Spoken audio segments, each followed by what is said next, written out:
I'd like to please call to order the Board of Education meeting for Saline Area Schools, October 26, 2021 at 6:30 p.m. If you could all please rise for our Pledge of Allegiance. I pledge allegiance to the flag of the United States of America and to the republic for which it stands, one nation, under God, indivisible, with liberty and justice for all.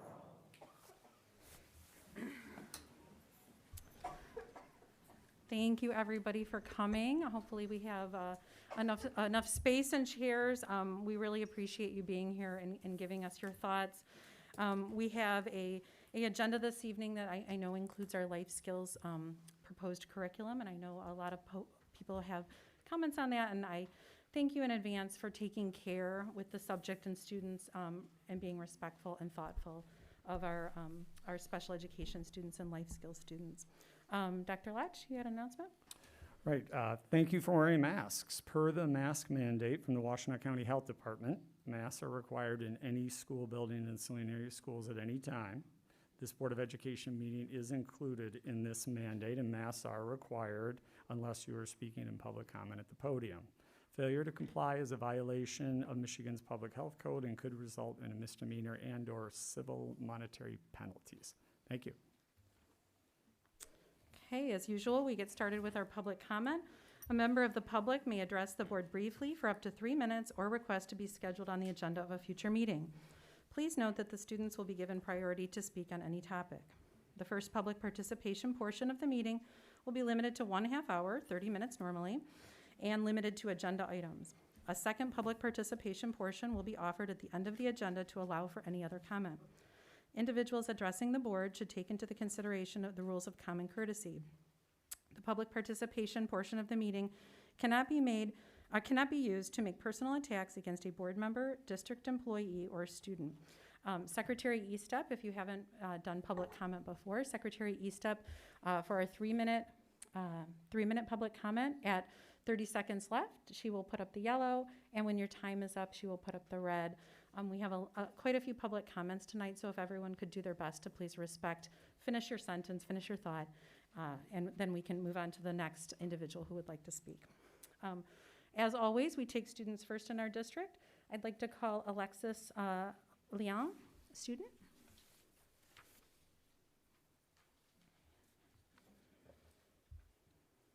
Alexis, did I pronounce your last name okay? Lion, okay, thank you.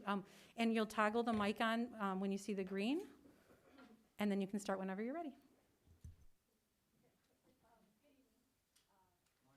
Oh, yep, there's a button that says, yep, there you go. So as a student at Saline High School, I would like to ask why it's okay for students to be able to get Planned Parenthood phone numbers without their parents even knowing. Like, as a student, I know it can be rough, but I don't think that should be allowed because many students go through a bunch of different things, and just because they're going through this, they should want their parents informed in this, and they shouldn't be excluded, especially if they feel more comfortable at school. That may be another concern that needs to be taken a different way. Thank you.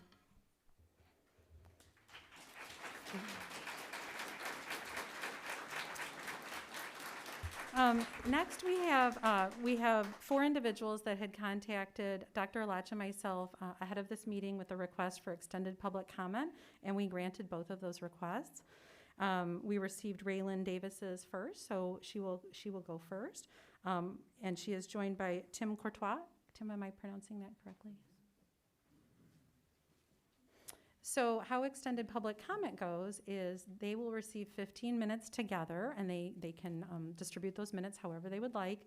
At 1 minute left, Secretary Estep will show the yellow card, and at the completion of the 15 minutes, she will show the red card, and then we will move on to the next one.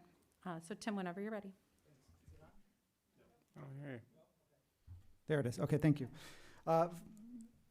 First, I want to thank Raylan Davis for being willing to share her comment time with me. I want to make it clear that Raylan and I are not working together in our comments, but since there was only one spot for extended comments opposed to the sex ed curriculum being considered, Jennifer Stevens suggested that it would make sense for me to ask Raylan if we could split the time. So I asked Raylan, and she was willing to split her time with me. My name is Tim Curtis. I am a licensed professional counselor specializing in sexuality. I completed the Sexual Health Certificate program at the University of Michigan. I spent many years working directly with issues related to sexuality, LGBTQ issues, and gender identity. I'm also a current member of the Sex Education Advisory Board, one of 2 members who voted against the approval of the curriculum now being considered. I want to briefly highlight for the public and for the board a few of the reasons why I believe it would be unwise to approve this curriculum for the school district. Number 1, this curriculum may not be in compliance with Michigan law. Some public comments at the SEAB public hearing brought up specific, credible concerns about ways this California-based curriculum is not in compliance with Michigan law. These concerns were not subsequently discussed by the SEAB and therefore were not addressed or refuted in any way. Number 2, this curriculum violates the values and preferences of a majority of parents in the school district. We have a responsibility to take into account the values of the community. When we did ask the community for comments, 65 of the 115 comments, 57%, were strongly opposed to this curriculum. There has not been a sufficiently comprehensive survey of the families in the district regarding their preferences for sexuality education, so the public comments are currently the only thing we have to go on. I submit that it is possible to choose a curriculum that serves our students, is less controversial, and doesn't blatantly violate the values of a significant portion of the community we are supposed to serve. I hope the board will not choose to ignore the preferences of a majority of the families in the district. Number 3, the teachings about gender identity in this curriculum are one-sided and problematic, with growing evidence that they are inadvertently harmful. There is a fierce debate in our society about how to best support children who experience gender dysphoria or identify as trans. This debate is far from settled. In current culture, the language of inclusion is sometimes leveraged to miscast all different perspectives on gender identity as transphobic. This is inaccurate. On the contrary, there are different opinions and perspectives about gender that are non-discriminatory and are fully inclusive and respecting of the rights of LGBTQIA+ persons. Of course, we reject transphobia and want to provide an environment that is safe and caring for all students in the district. This does not, however, mean that only one way of understanding gender is acceptable.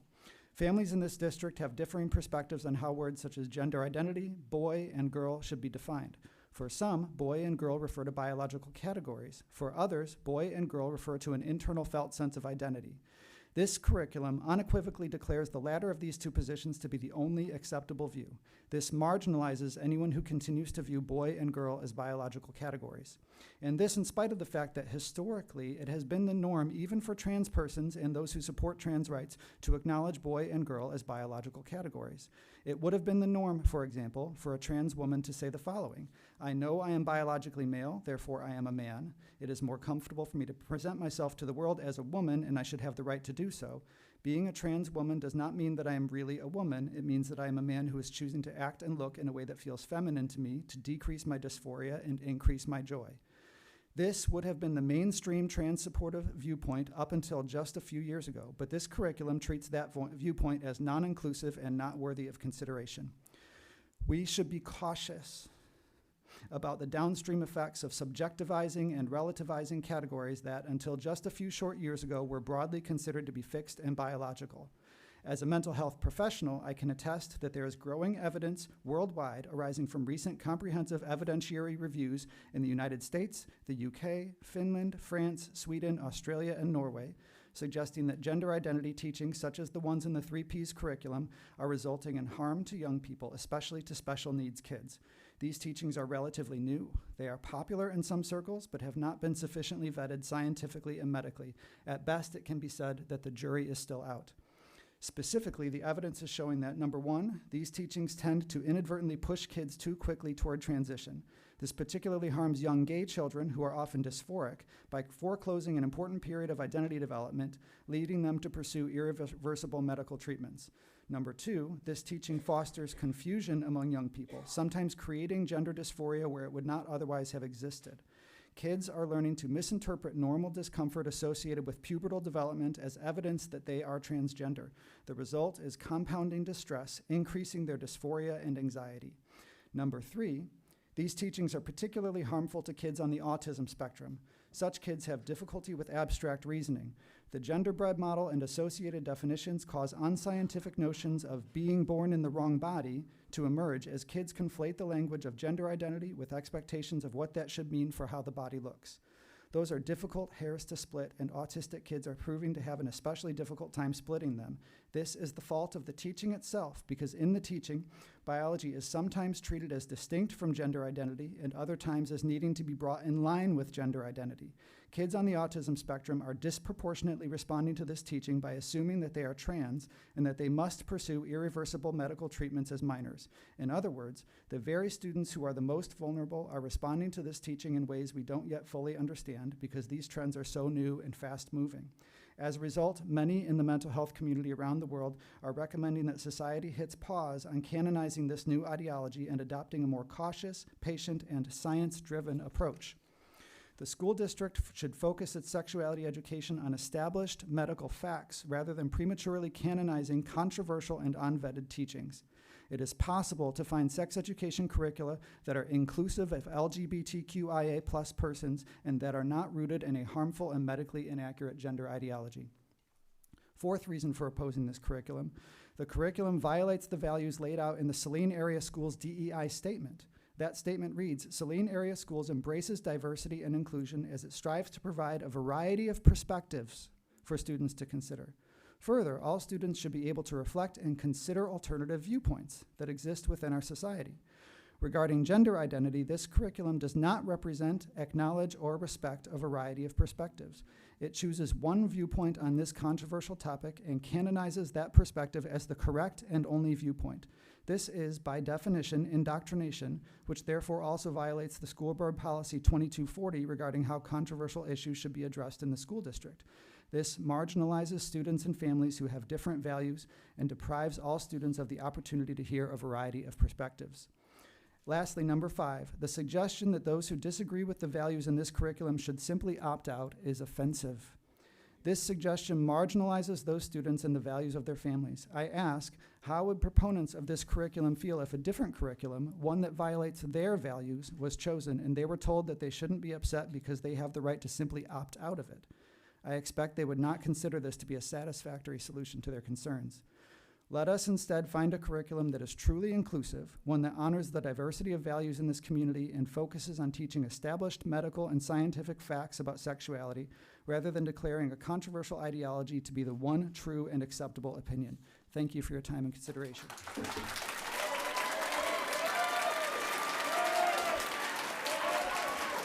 Tim, thank you for your comments.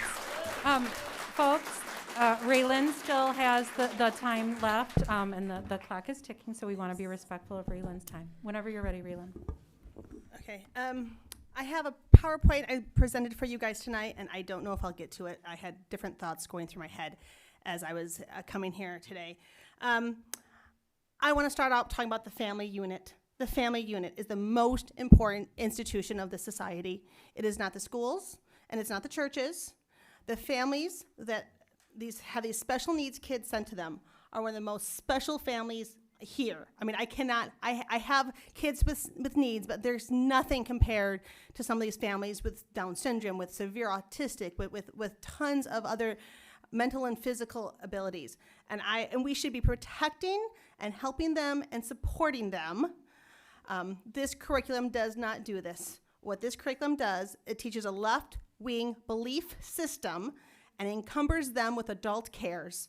These kids are often the most innocent, the purest, the happiest, the friendliest, and often the most inclusive. And yet we should strive to be more like them, and instead of trying to make them more like us. This curriculum is a belief system, and it's one of the questions I've had is why I've been finding this so hard, and because I really do believe that it goes against my belief system. And yes, even though my child may not be directly seeing these slides, my children will be growing up in this society and in this community and with these people. And wherever this comes in, it will affect more than just those kids who are taught. And I firmly believe that if this comes in, because I've seen what we currently are being taught our kids and what this curriculum teaches, it is like teaching oranges and apples. And there is no reasoning that I can think of being an engineer why you would teach two groups of kids completely opposite information when it comes to reproductive health and sex ed. And so the only thing I can think of is this is a backdoor approach to get this into the whole community. And so one of the other reasons I'm here is that I don't believe this is only going to affect 120 kids. I truly believe it will affect all 5,000 kids within the next few years if the community cannot stand up and say, this is not what we want. This is not the Saline we moved into.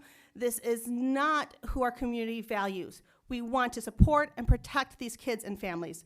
Again, I think we can find a sex ed that we can still teach these kids to be learn about their bodies and to learn about their reproductive health. And we don't need to sexualize them, and they don't need to see pornographic figures. And there's other ways to do this than to do it. One of the things, Michigan Model for Health is the sex ed we currently teach. They just came out with a 2020 version that has been more modernized.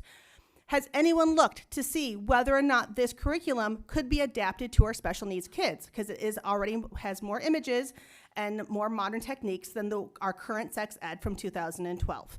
I know there's schools in Grand Rapids who made the national news because they created their own sex ed and for special needs. There's resources out there, they're Michigan-based, they're not California law-based. California law and Michigan law are literally at the opposite spectrums when it comes to sex ed and reproductive health. And that's one of the biggest problems with this curriculum, is it does not meet Michigan law because of how it's designed to teach.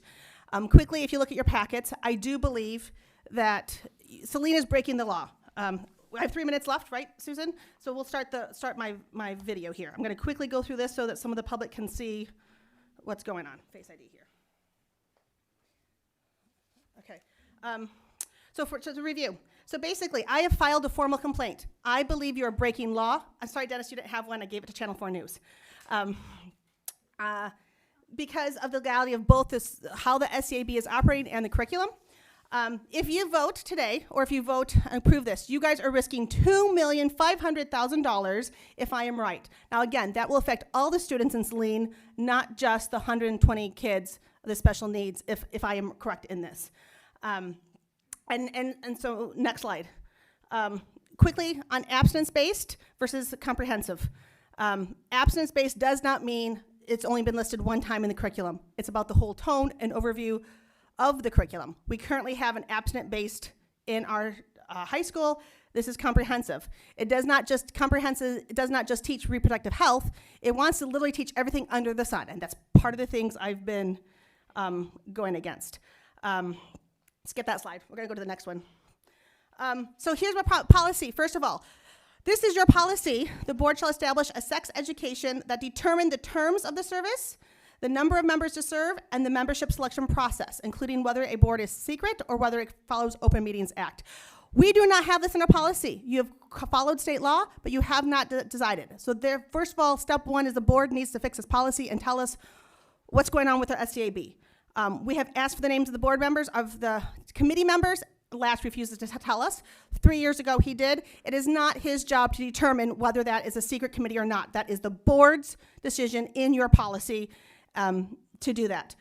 We have no way of verifying whether things are made up because he won't tell us. There is a huge transparency issue going on and without trusting the school. This is a triple blind secret committee.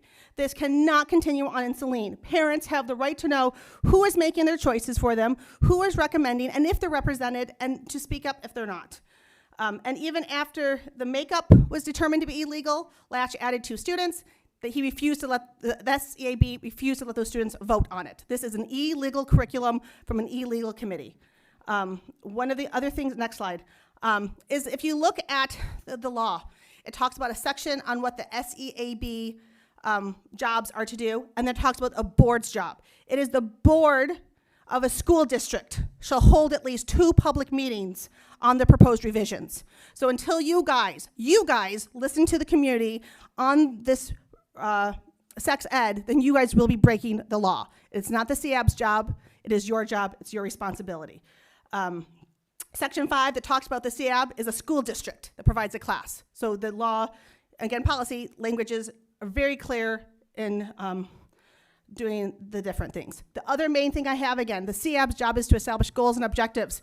We don't have them. Last quick slide. Those are just Ann Arbor's and Lansing's goals and objectives. Our goals and objectives are we will respect and inclusive. We're breaking the law. Thank you. Thank you, Raylan.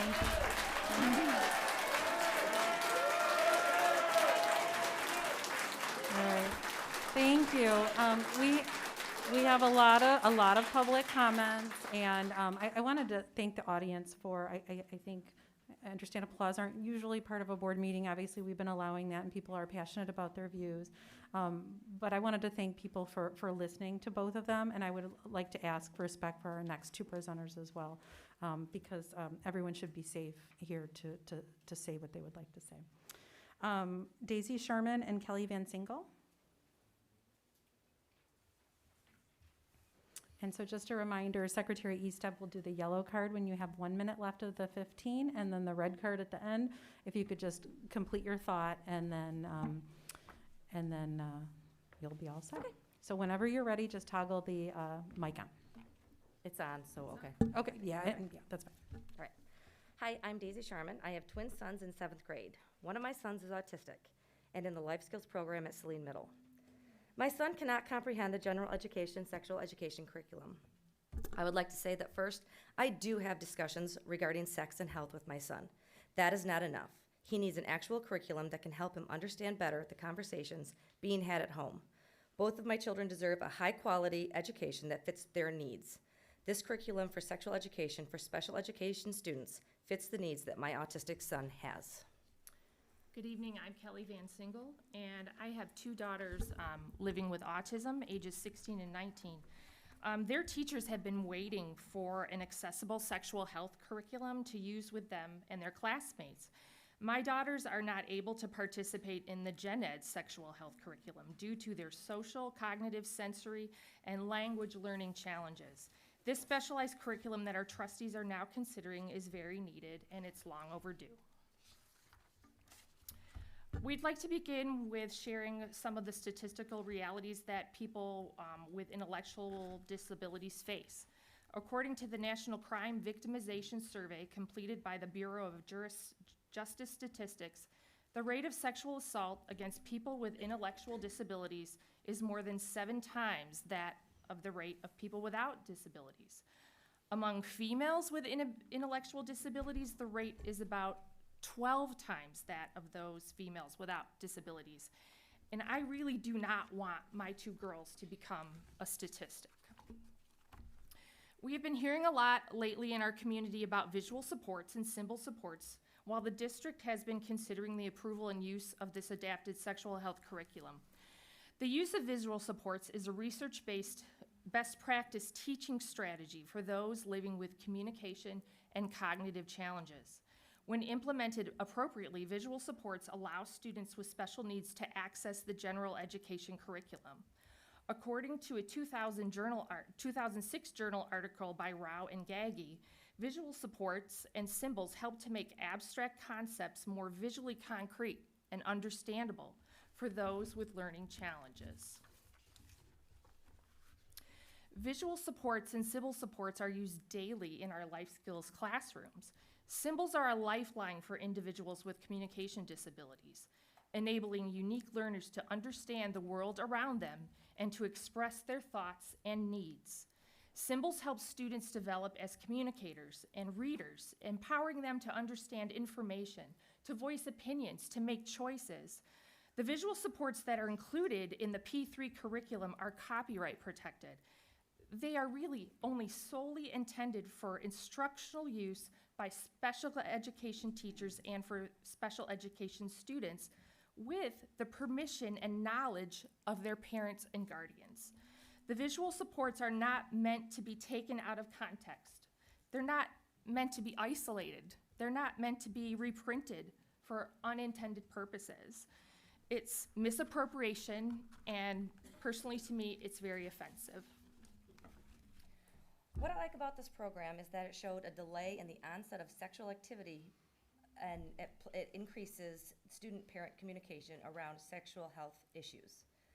That to me is very important. Other objectives of the curriculum, including learning refusal skills for students and also helping to create positive attitudes towards abstinence. This curriculum isn't just about keeping my son from becoming a victim. It's also about educating him about appropriate and inappropriate touching and behavior, so he is never labeled a predator.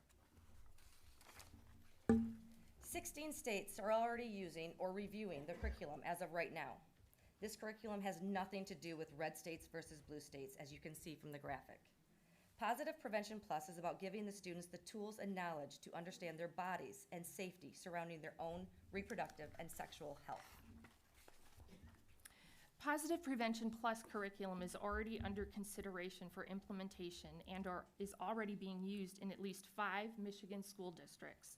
But we are choosing not to name the district specifically to respect the individual consideration, adoption, and implementation processes by those school districts and their respective sexual education advisory boards.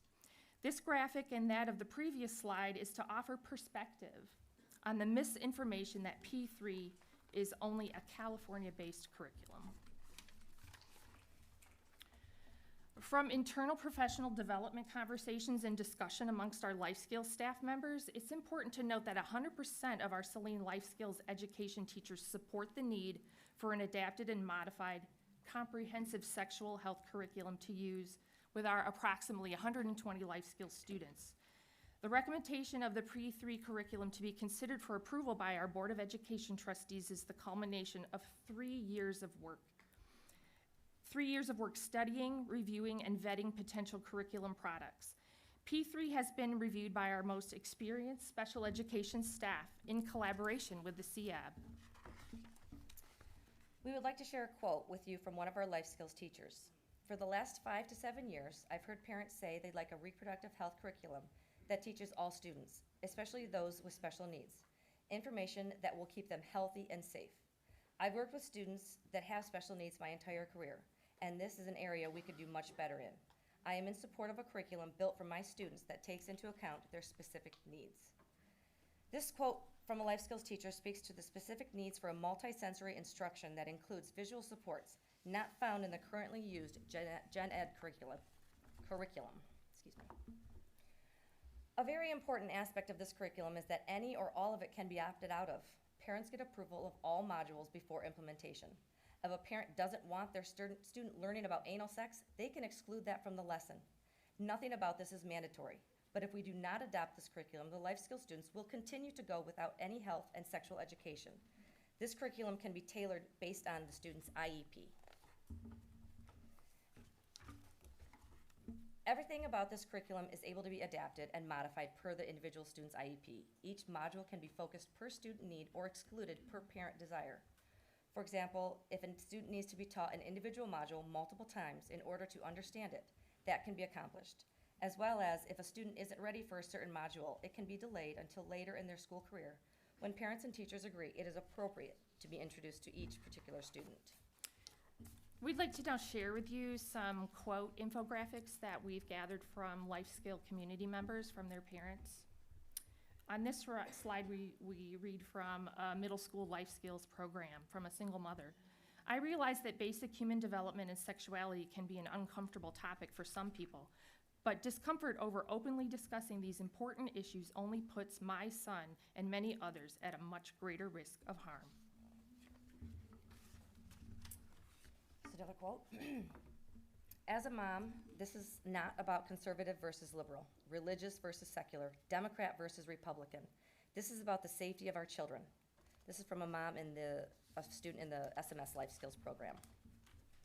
While we believe that parents are the first resource for our young adults and children, we fully trust the recommendation of the CEAB and support those who are advocating for the adoption of this sex education program for our young adults. It will help all of us.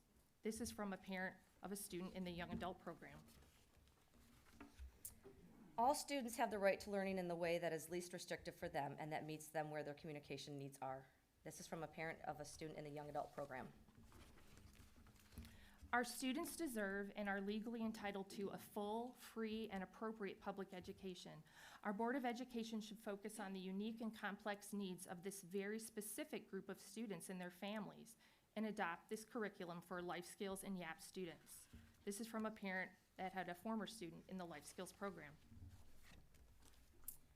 My son is part of the vulnerable special education population that opposing groups want to keep innocent. What he needs instead is a structured program that reinforces self-care, socially acceptable behaviors, and recognizing abusive behaviors in simple terms he understands. From another parent in the young adult program. The school district has a responsibility to assist special ed students with their growth and development. Sexuality is part of that growth. Educators should have the appropriate resources and supports to modify and adapt program. This from a mom in the high school life skills program. Where's mine? Here it is. Okay, I got it. I have read questions from people in and outside of the community, such as why can't the parents teach, or am I wrong? No, I'm right. Teach their kids at home if they want this type of curriculum. Why do they need visuals?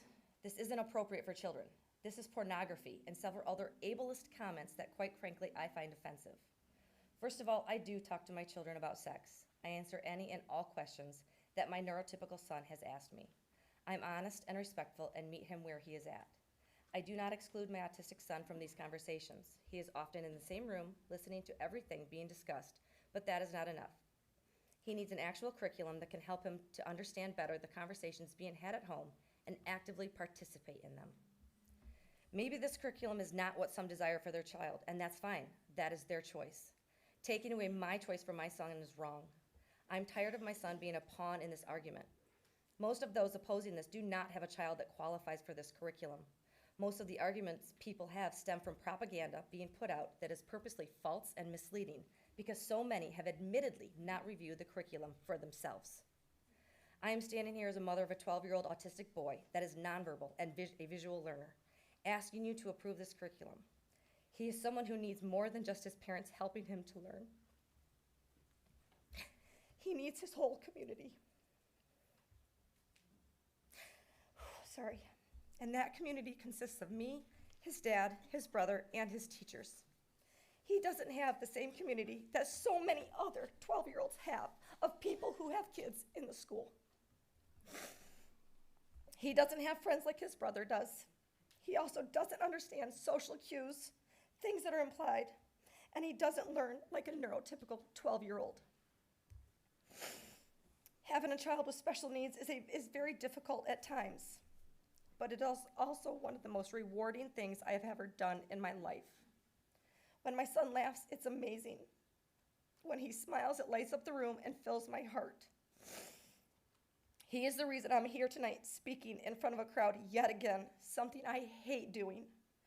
But I'm doing it because there's nothing more important to me than the health and safety of my children, and I will never stop fighting for them. Thank you. The last slide that we have is an example of symbol-supported text. It's how many of our life skills students are able to work on literacy, experience discussion, and participate in daily classroom curriculum. It is also how many of them would be able to say thank you. We all say thank you to our teachers who work tirelessly to team and collaborate for our life skills students and families. We cannot do it without you, and thank you for listening. Thank you.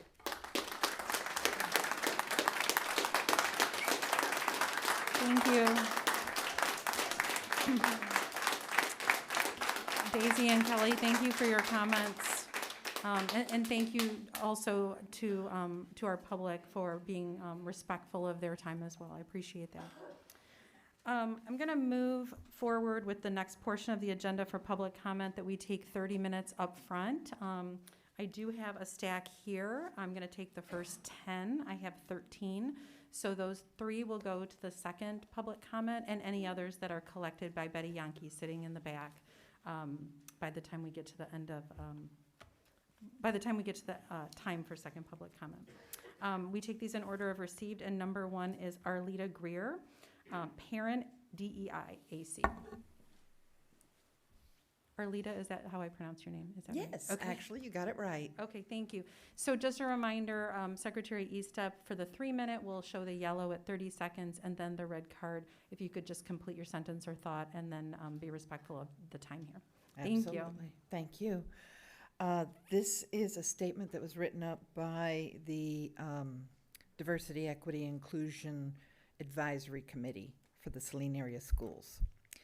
Dear Saline Area School Board of Education, on behalf of Saline Area Schools Diversity, Equity, and Inclusion Advisory Committee, we wish to express our full support and faith both in the research that has been done by the Sexual Education Advisory Board and in their proposed Positive Prevention Plus curriculum for Saline's life skill and young adult program students. The mission of the DEIAC is to create an educational environment that is diverse, equitable, and inclusive of all of our students. This curriculum is extremely important for the education and safety of our special needs population.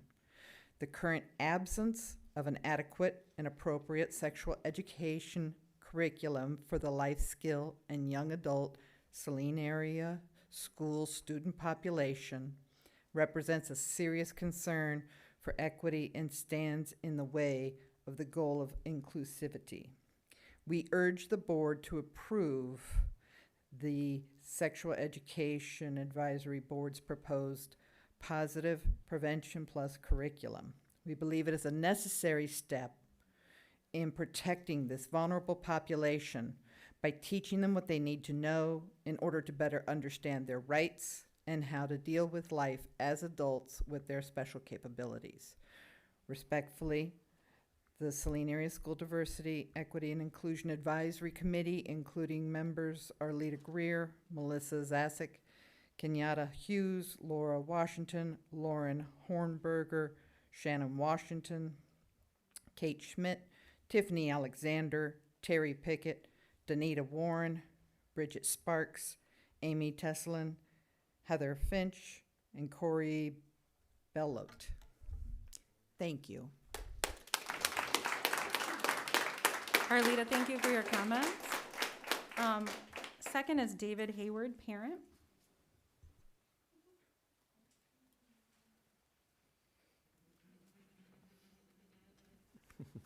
I didn't expect to be appearing so early in the running order. I'm here to speak in favor of the policy, the curriculum that we've been hearing about. I hardly need to reiterate everything that was said in support already. This is an evidence-based curriculum which is already being used throughout the country in a number of different states, both similar to ours and different from ours. Its effectiveness has been demonstrated in published research in various respected academic journals. Sexual education is particularly imperative for this group of students because they are at such high risk, as we've heard, and education reduces that risk. In sum, this is exactly the kind of program that we should be aspiring to in the district. It's something that's tailored to the specific developmental needs of a group of students, and it's something that addresses needs that are unmet. Hardly seems like we should need to have this discussion. I didn't expect to go further, but since we've heard a lengthy digression already about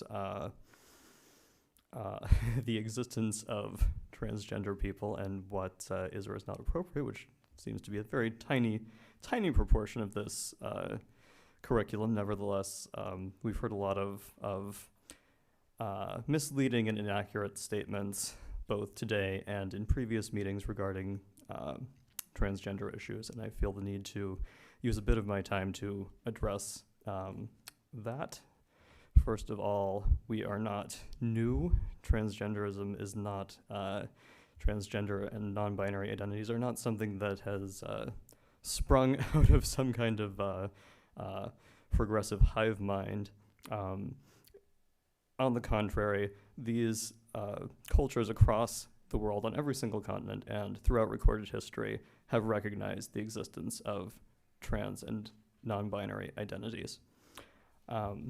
We are not new. We are not the product of social media. We are not the product of ideology. Secondly, our identities are not pathological, and it would be harmful not to provide students with correct information about, sorry, I'm almost out of time. And the fact is, things are not as simple as we'd be led to believe by what we might misremember from our 6th grade biology classes. And in fact, trans and non-binary people do exist, and their reality deserves to be heard in the curriculum throughout the schools. Thank you. David, thank you for your comments. The third public comment we have is Tiffany Alexander, parent.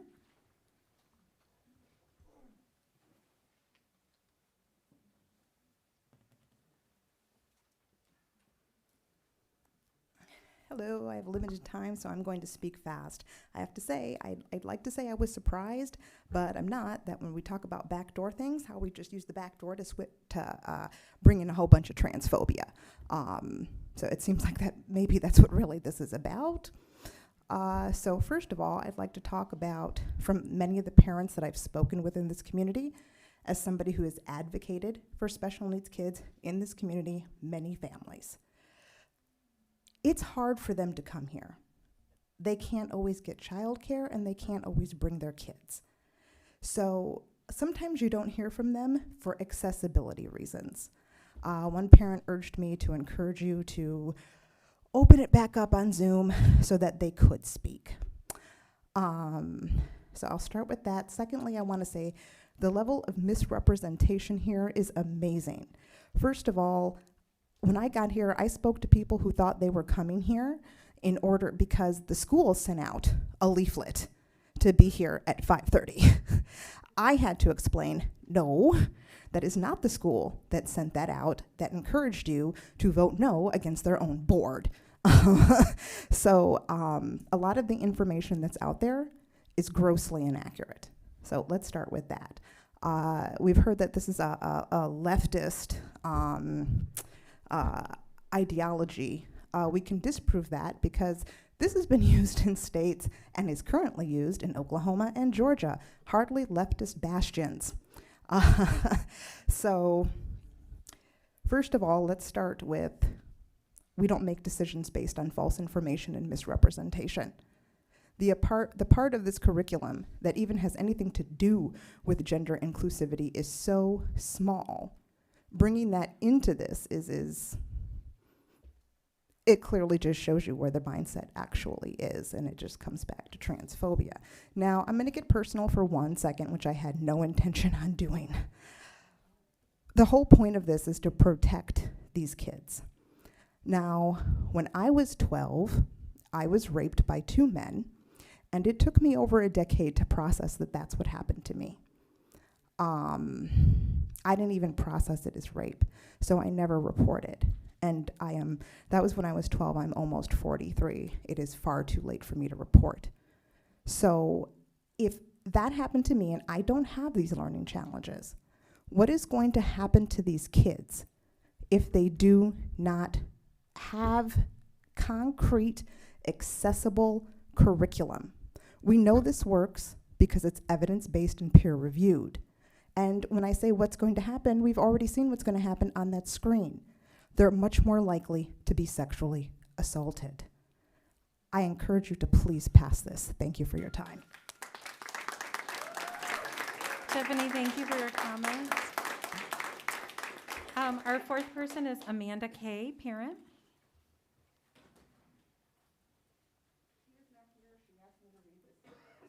Okay, all right, thank you, Tiffany. For which I am very pleased to read. Okay. Dear Board, I am writing you as a parent and professional. The sexual health education curriculum for life skills and young adult students and my basis for supporting it. I have lived in the SAS district since 2007. My 2 daughters are in the district at the middle and high school and have been in the district as active students since my oldest started kindergarten in 2011. My children will graduate from Saline. My primary reason for moving to and living in Saline is because of the schools. This curriculum does not affect my children, but I would support it even if it did. However, the primary focus of this letter is for me to provide my professional opinion for you to consider. I am a licensed clinical psychologist by the state of Michigan. I have been licensed since 2011. I worked for the government for the entirety of my licensed career and focus on treating underserved populations. I worked for the Center of Forensic Psychiatry as a forensic psychologist for 9 years. The Forensic Center is the sole maximum security psychiatric hospital in the state of Michigan. In my work at the Forensic Center, I evaluated defendants accused of crimes for competency to stand trial and legal insanity. I also worked in the treatment of individuals adjudicated as incompetent to stand trial, not guilty by reason of insanity, on one of the male admissions units. Michigan's legal system and state hospitals have become holding areas for far too many Michigans mentally and intellectually disabled due to the lack of proper mental health resources throughout our state. We have in many ways let our most vulnerable citizens down. More times than I can count, I have either evaluated or treated an individual who committed criminal sexual conduct against persons with mental disability, or have treated and evaluated individuals with mental disorder who were accused of perpetuating criminal sexual conduct. Most of these incidents speak to the ways in which we have failed these vulnerable citizens. The American Psychological Association speaks to the need for sexual education for individuals with intellectual and developmental disabilities. Sex and Intellectual Disabilities, APA.org, is a great resource. Research shows that individuals with these disabilities show far less understanding of sexuality than their adolescent and young adult peers. A lack of sex education makes this population more vulnerable to unplanned pregnancies, STDs. Individuals with these disabilities are 4.6 times more likely to be sexually abused. These individuals also need education in self-advocacy skills to be able to communicate what they want and deal with challenging situations. This curriculum should also provide information for individuals with mental disability to have positive attitudes about sexuality to empower them in their decisions. It is worthy to note that often individuals with disability struggles with abstract thinking and need curriculum and education that is as concrete, direct, and as visual as possible. This is also true in trying to restore individuals with cognitive disability to competency to stand trial. We parents, school administrators, teachers all have a duty. Sorry, I didn't get to finish, but I think you understand her point. Thank you for reading that, Tiffany. Our next commenter, fifth, is Dave Rosenfeld, resident and former parent.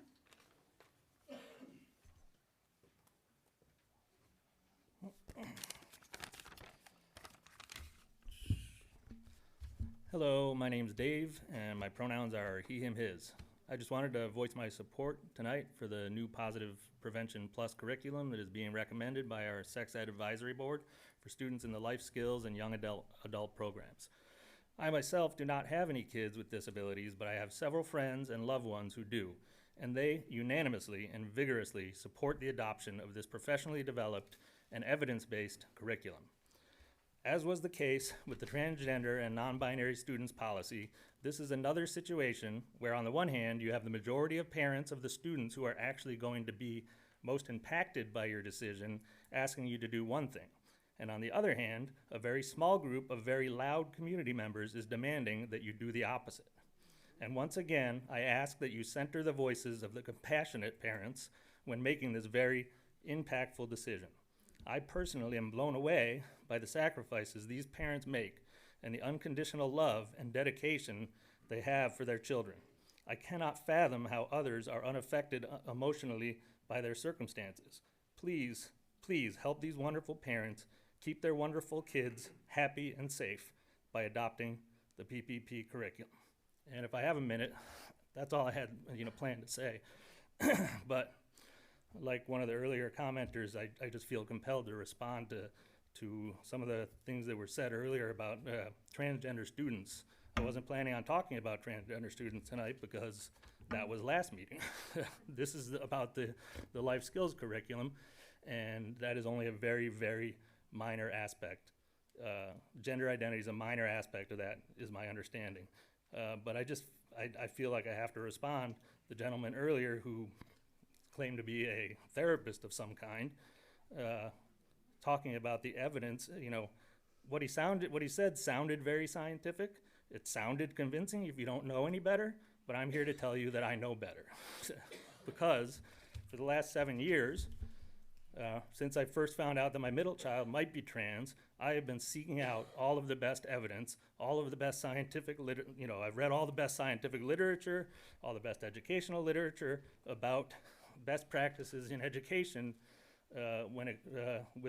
as it's related to transgender students. And I can tell you that virtually everything he said about that subject was false. There's a mountain of evidence that proves the contrary to what he said. And that evidence is only growing every day. Thank you. Dave, thank you for your comment. Number 6 is Cheryl Gervin, Saline parent.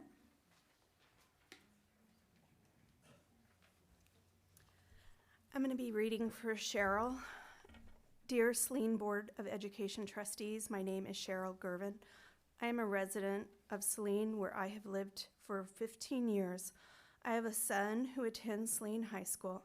I am writing to you today to speak in favor of the proposed Positive Prevention Plus sexual education program for the life skills students in the Saline School District who attend either Saline Middle School, Saline High School, or in the young adult program.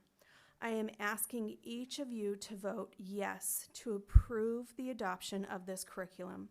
Your affirmative vote for adoption of this policy will help educate those students in Saline's special needs population by providing them with a form of communication they understand, written, spoken, or imagery, in order to help protect themselves from sexual predators, aid them in independent living by empowering them to administer self-care and to avoid criminal consequences by educating them as to what is acceptable and what is not acceptable in today's society. This vulnerable population of Saline students need the support and protection of the Saline Area Schools Board of Trustees, administration, and teaching staff. Please use your vote to help ensure this policy's adoption by Saline Area Schools. Thank you, Cheryl Gervin. I also want to take a time to thank Betty Yankee for all of her dedication and work here in Saline Schools. I know this is really tough for you.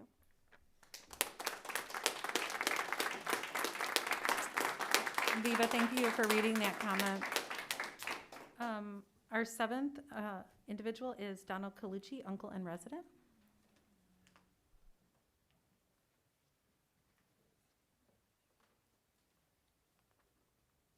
Thank you. I will be very brief because I would otherwise just be parroting what was said before. Now, I came here before I moved to Saline several years ago. I was, interested to hear about California law, how it's kind of like demonized. I was a practicing attorney in California for over 25 years and do not find the culture here all that different, even though I was in San Francisco, right in the heart of the Bay Area where I practice, in private practice in the city attorney's office. And one thing I found in San Francisco is it was a haven for a lot of trans folks and LGBTQIA in general, because they were fleeing the communities where they grew up, where they were not received, where they did not get support, where they did not get what they needed. Now again, this is just on the gay trans issues and not the special ed. But this California is not the People's Republic of California it is demonized to be. If this policy came out of there, it's a good one, as seen by Georgia, Texas, Oklahoma, Arizona, not left-wing bastions. And it is needed to shield kids from predators so they know when they're being improperly approached or touched, to give them health education, also to teach them how to behave when in public, what not to do, so as to be targeted as predators or perverts or whatever. And it is really just for 120 kids here. That's been portrayed in opposing comments as the thin end of the wedge that will bring it throughout the entire population of students, and there's no basis in fact to believe that. And there's also some questions about the legality of this. There were just vague questions about this, whether this might be compliance with California law or law of some other jurisdictions, but just an open question about whether or not it complies with Michigan law, without any statements that it is not, or a reason that it is not. It's allegations. And there was some allegations that this policy might be in violation of the Board of Ed's own policies. But again, the board is in the best position to evaluate that. And thank you for this time. Donald, thank you for your comments. Our 8th individual is Timothy Atzinger, previous parent.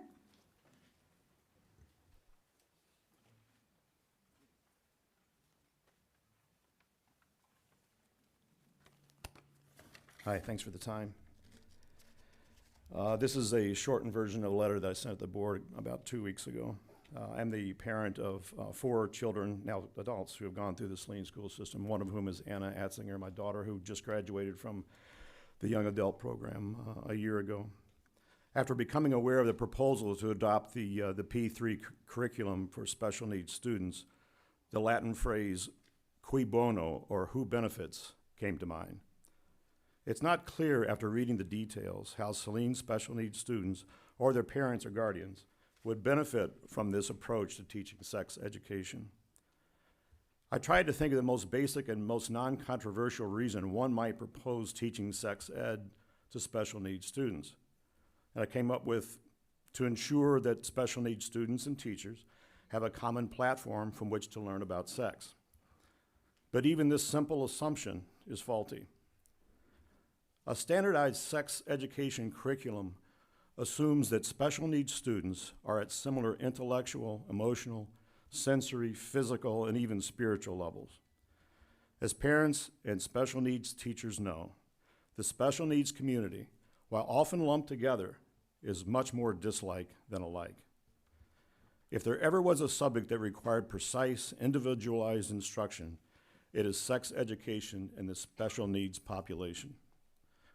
While teachers and parents do their best to adjust various curricula to meet the vast range of capabilities of special needs students via the IEP process, the subject of sex education is so individualized and sensitive, as you can see by the attendance here at this meeting, that if one were to aggregate the IEPs after they were all completed, the original curriculum would be totally unrecognizable.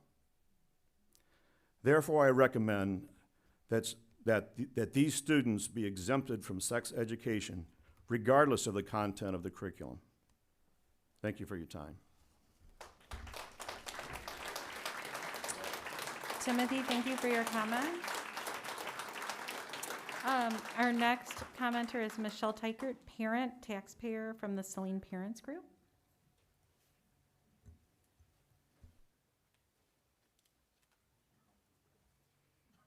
Hi, thank you so much for your time tonight. I want to begin by thanking you for this opportunity to speak, and thank you for taking the time to listen. As you can see, we are not a small group. We are here tonight in force to try and show you that there are many voices in this community, and that all of them need to be listened to. I'm here tonight to speak about the sex ed program and to ask you to please consider a different one. As I've been listening to the needs of parents who have been speaking tonight, it's very clear that a new program is needed, a program that really speaks to the needs of the special education students in our community. But this is not the program. We need a program that it complies with the goals and the values that are in our community, both the hopes for a more compassionate, inclusive one, as spoken of by parents on one side, and one that is more factual and more sensitive to the true needs of individuals, as is spoken on the other side. We all need to feel heard and listened to. We need a school board that's made of members who truly listen to each of us and not just to their own opinions. I've not always felt listened to as a member of this community, and I hope that you will please take the time to listen to each of us who are here tonight. Even though not all of us have gotten a chance to speak at this podium tonight, please listen to the scores of people who are standing that you can't see because there's not enough room. Please listen to the people who can't be here tonight, the parents of the special ed students who wish that they could be here but can't. Please also consider that our children are also pawns in this decision. It's not just the children who are experiencing needs for special education. Please consider that we don't make decisions based on misrepresentation or false ideas, and we're trying to convey truth. We're trying to convey the truth about what we believe. We're trying to convey and respect the truth of what others believe as well. We want a program that ministers to the needs of the 120 kids, but one that's been more carefully considered, and one that complies with the goals of the Michigan State Department of Education, and one that is cognizant of the fact that even though this curriculum has been developed in accepted in other states, it's not been accepted by the entire state. It might just be one city in Georgia. It might just be one city in Texas. It might just be 2 school districts in Oklahoma. Please don't generalize. Please don't call us uncompassionate. Please don't call us transphobic, when what we're here for is a desire for a better curriculum, but not this one. Thank you so much for your time. Michelle, thank you for your comment. Number 10, this will be our last person in the first public comment section, Suzanne Atzinger, parent and previous SEAB member.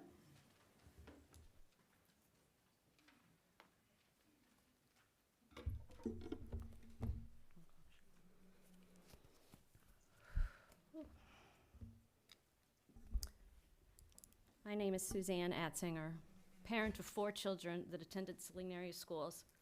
My daughter Anna received special education services from preschool through young adult program, leaving in 2019. Anna is a visual learner. I am not in favor of this curriculum. I respectfully ask the Board of Education to vote no on the proposed Positive Prevention Plus curriculum.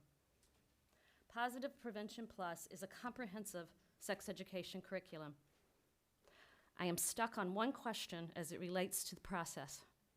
Why are we reviewing and recommending a comprehensive curriculum when Saline area schools has historically been an abstinence-based district since at least 1997, when my family moved to this district?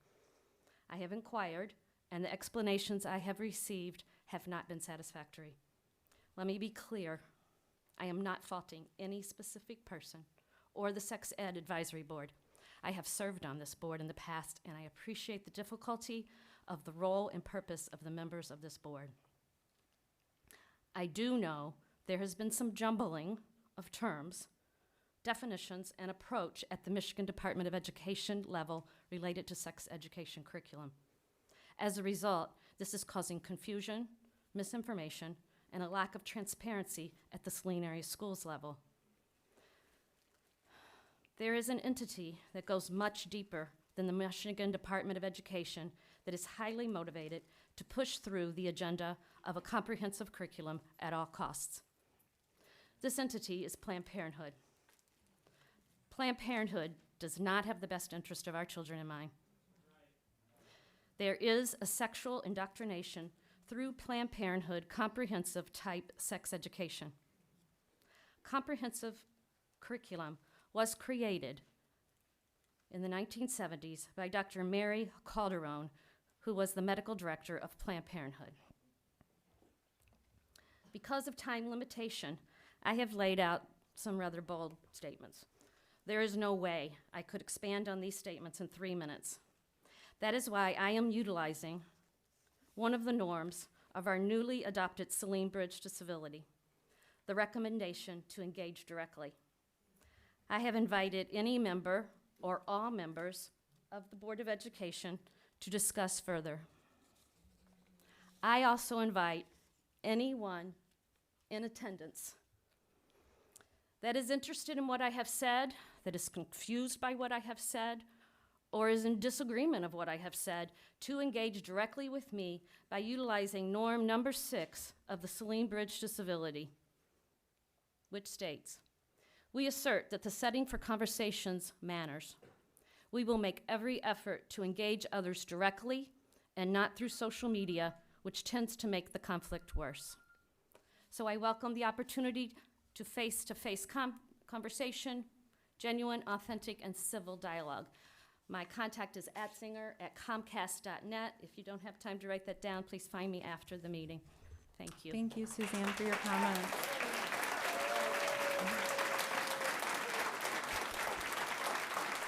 That concludes our first portion of public comment, and I wanted to thank everyone again for allowing each individual member of this community who wished to come forward to feel listened to.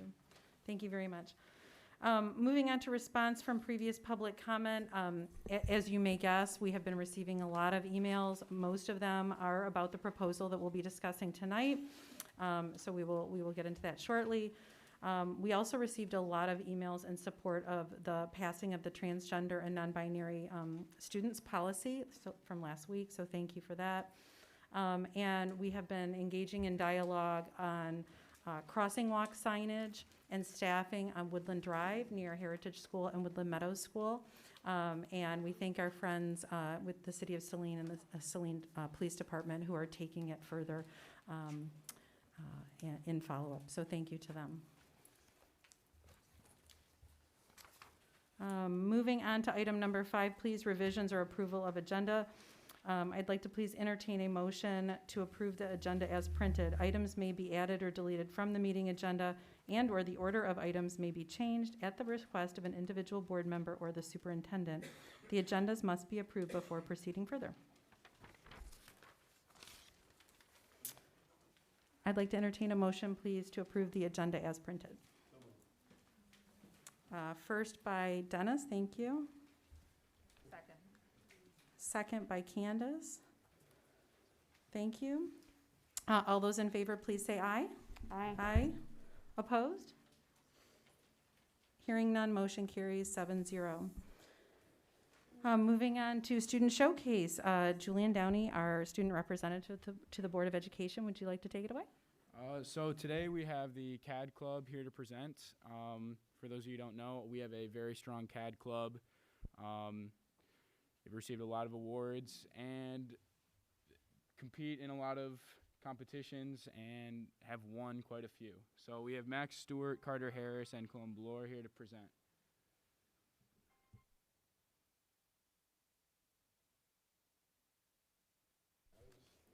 Hi, welcome everybody. Always good to have students. The mic might still be on, so if you see the green light, you're ready to go whenever you desire to. Hello, my name is Max Stewart, and I'm here with Carter Harris and Callum Bloor. And I'm here to present about the Saline High School CAD Club. Next slide, please.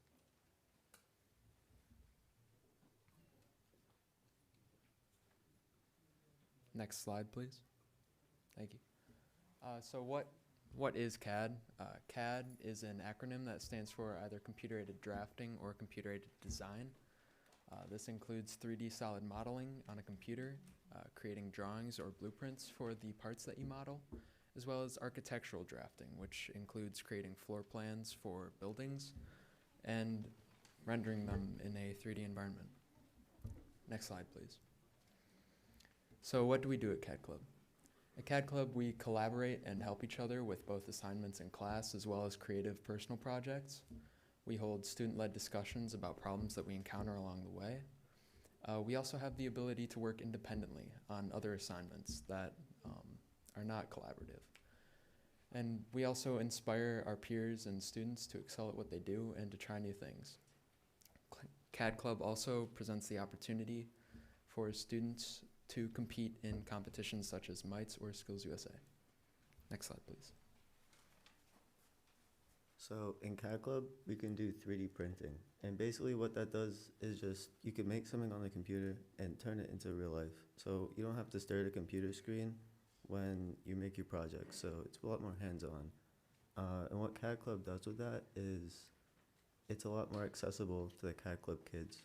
3D printing was usually just accessible for secondary manufacturing students, but now CAD Club members can 3D print their projects. Next slide, please. So how's it going so far? We've had a great success so far. What we're doing right now is meeting one day a week, kind of as our formal meeting, and then we're having open labs every day. So it's very flexible, and we're trying to give the most people the opportunity to participate, even those that don't necessarily have a CAD class in their schedule or have the opportunity to take one of those classes. About 48 students signed up right now, and we're kind of really getting into it now, so we're happy with that. We can go to the next slide. So Max briefly touched on it a minute ago, but one thing I'd really like to emphasize is competitions and the opportunity we provide students to compete through CAD Club. You can see a picture from the last time we competed as a class, not from CAD Club because it didn't exist yet, at MITES in 2019. If you want to go to the next slide. So MITES is the main competition that students have the opportunity to compete in through CAD Club. It's the Michigan Industrial Technology Education Society, and what they do is each and every year they host a project-based competition for students across high school, middle school to compete in. The competition is very project-based, with students given a lot of creative freedom to pretty much do whatever we want. The categories are broad, so things like single part, assembly, drawing, like rendering, 3D models, or animations too. So really students can create anything they want. We'll have some more examples of some of those things in just a minute. So once again, this is something that was previously only available to students who took the year-long consortium CAD class. And this is obviously not something that all students have the opportunity to do. It's a class that's had a wait list for a number of years, and just something that many students don't have 3 tries to commit to that. So really we're trying to promote the accessibility of students to compete in these competitions through CAD Club for really anyone that's interested. If I'll go to the next slide. So this is a competition we've done very well in the past, and we're proud of that. You get plaques for it for first, second, and third place at the state level. And the last time we competed, which was in 2019, we got 56 of them. So we're pretty proud of that across a wide range of categories. We've done very, very well for the past few years. And we're excited to give other students an opportunity to showcase their skills, because even those that aren't taking year-long classes really are competitive at this state level compared to other schools with the skills they're learning in class and in CAD Club. Go to the next slide. So here are some examples of what students are creating, not just in CAD class, but also in the year-long CAD class. If we go to the next slide. So the first picture is something that turned into mites of what Carter just touched on a minute ago.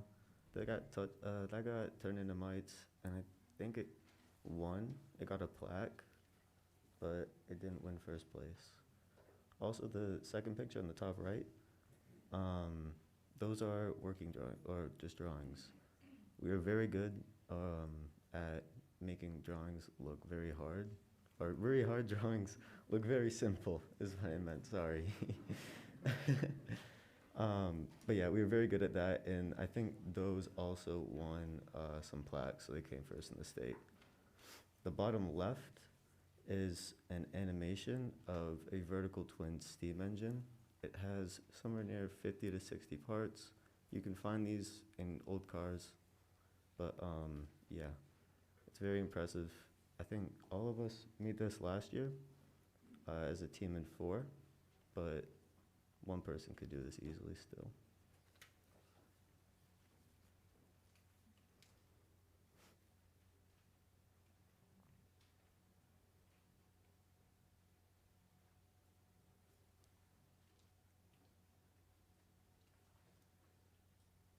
Yeah, just to add on to the vertical twin steam engine too. That, I reckon, could win in mites, but this was just a project that we did in the class, and it was very impressive. At the bottom right is a bowling alley that our architectural CAD students have made. This bowling alley was actually modeled off of a real bowling alley. I don't know where it was. I'm not an architecture student, so I wouldn't know. But it's really impressive, I think. And it wouldn't be possible if our teacher wouldn't have gotten very powerful computers. This year, we can run a software called Illumion, and this basically just makes it very easy, or not easy, but more accessible to make higher quality buildings. Could we go to the next slide? Here are just some more drawings and pictures of things that have won in mites or states. On the top left, you have a pool table that was modeled and took a long time to make.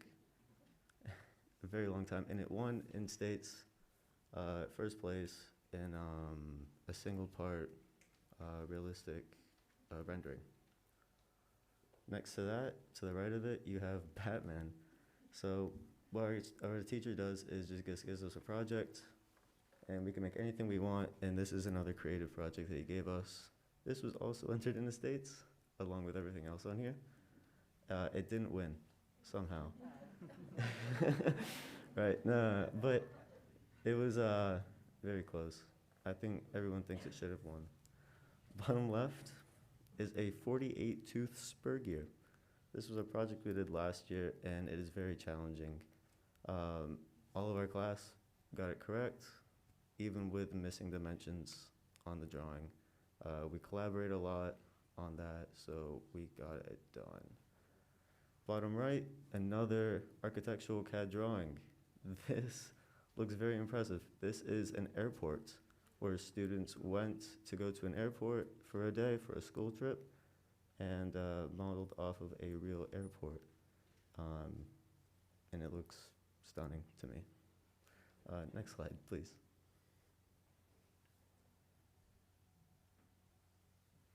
Okay, so of course, bring it back to the compass too, if we want to go back to the next slide. The first three of these I kind of like to tie all together into one, which is collaboration, critical thinking, and creative innovation. So really, whether it be the projects we create for MITES, where we have basically creative freedom to turn in whatever we want, or some of the broader projects in class that we're given, such as like broad things like create a musical instrument, make a Pez dispenser, make a go-kart, where we're basically just given that, and then the internet is our resource to figure out what we want to make it on.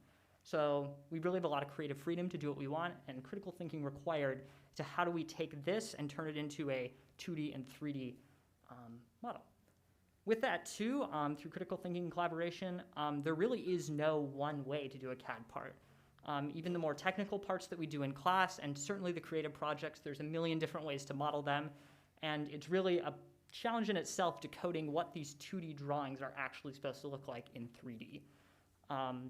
So it's a lot of collaboration between the students to figure out how did you model this, how did you model that, and really helping each other and deciding as a class what the best way that we're all going to approach something is. Beyond this too, touch on digitally literate. Not only are we using just computers to do CAD, we're using the same software to the same national standards that are used in industry across the country. So students really can build up their skills. They'll be helpful future jobs, future CAD classes in college, and really a plethora of other opportunities. And then more than anything too, it's just a community. We do as much hanging out as we do CAD, and it provides just an opportunity for people to get support from those with a bit more experience than they can if they're struggling, help others if they like doing that, and just kind of hang out and have a good time while we do CAD. And I think we have one other video just kind of to tie it together.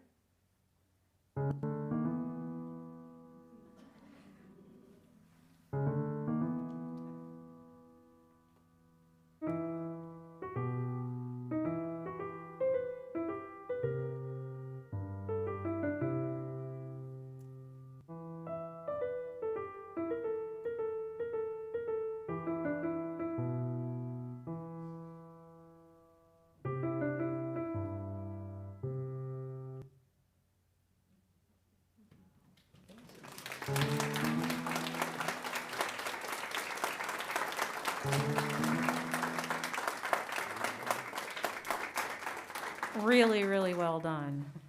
Excellent, excellent job. Anyone, any trustees, Julianne, have any comments for our students? Oh, yes. I could see, Michael, underneath your mask, you're salivating over this. I can dragging the mic over. I have a 3D printer in my office. I can't live without it, and I can find all my computer cables now because of some of the projects I made. I just wanted to say, when I was in grade 9 or 9th grade, however you say it here, I remember sitting at a drafting table in high school and making these little, just starting with the basics. I was 20 years too early for computer-assisted drawing, and when Autodesk came out with the first computer-assisted drawing program, I realized if I'd been born 20 years later, I might have had a different career. And I just want to say congratulations on all the work to bring those students in. They may not be in the actual full year the consortium classes, but they'll certainly get inspired to maybe carry on and take more classes after they left high school. So thanks very much for setting that up. I really appreciate that.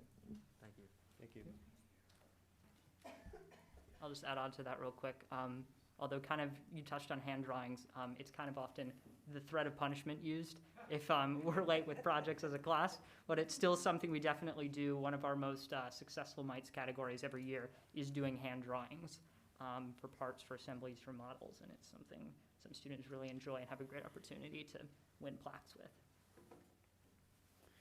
Hi, guys. All right, so it sounds like you have a tremendous, you kept saying my teacher, my advisor. Who is this individual that we should recognize?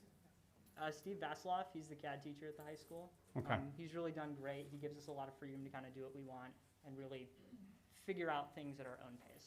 Well, bravo. Yeah. And I will tell you, the thing that stands out for me, when I look at the pictures, when I look at the things, I look at all the things that are available to our students from a technology standpoint. And a lot of the community has helped us to support and to do those things and what have you. So I'm so glad that we have these opportunities to be able to provide these real experiences for these students who are obviously excelling and doing wonderful things. You said MITES, so 2021 MITES. I assume there's a competition, and where is it going to be? So we're just kind of starting picking drawings and everything right now, and we basically more work on them in class or CAD club, and then our kind of submission deadline is in the spring, I believe early April, and then they'll kind of just get all loaded up, taken and judged, and then we'll find out the results a few days later. And then my last thing, and I've done this for other groups too, do you want to make an appeal for any type of assistance or funding or any kind of thing that you might need to make those things happen? Our teacher would definitely want us to take advantage of this, but I don't know. We've been really lucky the past few years to get all brand new computers for the CAD room. They are all brand new machines for our manufacturing program and a grant from the foundation last year to purchase all the 3D printers. So we've already been very fortunate in supporting in what we do. That's the foundation for Saline area schools, for anyone looking for. Annhurst isn't here, so I'll give them a shout out. Thank you for mentioning them. Yeah, can I actually add on to that? In our year-long manufacturing class, we just got 4 brand new machines, which are really expensive. So I'm really thankful that people actually will give us the machines. Anyone else? Oh yeah, Jenny. Just wondering if you're planning on pursuing the three of you, if you're planning on pursuing using these skills. It seems like a class of 2022, so the future is looming. So wondering if you have future plans in this area. So I guess I can talk, well, Maxine, go ahead. Yes, I am pursuing mechanical engineering in college, and I'm very excited about that. I also just got an opportunity from Mr. Vasiloff, too, to have an actual part-time job in high school doing exactly what we're doing in class. So it really is he has people coming to his class every year, and really students can get a job out of high school doing exactly what we're doing in class. So it's an opportunity for everyone who wants one. I actually graduate next year, so I don't know what I'm doing. Well, congratulations to all of you. Thank you. Good luck. Thank you. Thank you, everybody. Thank you. Really, really well done. Moving on to item number 7, our scheduled report on Continue to Learn plan for our 2021-22 academic school year. Dr. Lutch.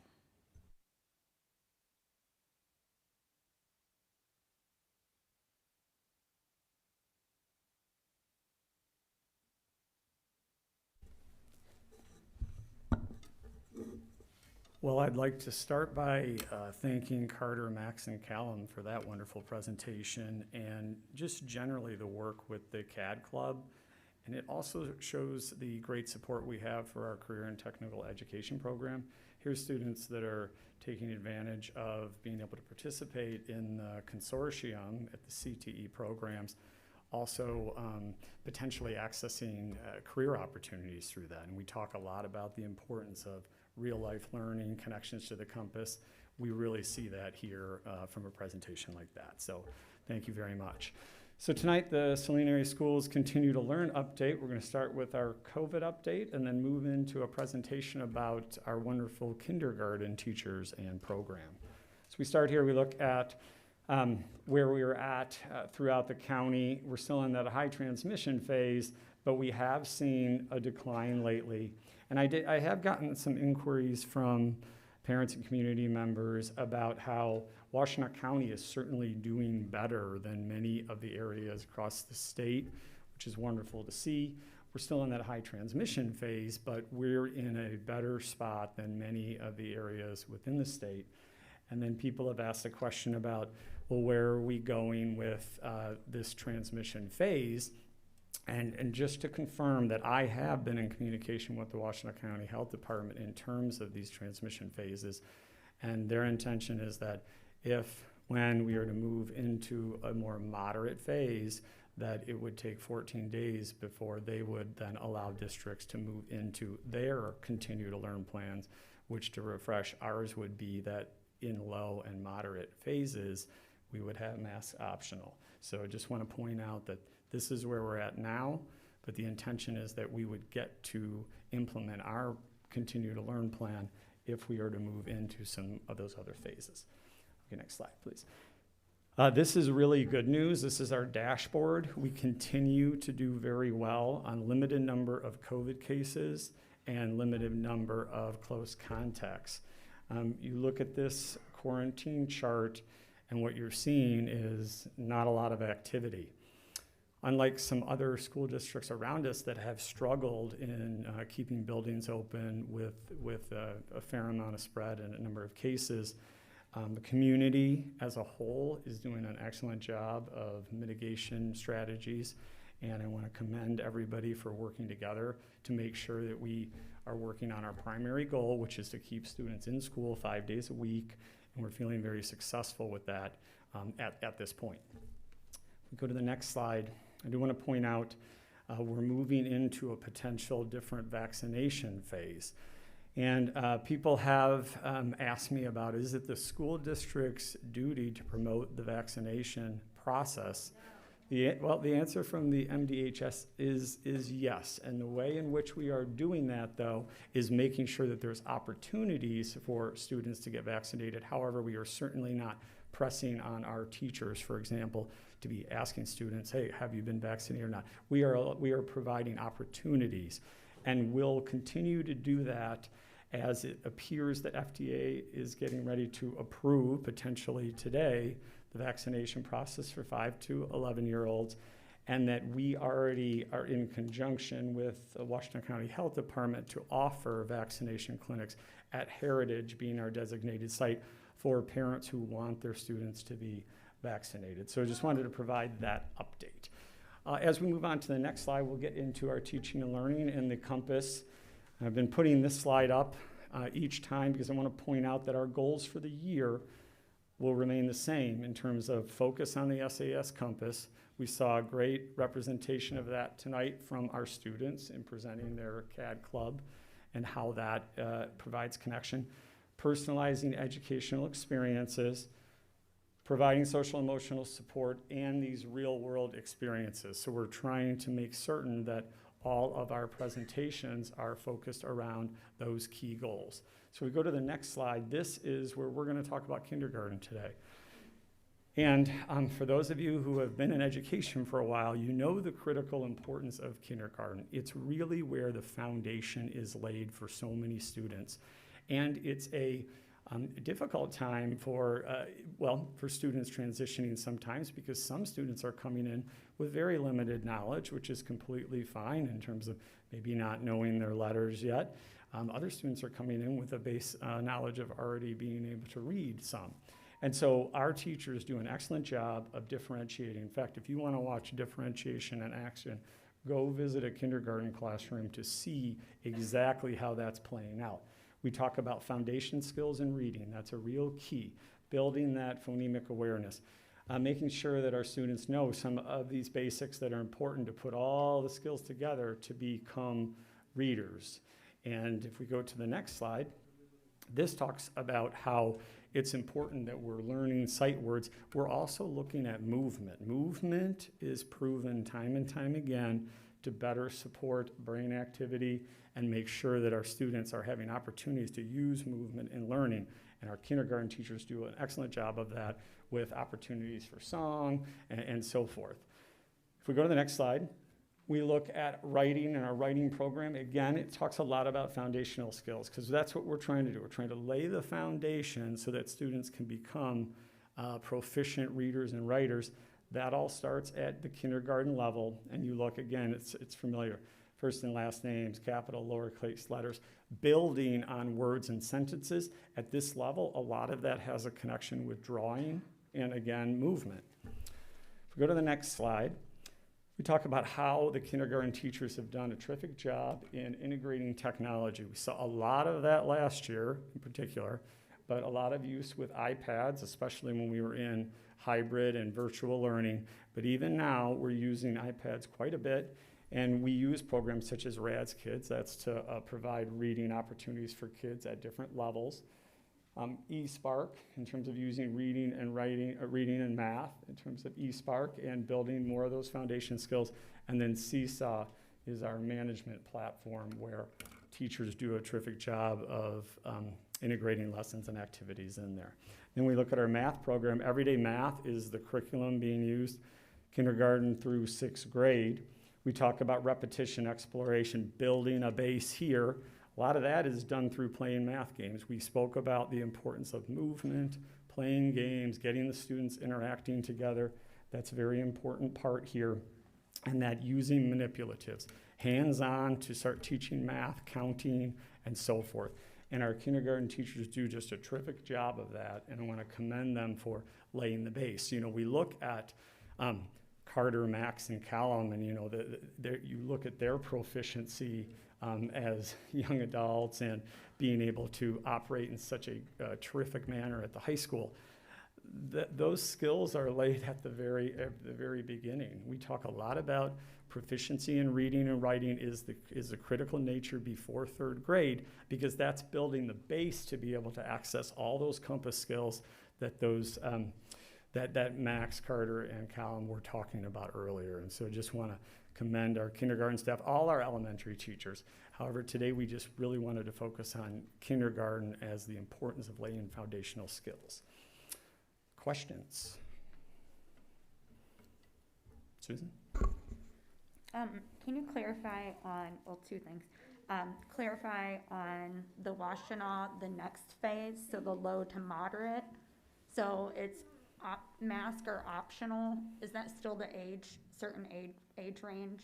Well, it would be after the vaccination process would be allowed for 5 to 11. So we've stated in our plan that once we move through that phase and the opportunity to be vaccinated in that 5 to 11-year-old phase is complete, then we would open up the mask optional possibility at the low and moderate transmission phases across the board. Okay. And that's the potential when those cases drop below 100 cases per 100,000. Okay, so the opportunity, the time frame that they would have been vaccinated by, correct? Yeah, you'd have to wait till that window is exhausted. In other words, the time between a first and a second dose, and then whatnot, where you would then say, okay, now the entire population of students is eligible for that phase if it were to occur, and that's what we had built into our Continue to Learn plan. Okay. Oh, and then, sorry, my second thing. All of the kindergarten stuff that you're talking about is my kindergartner's everyday experience and learning to write her name and bringing, doing the popcorn words and things like that. So they do a lot and seem to be enjoying it. So thanks for sharing. Which is great. That's what we want to hear. Other thoughts? Other thoughts or comments for Steve? Okay. I'm really happy to see the kindergartners back in the classroom. Yeah, it is great to see. Yeah. Thank you. Thank you.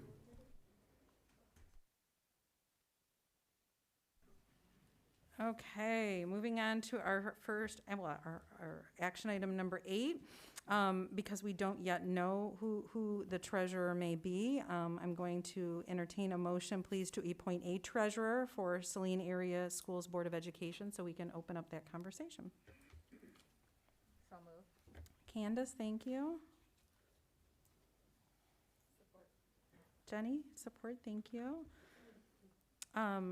discussion? Michael, would you like to, this was the policy that you brought, would you like to do that? Or pass it if you, No, I still strongly support the idea of having a treasurer. And I've made the case to a few folks that we only have 3 meetings left, so I wondered why. But of course, we do have an overriding policy that says if we have an opening, we need to fill it. And I get that. So if we do vote on a treasurer today, fine, no problem. I'll happily play along and vote, but we will have to redo the process again in an organizational meeting the second Tuesday of January.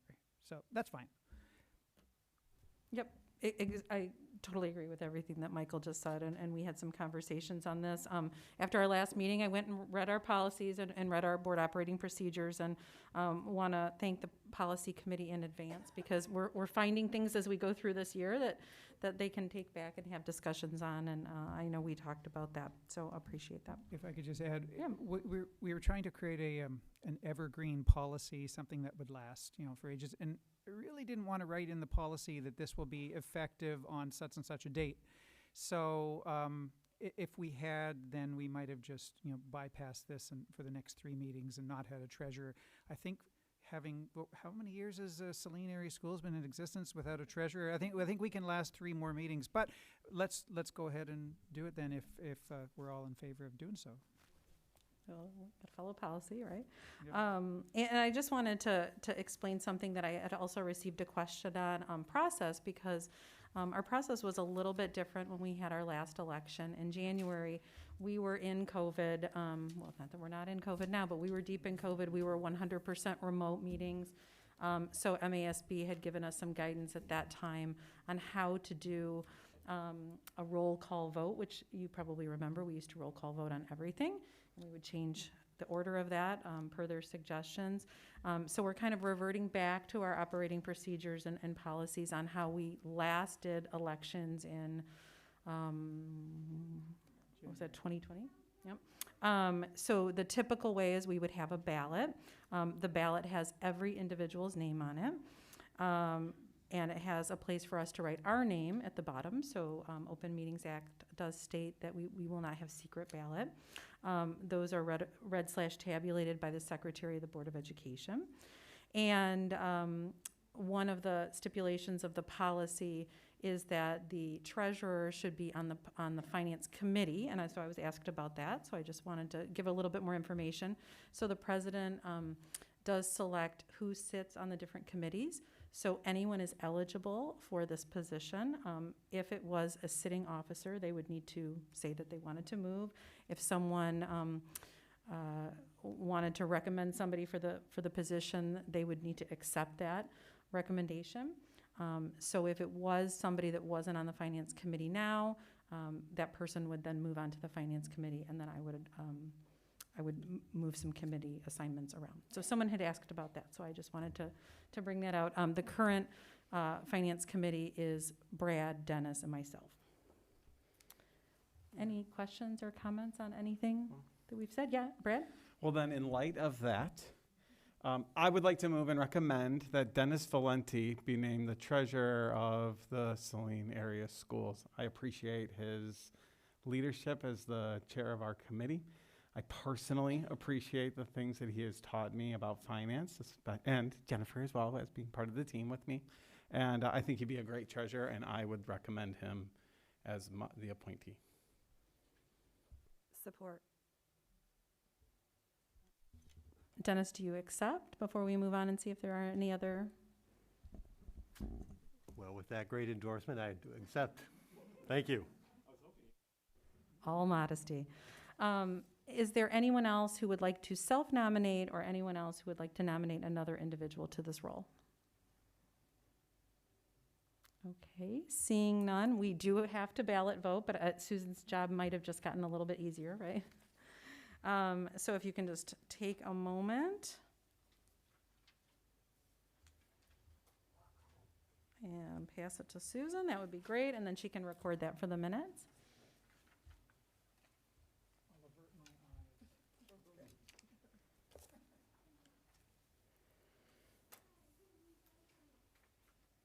All right, and Susan, if you want to read it off.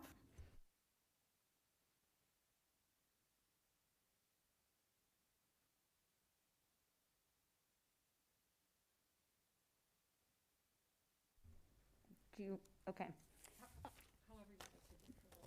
So all trustees voted for Dennis Valente. Congratulations.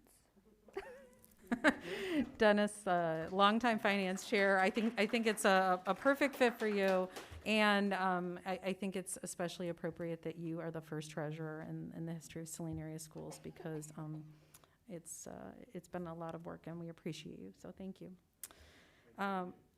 So what we need to do now is, Michael is anticipating me.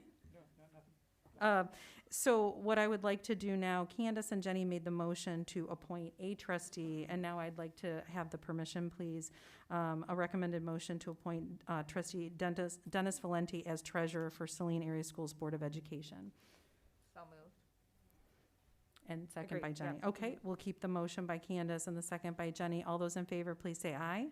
Aye. Aye. Opposed? Hearing none, motion carries 7-0. Congratulations, Dennis.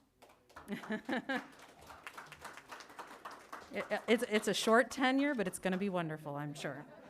I'm looking for, well, it's an important one right now. Moving on to number 9, discussion items, Life Skills Sex Ed Advisory Board curriculum proposal as presented to us by Dr. Lodge.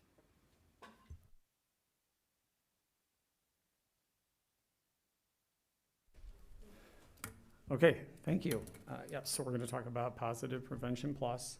And we're going to start looking at the timeline of where we began. It was mentioned earlier that this has been, this curriculum has been being looked at for approximately 3 years, and that it stemmed from special education parents that have life skills students asking for an alternative curriculum to support their students. And we spoke earlier about the number of students we're talking about. This is approximately 120 of our 700 special education students, specifically in our life skills program. So when we look back to fall of 2019, there was an effort from that CAB to look at some different curriculums, including the 3 R's curriculum, Flash curriculum, and the P3 curriculum. Michigan model didn't have a special education populations component at that time as they moved forward.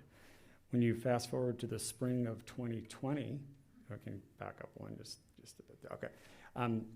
Looking at that, there was the 2016 version of the P3 curriculum, and that was selected by that current CAB to be the best choice for the students. When we move to the next slide, we move to fall of 2020 into spring of 2021.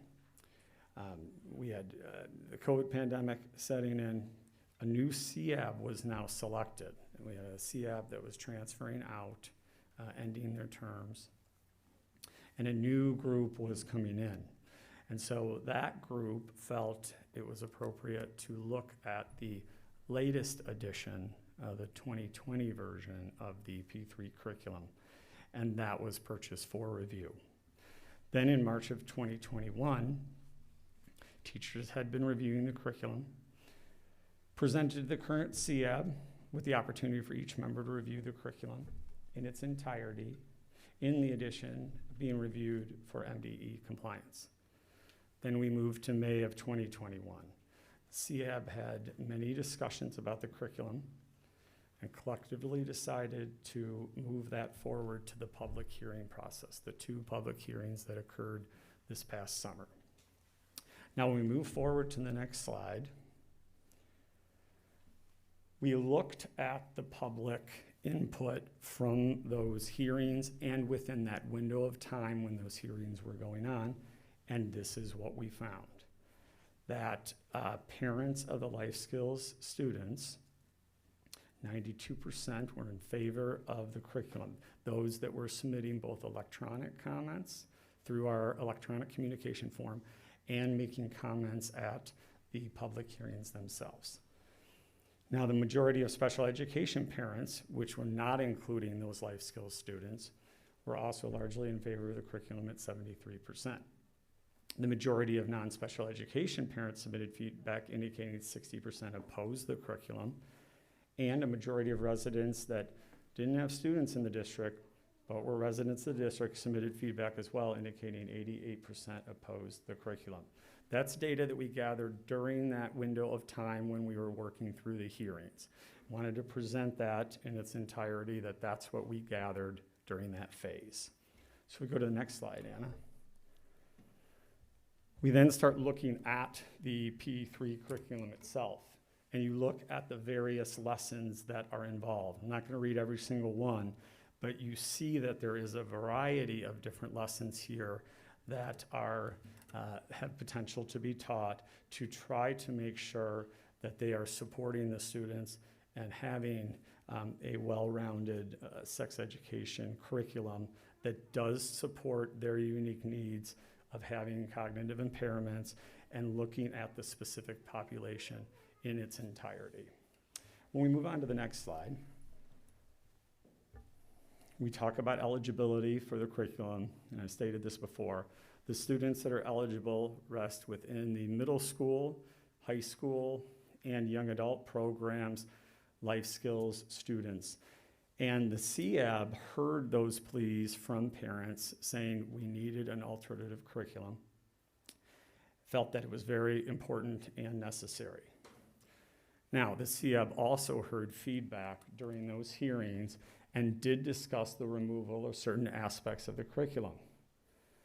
As a whole, they decided against that because of the belief that the teachers needed the full array of tools, and then they could individualize the instruction for this population. Moving on to the next slide. We do value community voice, and that we wanted to make sure that we were responding to what was being said and heard, and did have those discussions about concern over stick figure imagery and gender identity. And the CAB then honored those voices by creating a comprehensive companion document that would go along with the curriculum so that it outlines and details every aspect of each of the modules and lessons so that parents would be presented with greater detail to make certain that they could make educated decisions about every aspect of the curriculum, working in conjunction with the teachers themselves. So that's what we're referring to when we say companion document. If we go to the next slide, we talk about who will deliver this instruction, because it's not all our special education teachers. Currently, we have 2 teachers at the middle school level, 2 at the high school level, and 5 in our young adult program. So we talk about the life skills staff would be provided professional development in the spring and summer of 2022.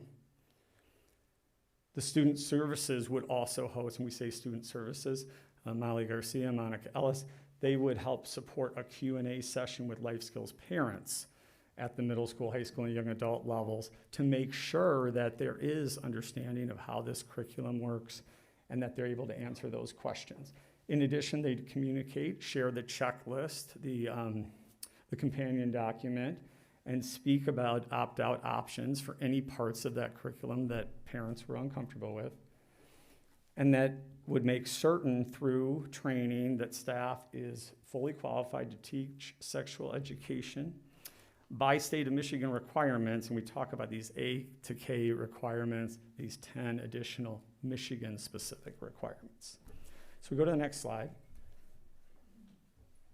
We also thought about all the questions we've received about community concerns, and the CEB has responded and has looked at and researched, and I have as well. And we want to go over some of those community concerns. So one of them that was expressed tonight is that the visuals themselves being, are those appropriate for teaching sex education to students? Now, this is a quote from Lori Beckhover. Lori is the primary HIV and STD consultant in the state of Michigan for Michigan Department of Education, which I consulted with a fair amount throughout this process. And in short, effective instruction, so I highlighted this part in yellow, Effective instruction for this population needs to be simple, clear, concrete, functional, consistent, and repeated at successive levels. And we also talk about that the sex education does need to include images because of this population's needs to be supported by social stories and the way in which they learn on a regular basis.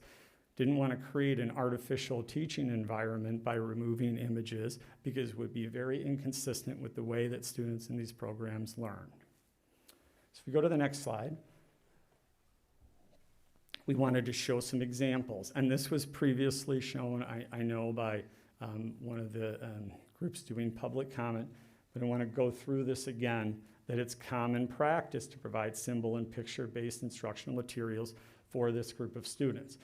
So taking them out of this environment and not allowing visuals would be a different way of instructing than the students are used to. And so this combination of words and images is part of the regular routine within the life skills program. If we go to the next slide, we've heard about the curriculum being legal, and it's been suggested that it is not legal. I completely disagree with this assertion. We've reviewed the curriculum. We've discussed it at the MDE level, and with the education consultant have determined it is compliant and legal. There's another element that's been talked about that is somewhat confusing. I want to clarify that. There's 10 additional elements listed in Michigan law. It talks about there's a certain number of items that must be taught throughout a child's educational career, and that is the interpretation from MDE. So this idea that all 10 of these elements listed in Michigan law are taught every year for every student all the time is not how MDE interprets that language. And that's, again, talking about that A through K section. So I made sure to confirm that these A through K section, for example, over the course of the time that the students are in the life skills program, for example, could be taught when it's appropriate based on the student's age and cognitive ability, that they could be covered at the various grade levels throughout, and specifically confirm that they don't need to be specifically included in any curriculum resource recommendations such as PPP. And I put an example there, a specific Michigan law about adoption.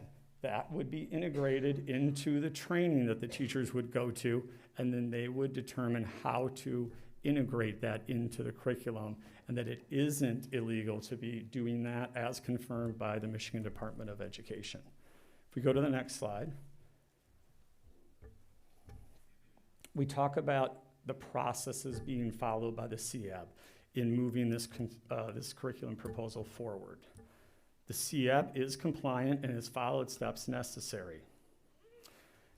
I've addressed it multiple times with both our legal team at Troon and our MDE HIV STI consultant, like I had referred to earlier, Lori Beckhover, and have confirmed that we have done a very thorough job.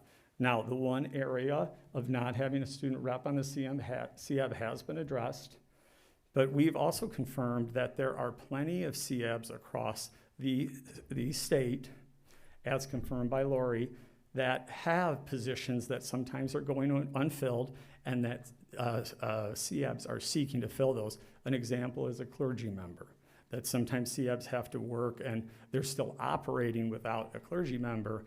They continue to work on that. Now, we have since filled the void for the student reps, and then I specifically reached back out to legal team and MDE and said, does that invalidate work that is done before? And they said, absolutely not. You've now gone back, making sure that that part is taken care of, and then you move things forward. If we go to the next slide.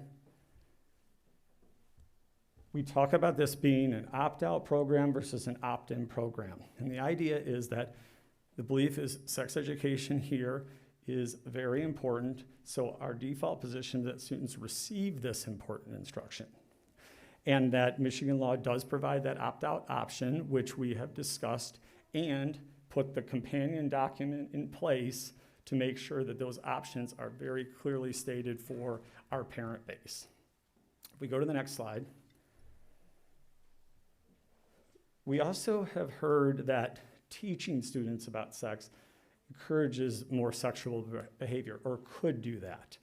There's actually a strong scientific consensus that providing people access to information and services regarding sex and reproductive health isn't linked to these increases. And there's a number of sources. I included one here. If we go to the next slide, there's also been discussion about the curriculum being abstinence-based. And this was discussed in addition at the MDE level and spoke about abstinence-based can be supported in a comprehensive curriculum. But what's really important at the MDE level per discussion is what matters most is how we're defining the terms we use. And we will be defining the curricula employed that teaching abstinence is best and the only method that is 100% effective in preventing pregnancy and STIs. And our teachers can be repeating that in various places throughout the curriculum to enforce that that is the understanding as we move forward with this curriculum. If we go to the next slide, I want to provide a few more important points. The first is power of attorney. For students that are older, for example, and may not be able to make their own decisions about the curriculum as they are over 18, that we would follow and comply with legal documentation granting that guardianship and power of attorney for educational decision making. In addition, the portion of the 3-piece curriculum that outlines California law will be replaced with Michigan law, and I pointed that out with those A to K components. Any elements that are missing in there would be supplemented, and I have confirmed that that's perfectly legal to do. The third one, we can jump back. The 3P curriculum is provided to the Saline Area Schools version that does omit the part that would talk about abortion. We will not be teaching any aspect of abortion in this curriculum, and nor do we do that in any of the general ed sex education curriculum too. I mentioned the companion document earlier. That's to be seen there if you'd like to take a look at the link. We're not going to do that now, but I do want to assure you that it is comprehensive in terms of going over each of the lessons and providing detail regarding that. If we go to the next slide. So here is the recommendation that the school district and the CEAB, consisting of 15 members and 2 non-voting reps, on October 6th met and voted in favor of recommending the P3 curriculum with the companion document that I just mentioned. 11 CEAB members voted in favor, 2 CEAB members opposed, and Lisa and Tim asked me to use their names to publicize, which we have done. And they'd like their dissent publicly noted, which is fine, and we have done here. They've also provided an opinion that was sent to the Board of Education. 2 CEAB members, which are the students, are abstaining as being new members to the committee. If we go to the next slide.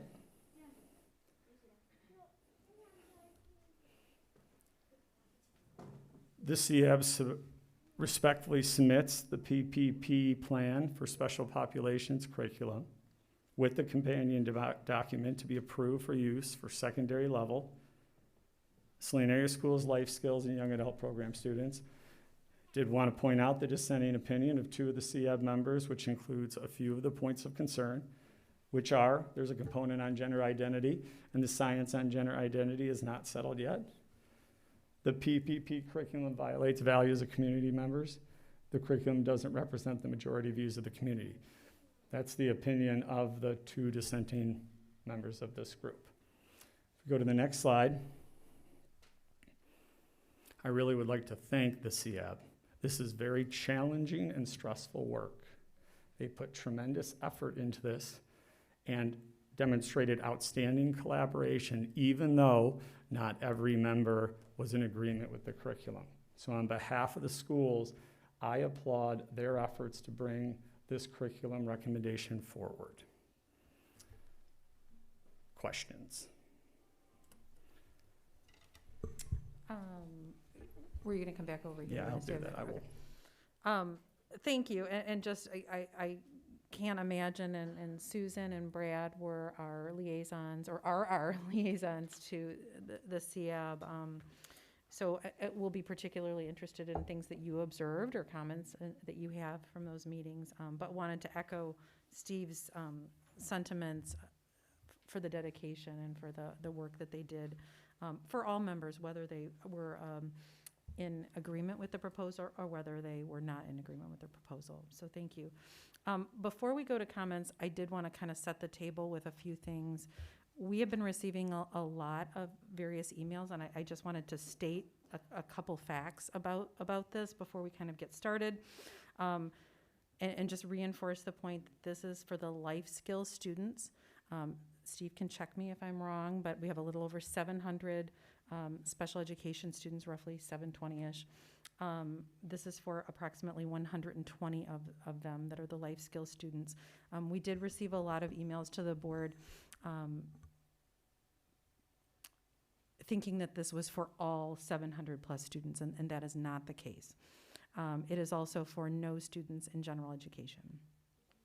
And another comment that we had received a few times seemed like this would be a new thing to be teaching reproductive health and sexual education in Saline area schools.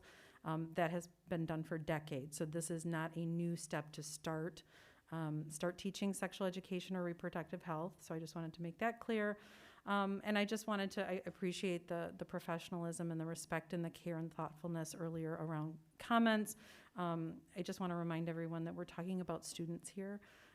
These students are approximately 12 years old to 26, so we have a wide range of not just children, various stages in their growing up, and they deserve our respect and our support in our comments and conversations tonight, both in public comment and at the table. So thank everybody in advance for that, because I know how much this team up here loves these students.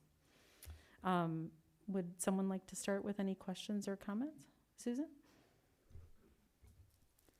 Yeah, so as you mentioned, Brad and I served as the board representatives on the Sex Ed Advisory Board. I wrote up a tiny piece here. I'm personally proud of the Sex Ed Advisory Board. They are a dedicated group of people and have shown their commitment in serving the board and the district. A lot of time and energy has gone into CIAB's recommendations that we have here before us. I trust and fully support these recommendations and hope that the board will put their trust in them here today by adopting the curriculum. I also want to point out at the last meeting before the group took the vote, and again, we didn't vote on that. We more observe and take in. And so the two students reps were present, and actually it was their first time there, and they engaged in the conversation, and I was quite impressed and excited to have them join us. So they understood, and I know that they're, wouldn't want to put the pressure on them to make a decision as well on that with the group for that evening, but they were there, and I'm excited to have them continue on. Thanks. Anyone else like to make a comment, question, dig into a particular topic? Yeah, If Brian. you don't mind. I guess I'll speak also to my experience as a part of CIAB. I will tell you, first of all, I want to thank them for welcoming me as a new part of their committee and what have you this year. I was looking for a number of items in the CIAB and in this curriculum specifically, and I could tell you that I am entirely satisfied by the answers that I received by the work of this committee. It was thorough. It was done well. I applaud them. I think that this curriculum provides equitable access to students who need sex ed curriculum tailored to them. Like, that was something that was important, and I think it's achieved here. I believe that our educators, right, who are in charge of doing this work, partnered with us and told us this was the best curriculum that they would choose for this work. I value that. And so that was important to me as a teacher myself, and also just as a member of this team, as a member of this committee. That spoke to me. They advocated for it. They advocated for the visuals. In these meetings, we had hard questions asked about these visuals, and the reality they said is these are necessary for meeting the needs of this targeted group of students. And Steve talked about effective instruction for this population needs to be simple, clear, concrete, and functional, consistent, and repeatable. And I just think that accomplishes that. We did listen to the community. It was important to us as a team. And so I want to applaud again. The companion documents are really well done and really well thought out and really respectful of parents and wanting them to have information about these modules. And so it's personalizable. And I want to make sure that I talk about that. I don't see this as, opt in, opt out. I think I see this as personalizing for every single student and the needs that they need. And so that was important to me as a part of the team. And then the last thing I wanted legal compliance. And Steve will know that I've been kind of bad all about that, right? I've asked you and asked you and asked you and asked you. And, when coupled with professional development and coupled with professional development around A through K, his presentation tells me that we're buttoned up on that. So that's for those reasons, as a part of this SEAB team, I recommend this curriculum to this team.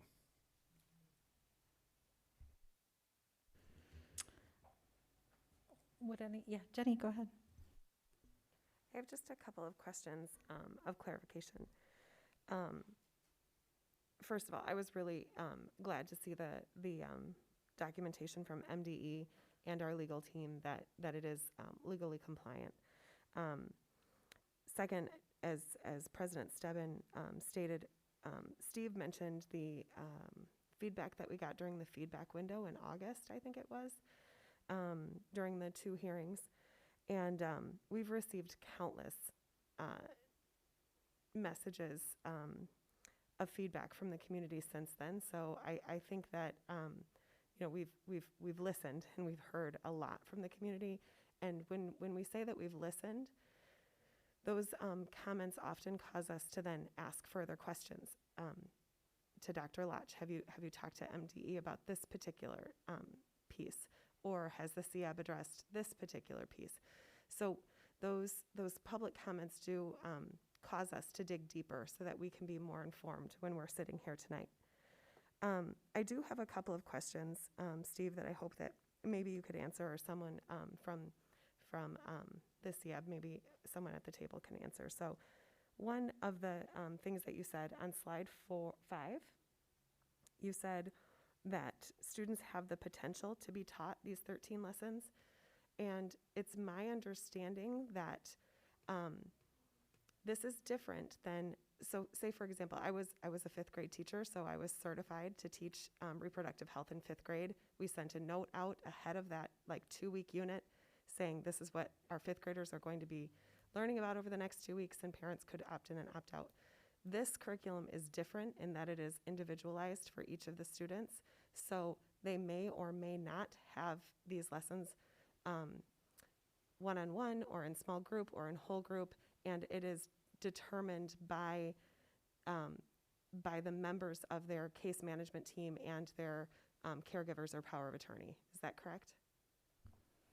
Right, that's correct. And that's what I was getting at with the A through K Michigan laws, is that it's important that they're getting that addressed through the breadth of the curriculum throughout all the years that they're in Saline area schools. But, it would likely be unrealistic for students in every grade level to get that whole, all 13 lessons and then integrate the 10 aspects in that A through K. So the interpretation from MDE is that is the span of the curriculum that's covered over their time period that they're in Saline area schools, and is done at age appropriate, cognitively appropriate level, like you mentioned. And that's why it's so important that the teachers who really know their students can consider what is the appropriate level for each of them. So the A through K, just to verify, but the A through K has to be offered, but that caregivers could opt out of that and that would still be legally compliant. Right. I mean, those are the elements of the curriculum that need to be offered and taught. If there is a parent that doesn't want a certain element taught, they would opt out of that. Yeah, Okay. that's correct. And then I think this was addressed at one of the hearings, but I just wondered if you could touch really briefly on when the opt-out happens. So it's my understanding, so correct me if I'm wrong, that it could happen at a number of different occasions. So it could happen at an IEP meeting or team meeting.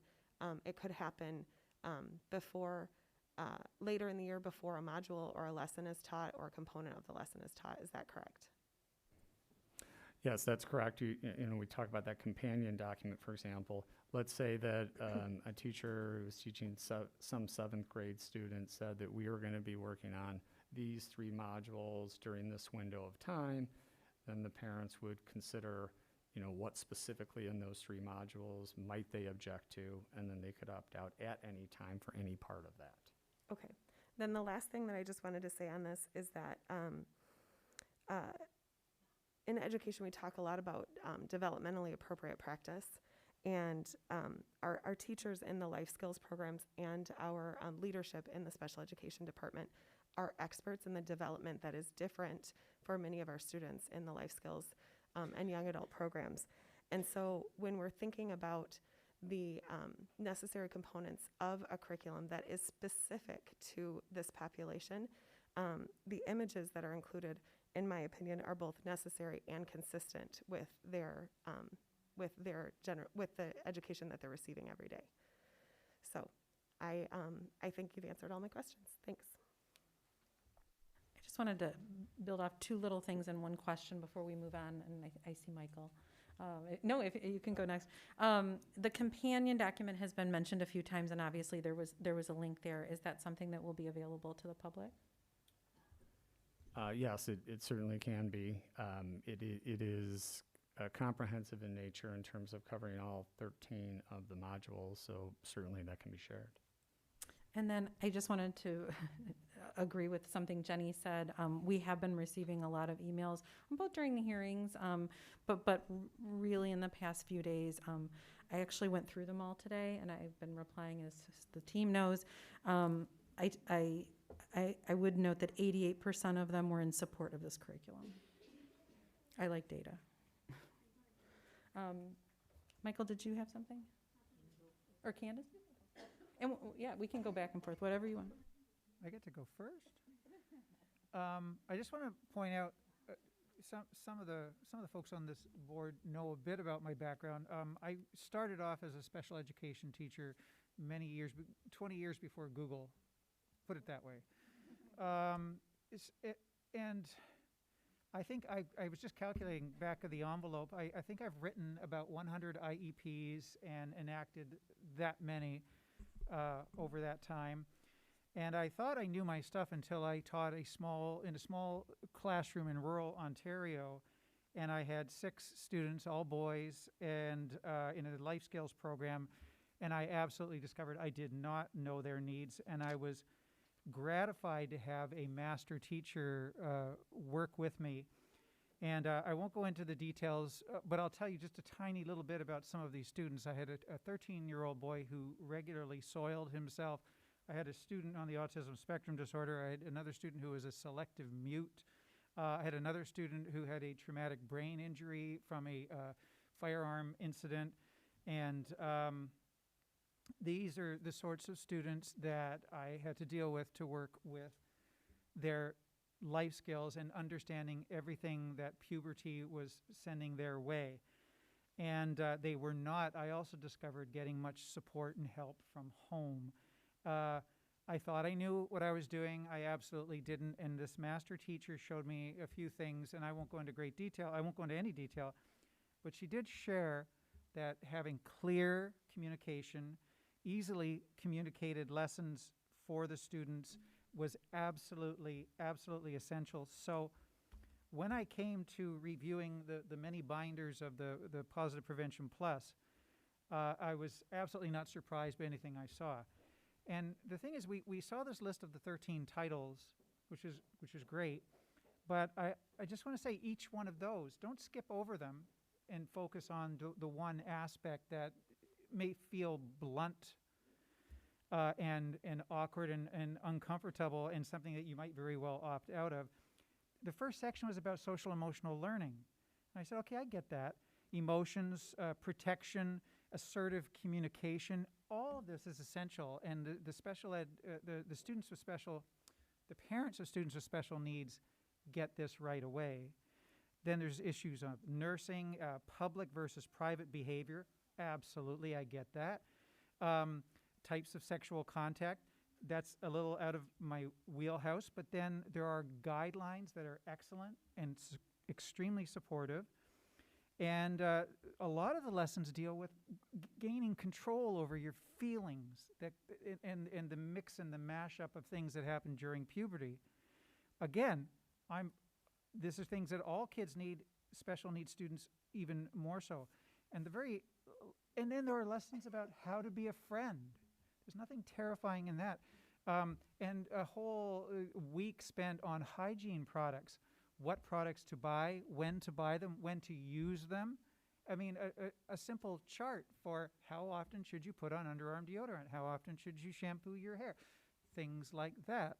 That's what we're talking about with this curriculum.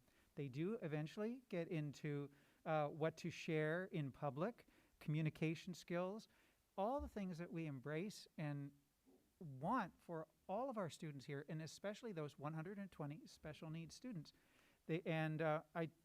I just want to stop at this point and to say thank you, Steve, for addressing our questions. I know we gave you a lot of them. Some of them were very in the weeds and very detailed, but you knocked it out of the park very clearly, not just in your presentation tonight, but through your calm and deliberate answers, and when you didn't have the answers, going off and investigating. So I want to thank you. But however we vote on this, I wanted people to know where I'm coming from.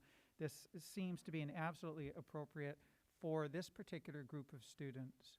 And I say this as a former special education teacher. You know, once a special ed teacher, you're always a special ed teacher. I think Dr. Molly Garcia might agree, and I'll just leave it at that for now. Candace, did you want to go? I should have gone first, Michael. Did I steal your thunder? Well, some of it. No, I did also have a chance to review the curriculum and really took the time to look at every page, and I wrote down, page numbers and specific references to some of the lessons, because I think it is important that we do our due diligence, and we're not just coming from our beliefs or, what we think should be, but that we also have facts to back that up. And that was really important to me.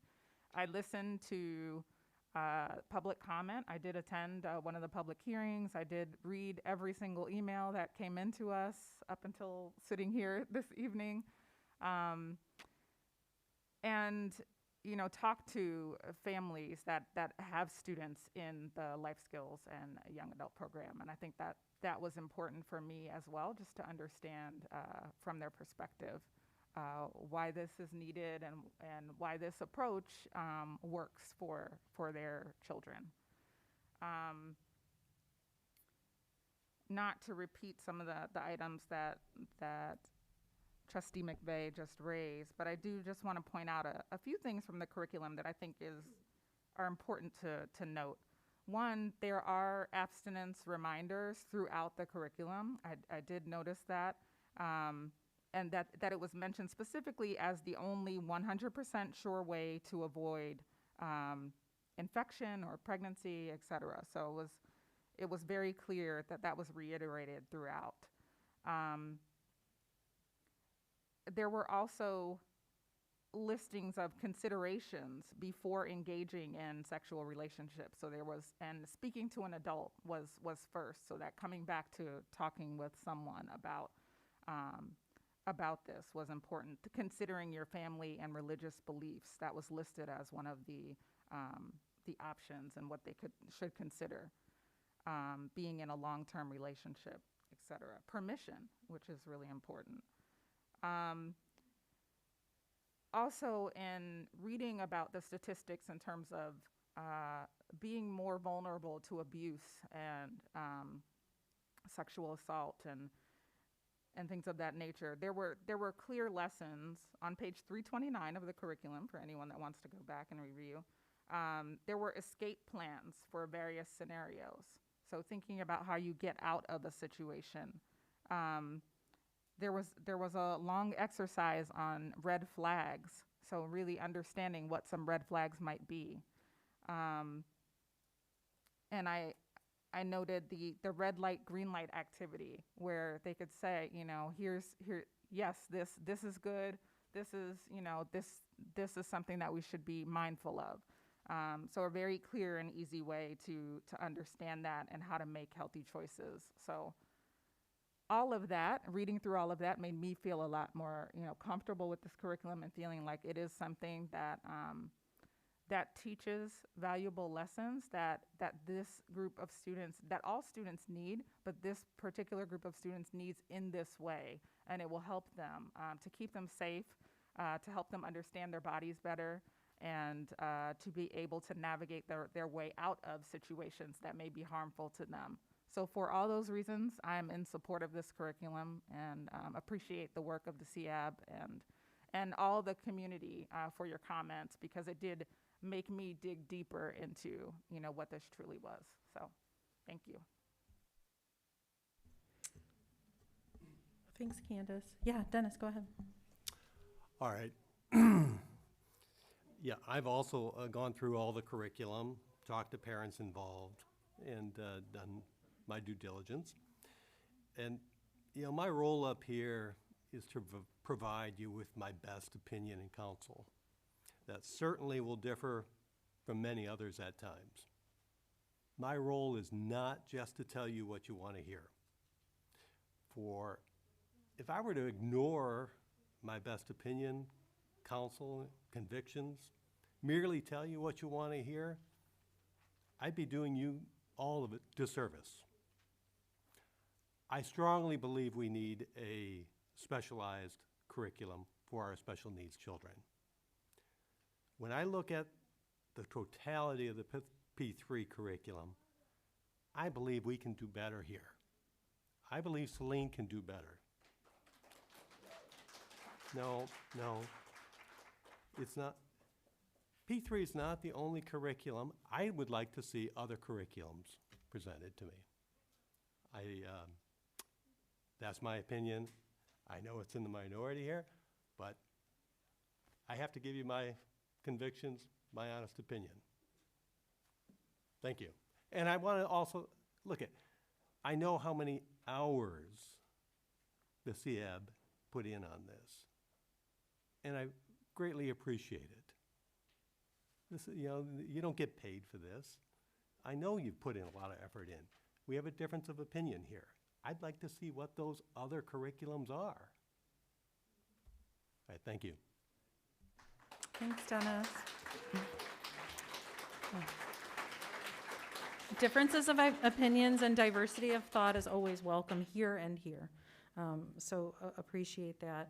I wanted to, first of all, I have to follow up on something Michael said, because I think when I think back about all of these comments, both for and against, it's about 5% of this curriculum, maybe a little less. And 95% of this are things that Michael mentioned around friendship, personal hygiene. Please don't take that for granted if you have children.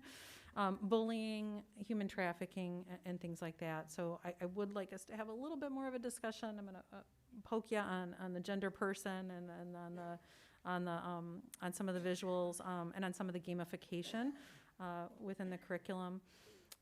I had the opportunity to spend a lot of hours with the binder. I also talked with parents of life skills students, because that matters the most to me. What do they think? Our staff opinions matter greatly as well, since they will operationalize any policy that we put out there. And one of the things that I was really glad that I did is I spent some time talking with Monica Ellis and Molly Garcia, who head up our student services group, so our heads of special education, so our life skills students as well as all of our other ones as well. And something that I came with a list of questions after listening to parents and reading all of these emails. And one thing that I thought about a little bit differently after that conversation was we talk about this incredibly generous and wonderful population, but we talk about them a lot of times with these facts and figures about them being possible victims of abuse, right? Totally legitimate data. But the flip side of that came up in a couple of my conversations, and it came up with Monica and Molly about we need to protect them for a couple of different reasons. Number one, we don't want them to be the victim of abuse, but number two, we don't want them to be accused of abuse as well. And I hadn't really thought about that a lot before. So, I'll just get into it. There are a lot more pieces of content and visuals around masturbation in this curriculum, and I asked questions about that. I read the gen ed curriculum again, to brush up on that, and it's not there as much. And I learned that a lot of times, it's a sensory thing, and you could probably explain this a little bit more, but it's happening, and it's something that they need education on, particularly that because they don't understand social cues and what's socially and legally supposed to be happening in public. And so some of the times they might engage in that behavior at Target or at the grocery store or wherever we happen to be, right? And that can happen in front of other people that take action against those children. And kind of label them as a predator. So I look at this from those two different angles, right? So we're helping them to not be victimized, but we're also protecting them from legal situations. So I thought that was an interesting aspect of this that I didn't get the first time kind of looking at all of this and looking at the curriculum. And so I thought that was a really, really important thing to pull out. I did have a few questions. I wanted to talk about FAPE a little bit, if we could talk about, that right to education like this. So the students right now in the life skills curriculum, the gen ed curriculum is just not acceptable. It's just not. And I, like Brad, like the law, and always kind of go back to that when I look at things. I start with the law, and then I build off of that. So I was wondering if you could talk a little bit more about FAPE and about what role that kind of plays in giving these students a curriculum unique to them. Sure, right. It's certainly important that students have that right to education and that it meets their needs. And I think that's an important part here. We're talking about a sex education curriculum that meets their unique needs. And you brought up some of the things that students are going through. They are going through puberty and having all those feelings and emotions, just like any other students. And as they get older, a lot of those things that are happening for our entire student population are happening with this group of students, but they need to be educated differently on those things. Public and private, for example, is something that this curriculum addresses, and I think it is important that to follow FAPE, that we are considering what is the most appropriate curriculum for this specific group of students.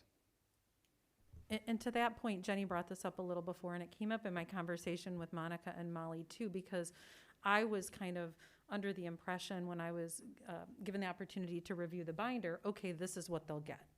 That's kind of what I was thinking. And what I learned, and if you want to add on to any of this, is that it's a partnership between the parent or guardian and the student and the staff to kind of say, okay, let's take a look at this binder. Let's kind of match this with the IEP.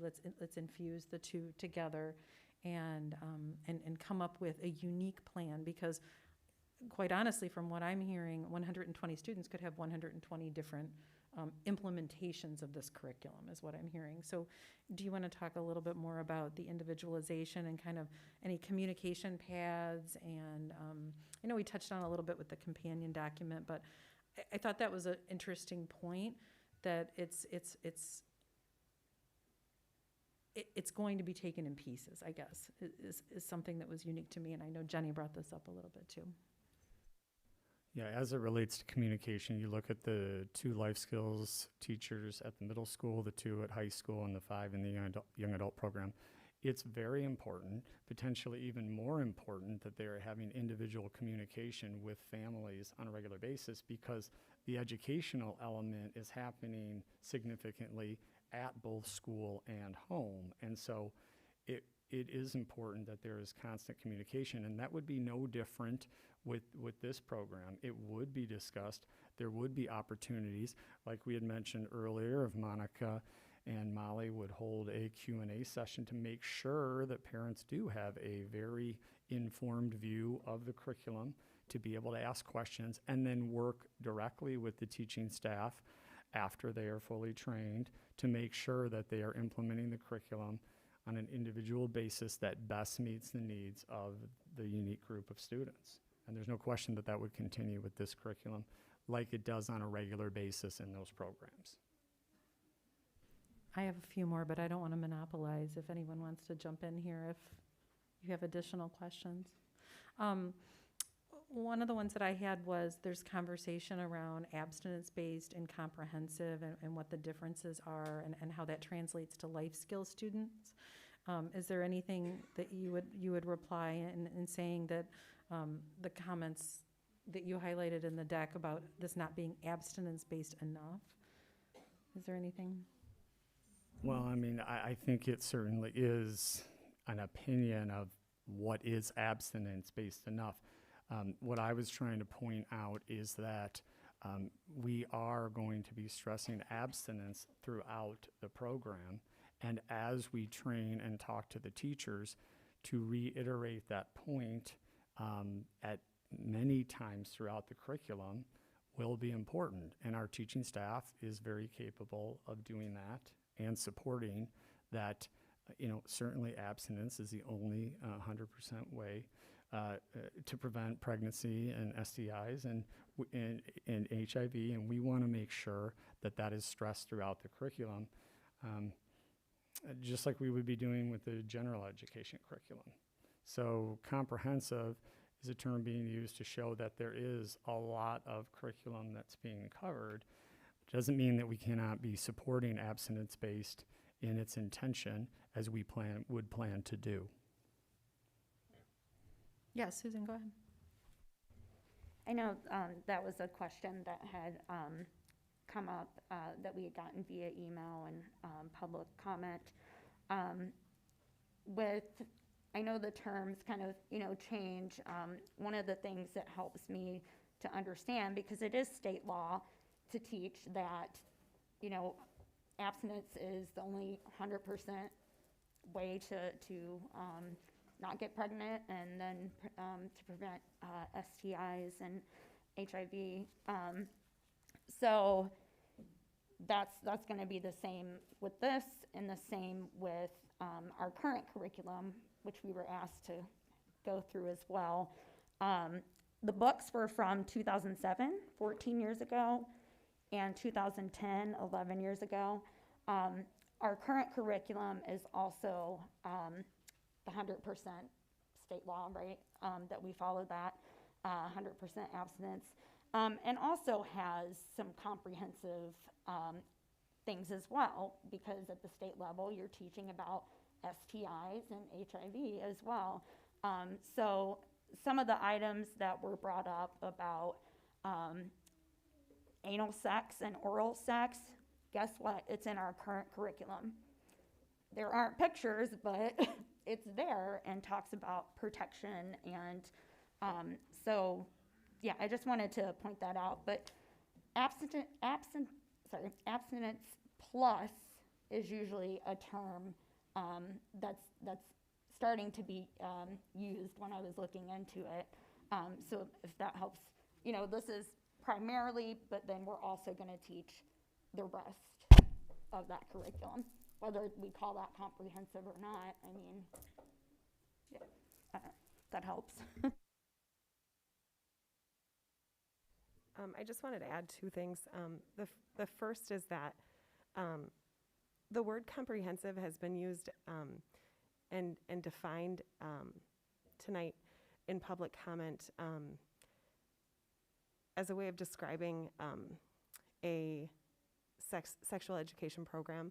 I just want to point out, as someone who's been in education for 21 years, that we often talk about curriculums as being comprehensive. We have a comprehensive reading program. We have a comprehensive science program. We talk about comprehensive in a way that that clarifies that all the needs of the students that this curriculum is intended for can be met through this curriculum. So I just want to point out that just because something is called comprehensive does not necessarily tie it to an organization that has been mentioned tonight. The second thing that I just wanted to point out is that I know that there are other programs. Someone mentioned tonight that MDE has a new 2020 version. I also want to clarify that the MDE 2020 version is not a curriculum for special education students. It is a general education program. So that is not what we are discussing here tonight. The experts within our community, the experts within our state from MDE, and experts from around our country have spoken about this program in particular having the ability to meet the needs of this particular population. So in my opinion, saying that we can do better doesn't make sense. So to me, this is the program that I think best meets the needs for this particular student. If someone wants to clarify further and tell me what they mean by we can do better, I'm open to hearing that in this discussion. I'm not sure that that was something that I didn't understand. Sure, I see here that the CIAB considered the programs the 3 R's curriculum and the Flash curriculum. Those are also special needs programs. I'd like to see those. How do those differ from what we have here? I think we can do better. I think that's fine. I just want to reiterate that we have committees for a reason. We have a policy committee, we have a sex ed advisory committee, so that they can vet all of these programs and then bring them to the board. So for me personally, I am going to trust that the work that has been done by the board and by professionals has been enough to vet this program for my own personal opinion. Well, if that's the case, we really don't need to exist. If we're a board, we can just simply get a rubber stamp here. I'm just asking questions. I want to see it.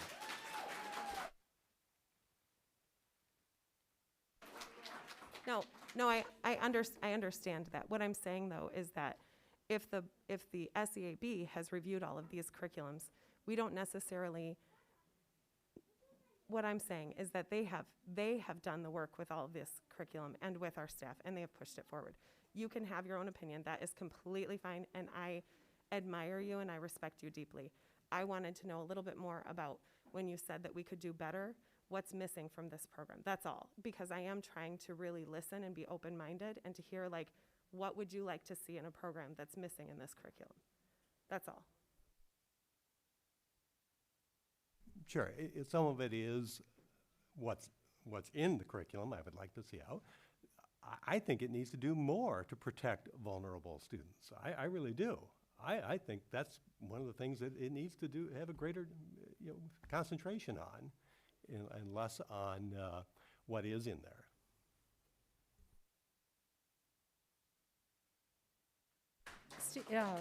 Steve, is that something from the teacher's perspective, more to protect these vulnerable students? Is there something that can be discussed in the classroom? Do you have any thoughts on that in enhancing these conversations that are happening in the classroom with PPP, or any thoughts there? Well, I will echo what Trustee Miller is saying here. I do believe that the CIAB's role is to review curriculum And in this case, they spoke about 3 different curriculums that were reviewed. And so I'm trusting their judgment that based on their review of the P3 curriculum, that it is doing enough to protect this vulnerable population of students. Okay, thanks. Oh, yeah, Brett, go ahead, and then I have a little question. Then ask it, and I'll go after you. This is totally changing gears, so we can come back to anything that's been discussed, but I would like, maybe a teacher can help me out here, or a former assistant superintendent of curriculum instruction. When we had a lot of emails, and some of them would say, this is evidence-based. I'm looking at one. There's data from the American Journal of Public Health, the U.S. Department of Health and Human Services. It's an evidence-based program and curriculum.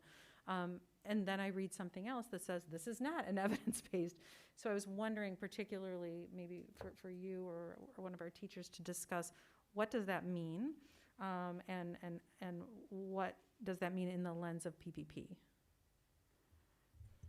Yeah, I can touch on it from that example I was providing earlier, that we were pointing out that teaching about sex to students is not increasing sexual activity. That's based on studies. That's based on multiple studies that they have looked at a variety of different sex education programs throughout the country and have determined that based on their research and evidence that that's not the case. So that's how we talk about evidence-based, that it's based on practice and research and effectiveness.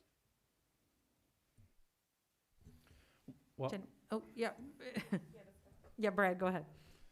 Well, the science teacher in me definitely says yes, yes, yes. Like data. So when something is evidence-based to me, it means it has data and research to back the curriculum, to back the things that are presented, et cetera, et cetera. And so for me, it's rooted in, data such as was presented by Steve earlier. So I follow that. That's what I would say also if I was saying about quote unquote evidence-based. It is data, it is research to back it and its effectiveness.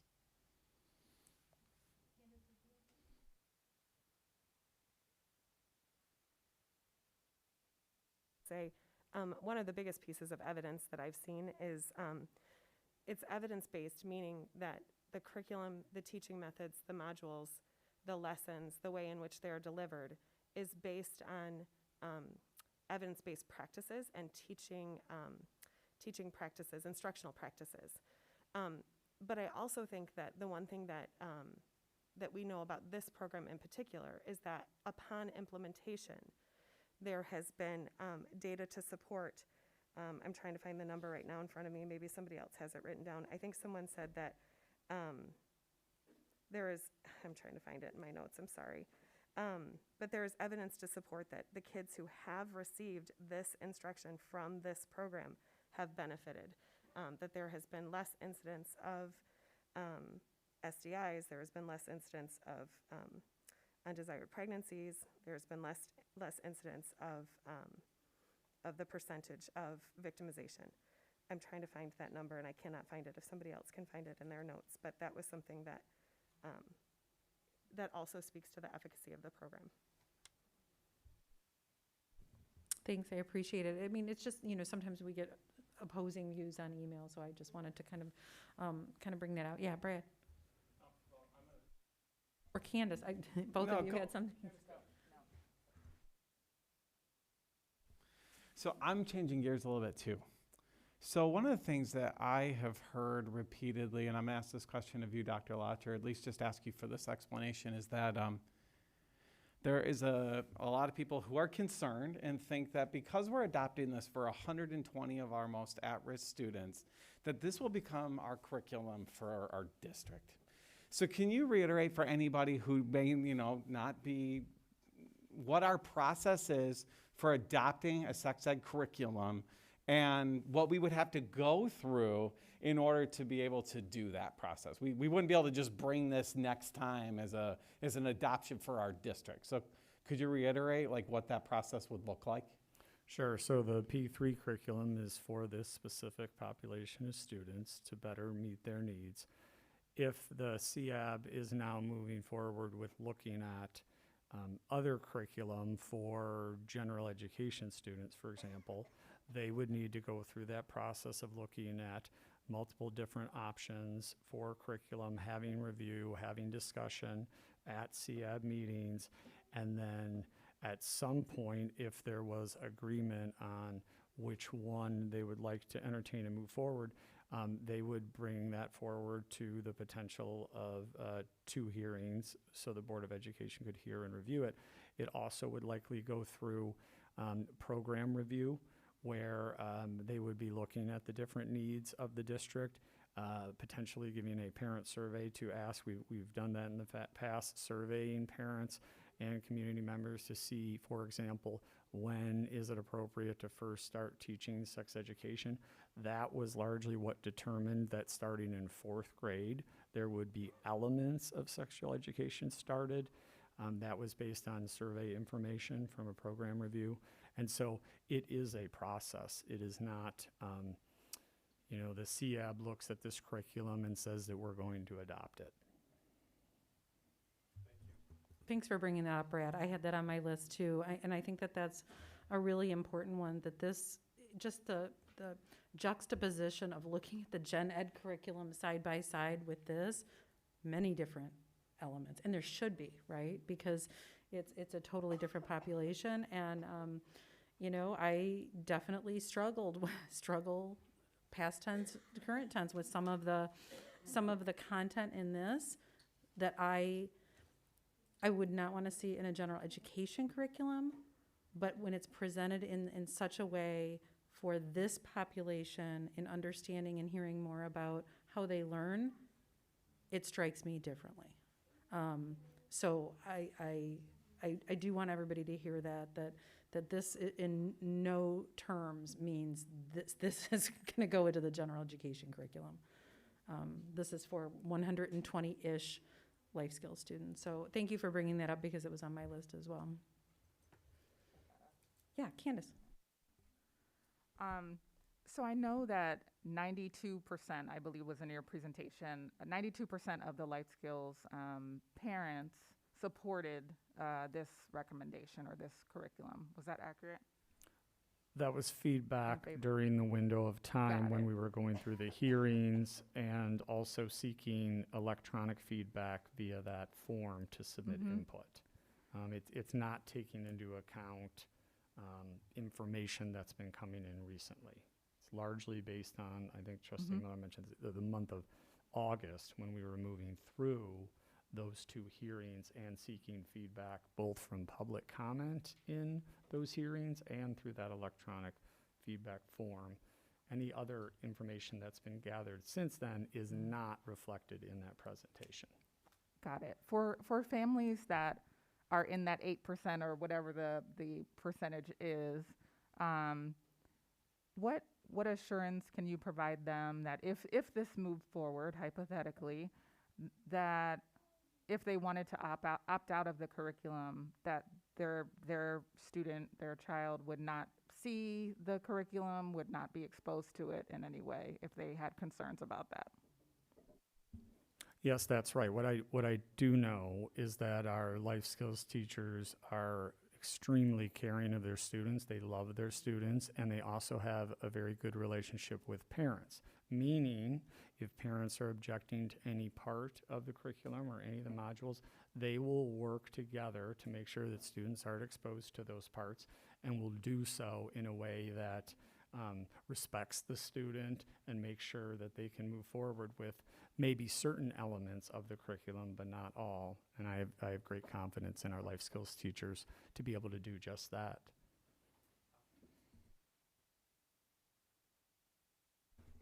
I would like to add in reviewing, the emails around during August and the feedback that we did get through the survey. I noticed a lot of people who were opposed and had concerns pretty much didn't want sex ed in the schools at all. So I think that's important to point out. With the disagreement, it just wasn't the particular,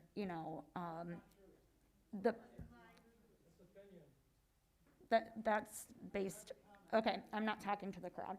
So, so yeah, that was a lot of stuff that we received and what I read.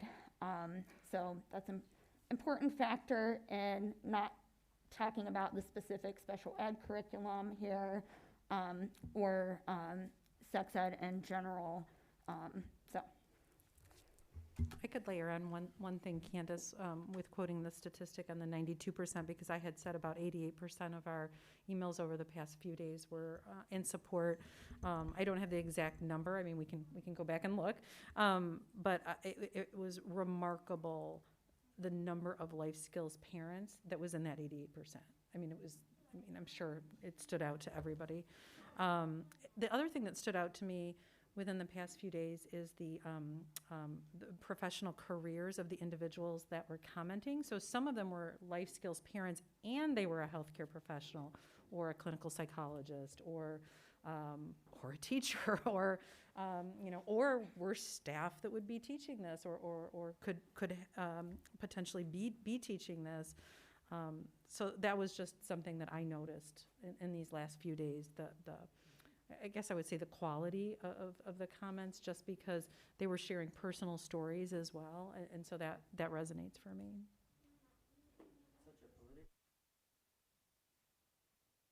No, no. Thank you for not. Yep. So, yeah. Oh, and then Brad, yeah. Oh, go on. I was just kind of, if we're done with questions and rounding up conversation.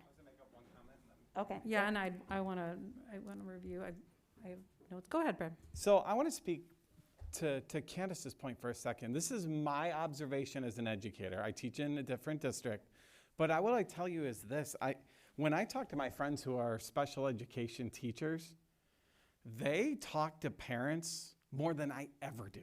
I mean, they are in just constant communication with parents.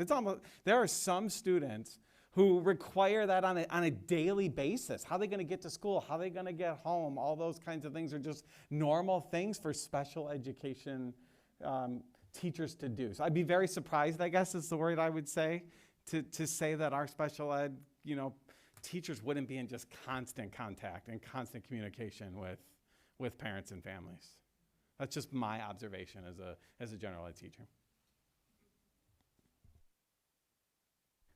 I wanted to just make a comment about kind of the gamification and repetition of the curriculum. I thought that was an interesting conversation that I had with Molly and Monica also on how these students learn and what tools they currently have and and we saw some of those tonight. I guess one question this isn't necessarily for Steve, but it's kind of for the table. So we've all seen the images that have been discussed here tonight and on email, but I also noticed that there were flashcards so you could cut out different things. And so I'll just put it out there. There were things like brush your teeth or hug, and oral sex and anal sex were on there. And so I guess my overall question would be, I understand the reasoning and the discussion that we've had around imagery and how students are learning, but I was just wondering your thoughts on, because I really like the repetition within the modules to help their learning. I like the green light, red light. I really liked that as well. And the flashcards for what's done in public and private, or I think that's in the particular section around sexually transmitted diseases. What can you get an STD from and what can you not? So I was just wondering what your thoughts were, because those were words versus images. And I don't know if this came up in the SEAB conversations. Like, how is that different than the images? I'm not sure what you're talking about. Yeah, so if we're talking about imagery and how these students learn, which is absolutely what we should be talking about, there are images of various things that we've heard about tonight and that we've heard about in emails. And the staff, that I also trust, is telling me that these are the tools that students are used to using. They're visual learners, right? But my question would be, I get that, but in the STD module, for example, you can cut out flashcards, but they aren't images, they're words, they're text-based. And so I'm just wondering, like, is it too far to have oral sex on a flashcard if there's no imagery and we're trying to kind of hear community feedback and we're trying to think about how these students learn? Like, is that something that struck you? Because that struck me because it wasn't an image and I was hearing that conversation about how the students learn, but that wasn't an image. So I don't have an answer, I'm just kind of throwing it out there. I mean, Yeah. I was just going to say, I'm not an expert on special education, but I am, my title actually technically is expert in my current role as an educator. So I just want to say a couple of things. One of the things that sometimes is difficult for adults to understand is the need for repetition for students. So when we're talking about adult principles of learning, even sometimes we have to explain as somebody who is providing professional development for teachers, we sometimes have to explain that while the repetition might be monotonous, might be boring for you, that it is necessary because of the development of the student.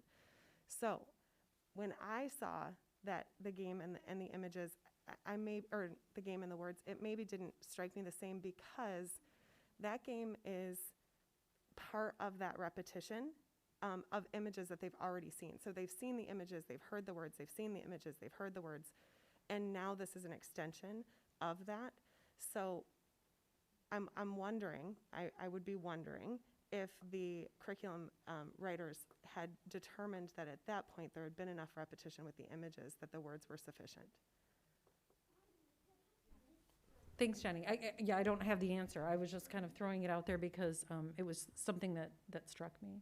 Yeah, Brad, did you have something? Yeah, so I would reiterate that, right, while the life skills teachers did say how important the visuals were, I would say that my experience as an educator would tell me that it's good also to have differing mechanisms and different ways of teaching, right? And so, like, these are all part of a toolbox that's available to our life skills teachers. And so I would say that that game and that activity is one tool that would also be available to our educators if they so needed that to be able to effectively teach the curriculum to this particular population. I guess that's what I would say. And I would agree with you, Brad. I'd agree with you too, Jenny, that these are tools. No curriculum is perfect.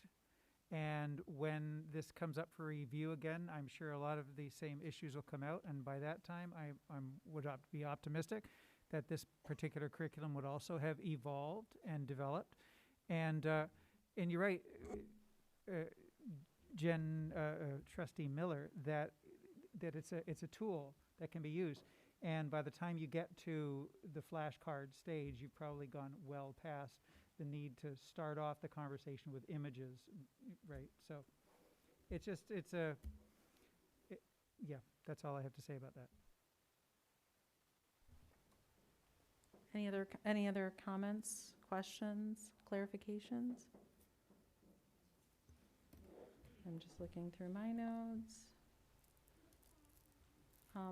I think the only thing that I haven't said so far is this is really needed. Like special education, whether it's this, whether it's another one, and whether it's whatever. It's just the general education population, reproductive health and sex ed curriculum is just not serving our students. It's not acceptable, and so I think it's way past time that we serve them in the way that they need to be served, and protect them in the way that they need to be protected. Both, like I said before, both understanding what is socially acceptable and legally acceptable to protect them from victimization, but to protect others from misinterpreting because they don't understand. Yeah, Jenny? Just a point of clarification on that point that you just made, and maybe Steve can speak to this, but it's my understanding that it is not possible under the current board adoption of the general education sex ed programming it is not possible for us to adapt that. Where in other cases, we might adapt curriculum to meet the needs of our special education students, but because of the way the law is specific to the adoption of this general education curriculum, we couldn't then say, for example, modify that curriculum to meet the needs without having it go through the entire process and basically having our SEAB or teachers rewrite the program. Is that correct? Right, that's correct. So you look at when we talk about the general education, sex education curriculum, for example, let's say fifth graders. There are some special education students that are accessing that curriculum, and then their teacher consultants, for example, may help them access it, but it is still the same curriculum that the other general ed students in fifth grade are going through. It's not completely changed, as would require, 2 additional hearings and so forth. Okay, I'm just looking down this way. Any other comments, questions? Julian, you do not have to say anything. You are more than welcome to anytime, of course. I won't. You okay? I don't want to put you on the spot. Your voice is always welcome at the table. Susan, then Brad.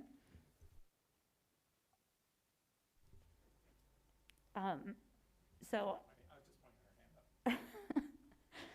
after your question, I'm ready to take action tonight and would like to make a motion. So I think we're there here, or I think, yeah.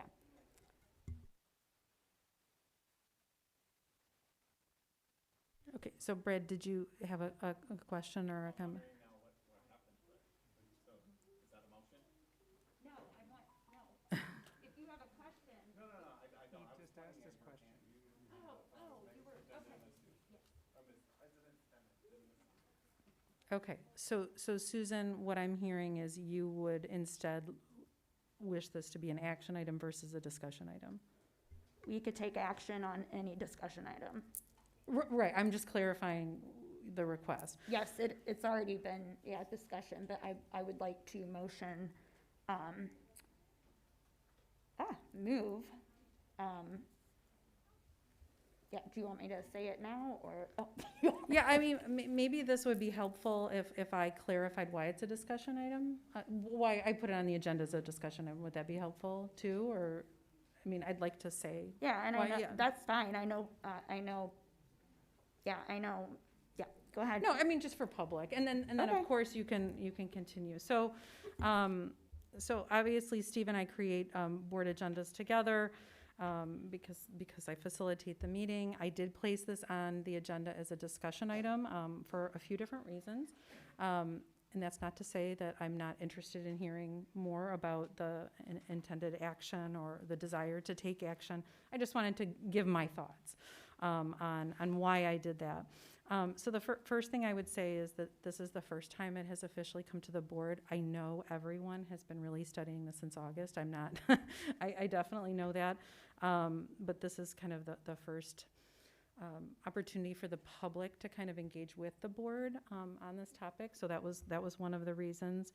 Another reason was I wanted to have more time for folks if they needed time to digest, or I didn't know what questions were going to be asked at the table or what our discussion would be.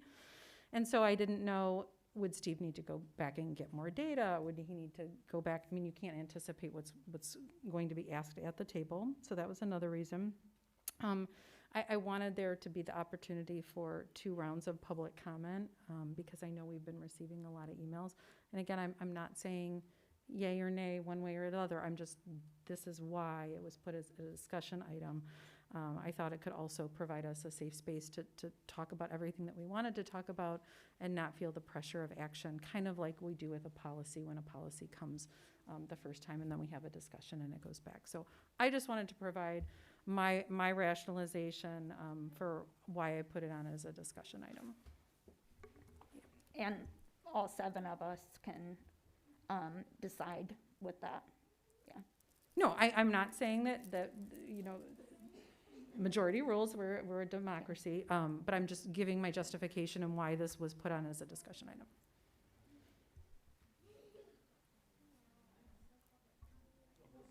Does, Well, so I guess I'll say that you asked where are we at, right? You want to know kind of that. I'm comfortable with voting tonight. I could go along with that. I do want to mention that in August, we had 2 public hearings. We offered an opportunity for a survey. We've had every board meeting, committee meetings, opportunity to speak publicly. I believe we've given updates and possibly presentations. I believe there's a presentation this summer on an update by Superintendent Lodge as well. So we've had multiple conversations on this and probably hundreds of emails at this point. I don't know, is there more information that you all are looking for, or? Not everybody who's had a chance to, excuse me, I'm asking a question too, and I believe I have the floor. Thank you. I'm concerned, and this came up this afternoon, that not everybody has had the opportunity to speak because we have 2 public comment sections, and some people didn't even arrive here until after the first one was over. That's why I'm a bit concerned about voting at this point until everybody's voice has been heard. So that's my opinion.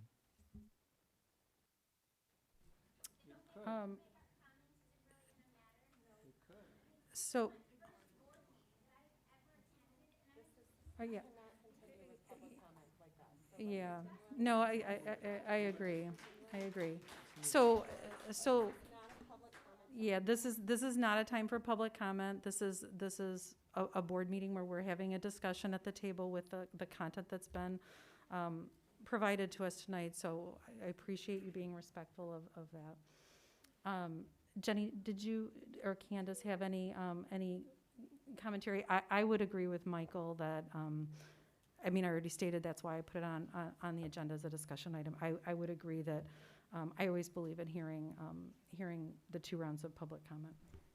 I actually requested from President Stebbin to not have the 30-minute limit tonight because I knew that was going to be a concern, and that did not happen. So there was only 3, right, that we would have heard about agenda items. Yeah, I don't know how many forms Betty has. I can speak to that too. So my interpretation of our policy is that the first 30 minutes, with the exception of extended public comment, which we had 2, is limited to agenda items, students first.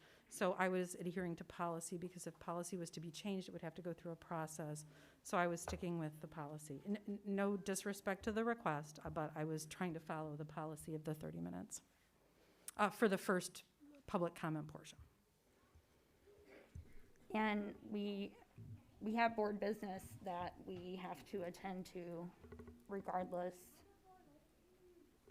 So if we bring it back next time and people feel that they didn't get to speak on the front end because it was limited, how far do we go? I mean, we're never going to accomplish anything at that point.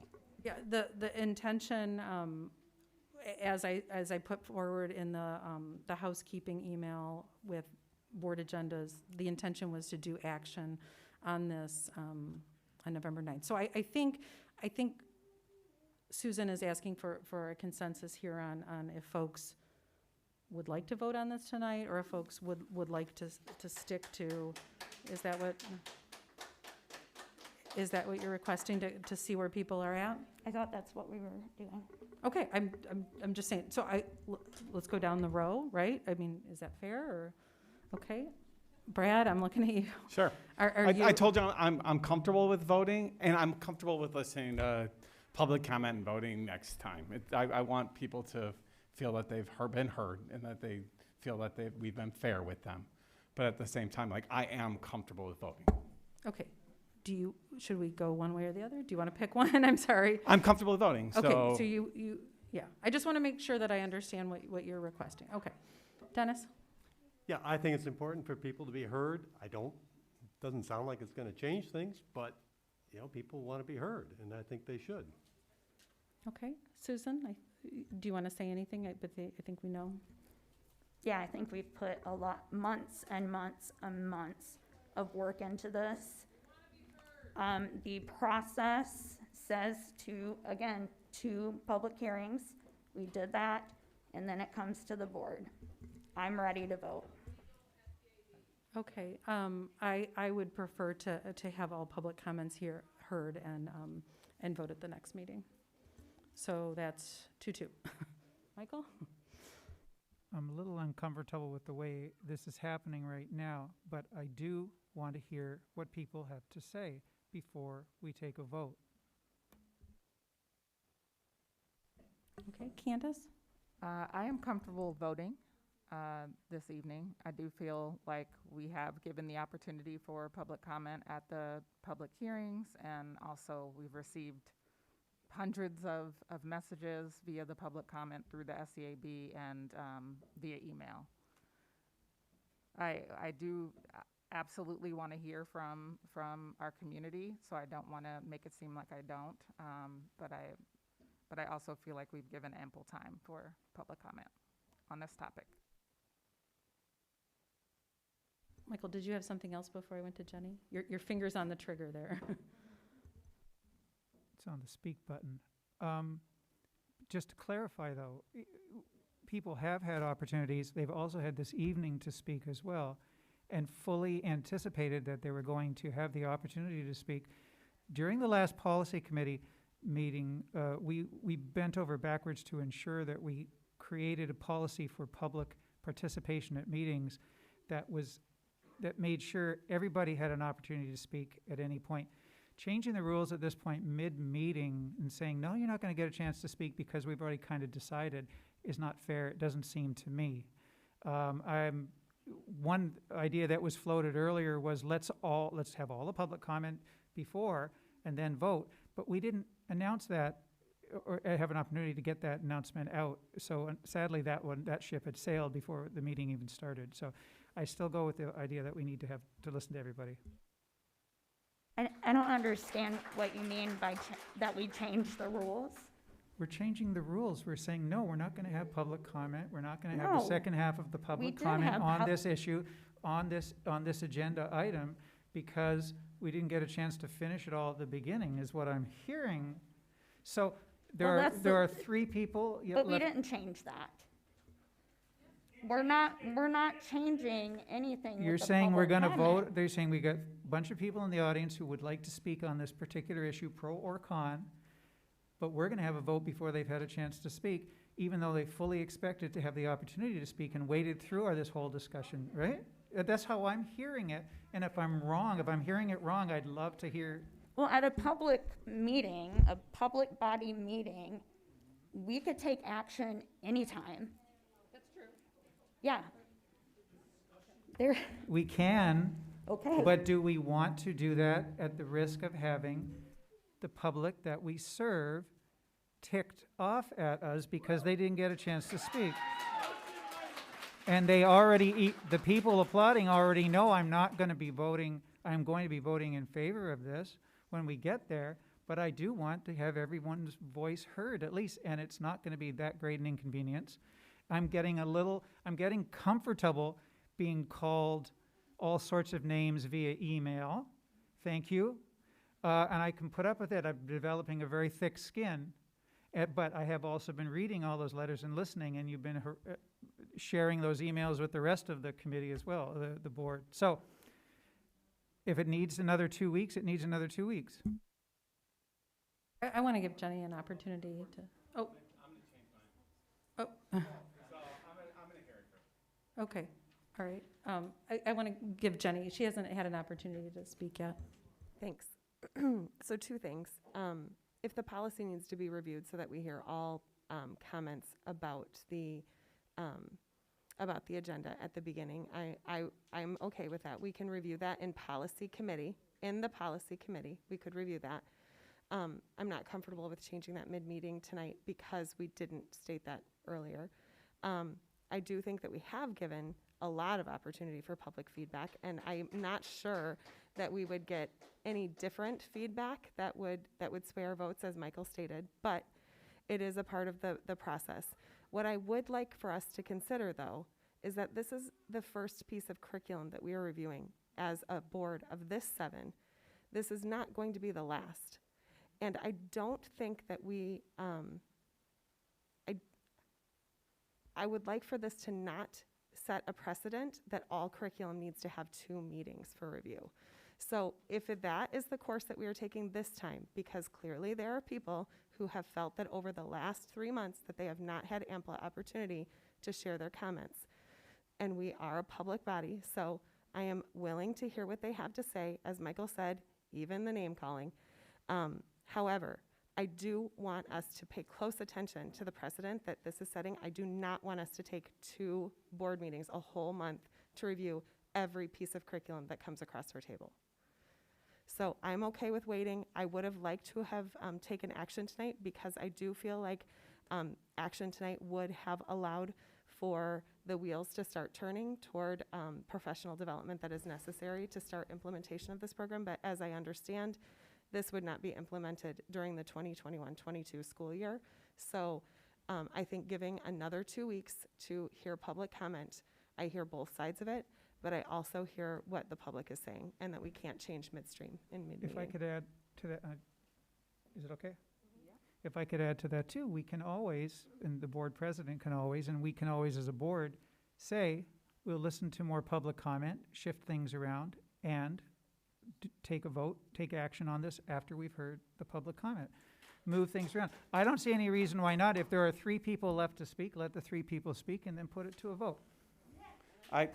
Maybe, if it is 3, and I don't know. That's what I was gonna say, so, yeah. Yeah, I agree. Is that, if that's possible. Yeah. I'm gonna reiterate that as well. Like, I would love to do that. Okay, Betty, can I just check in and see if we have additional public comment? But we don't know if everyone's still, okay, thank you. 16 is what she said, so that makes 19. If they're all here. If they're all here, that's absolutely And correct. we're going to be here to listen to it regardless. Correct. That's right. That's right. So what I'm hearing here is that we're going to move forward in this agenda. Is that what I'm hearing? Okay. Susan, do you have any comments? Okay. Are we gonna have an action item then after public comment? Is that what we're saying? I don't think anyone has made a motion for that to occur. I've seen people add their names now, and I'm not sure that's legit. Yeah. So Brad, go ahead. Were you? Can I make a motion to do it that way? Can we move public comment? Then, if we feel compelled, make that action item to vote?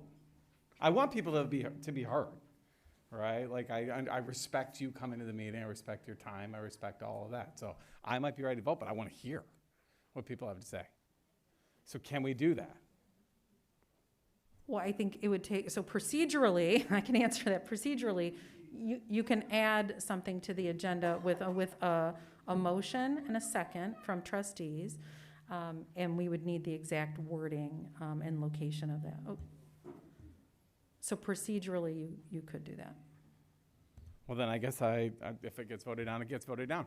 I motion that we move the public comment for tonight forward in our agenda, or we create an action item, whichever way is easier, for the vote after public comment. Which one is the way to go? It sounds like you're saying that you'd like to press pause on the discussion of the curriculum and instead have a public comment section, and when that's finished, return to the discussion and then take action on it as Susan, as Secretary Eastep suggested. Is that what you're? That would be appeasing to me. Does yes. that work for you, Susan? Or we could add the actual motion, the recommended motion behind public comment, instead of putting it back to discussion. Sure, yeah. Just move number 8 until to after number 13. Okay, so Brad, you'll need to word this. You'd like to entertain a motion and enter here. Tag, you're in, Brad. Okay, I motion that public comment item number 13 be moved to now in the agenda as part of the discussion item under the Life Skills Sex Ed Advisory Board proposal. Could I also note that we shouldn't be taking any additional public comment notes and papers, Ms. Yankee? Thank you. Yonke, sorry. Okay, so I have a motion on the floor from trustee Gerby to move item number 13 between items 9 and 10. Is that correct? Correct. Betty and Susan are noting this for the minutes. Okay. 8 and 9, you're right. Between 9 and 10. Yeah. Yeah. Okay, Brad, is that the correct language? Yes. Okay, so it needs a second to go to vote. Second. Okay. So Brad, Susan, all those in favor say aye. Aye. Aye. Opposed, nay. Nay. Motion carries 6-1. How many names? I think it was just me. Oh, okay. Is that, yep, okay. And All right. Can I move to recess? Yeah. Bio break. Of course you can move to recess. Okay. So Susan moves to recess for 10 minutes? Yep, gotta go to the bathroom. Okay, and seconded by Dennis. So can we just say 10:02? All right, we're in recess till 10:02. Thank you.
Okay, we're going to get started as soon as Michael McVeigh comes back to the table. And I see him approaching.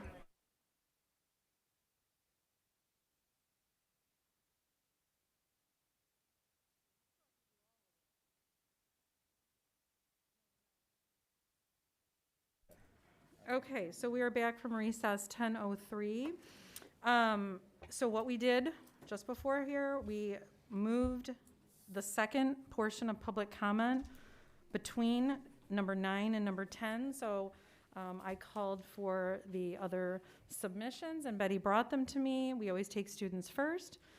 So Alexis Lyon, I pronounced that correctly this time, if you can approach. So just to remind everyone, the same rules apply. 3 minutes, Alexis, and Secretary Eastup will show you the yellow when you have 30 seconds left. She'll show you the red if you can complete your thought or sentence. And I guess I would just say, I know there's a lot going on and emotions are very high. I would just thank you again for being respectful of everyone being able to have their opportunity for public comment. I do have a large stack, so we're going to want to definitely be respectful of everyone's 3 minutes, no matter what position they might take on any topic. Okay, Alexis, whenever you're ready. So I wanted to touch briefly on what you guys discussed last board meeting as well with the policies for you guys will not stand for bullying towards transgender and people that don't agree with, I guess, they just have different views on what they should see and like that. But I want to know how that is going to be taken to action when you guys can't really manage normal bullying, verbal harassment, and reverse discrimination in Saline right now. Because for the past few months, I've been told to kill myself, that my opinion isn't valid, that I am an embarrassment to Saline schools, and that whatever I say is always wrong, even though everyone has their own opinions for a reason, and everyone's opinion should be respected, no matter your view or what you agree with. So I just was wondering how you guys are going to be able to accommodate both sides. All right, thank you, Alexis. So I'm now getting into, these are all copies of the forms that are white, so that should be a parent, guardian, community member, et cetera. It is very possible that some of these folks have left already. So what I'll do is what I did in the August meeting. If I call the person and they're not here, I will put them towards the back. Possibly they're in the restroom, et cetera. So they will have an opportunity at the end. I'll call them a second time. So the next person is Catherine Kelly, parent.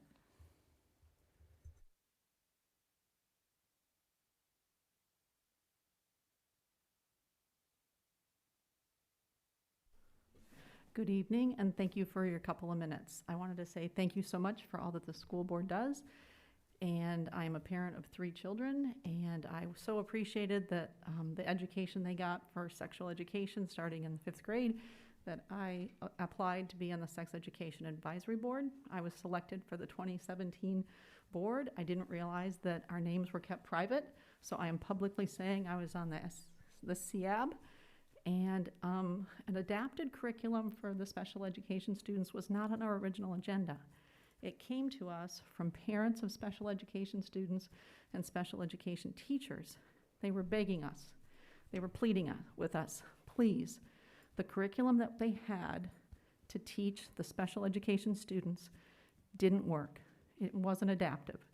So that's when the CEAB started to look into the different curriculums. It's a hard job. We listened. We didn't have an agenda. That's not the CEAB's job. The CEAB's job is to gather information from parents, from teachers, and make recommendations to the school board. So I can't believe it's been this long that we're finally looking at a possible way for all of our students to be empowered to learn, to keep their bodies safe, to learn how to act with others. And so I just ask you to please seriously consider, if not this, then what curriculum? If not now, how long do we have to wait? 5 years was when I joined the CEAB and parents were calling, special ed parents were calling for a curriculum, and I'm sure there were years of parents before that. Every student deserves to learn with the tools that they learn best with. So please consider voting tonight. Thank you. Thank you, Catherine. Next we have Lori Aben, former parent. Lori Aben?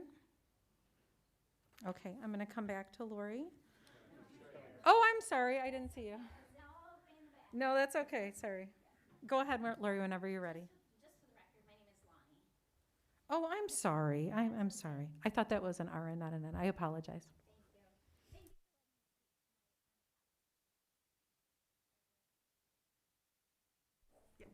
Good? All right. Thanks for letting me speak tonight on a topic that could be a major turning point for the children and families of our entire community. I'm going to get right to the point.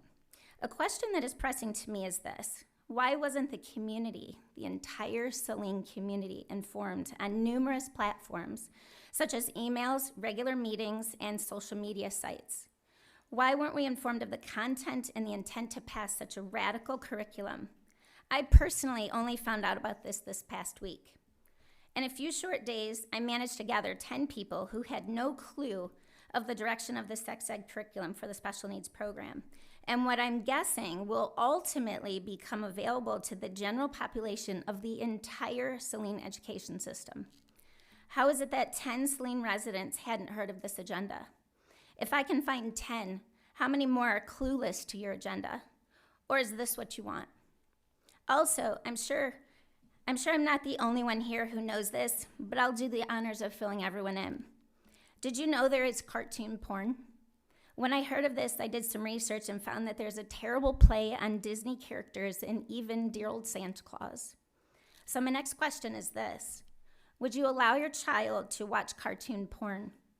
I mean, after all, it's a cartoon, right? So it's no big deal. Kids love cartoons. If your answer is no, you wouldn't allow your child to watch these types of cartoons, then why are you okay with a stick figure on steroids imitating sexual acts as suitable for the ultimate destruction of the innocence of our children? On a personal note, as I screamed in the back earlier, 5 months ago, my daughter and son-in-law, whom are both Saline alumni, welcomed their first child, a beautiful baby boy.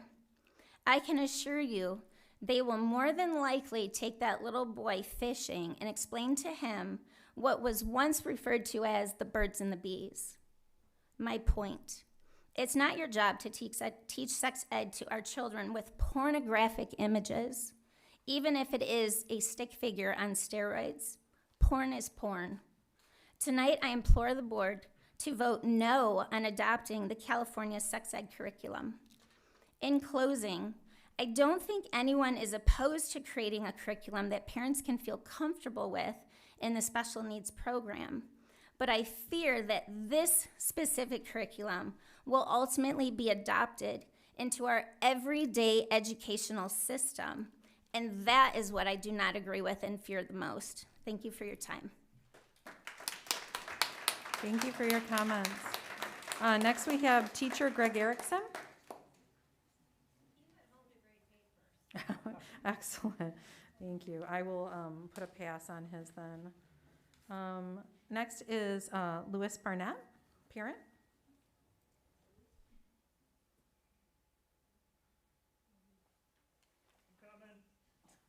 Thank you.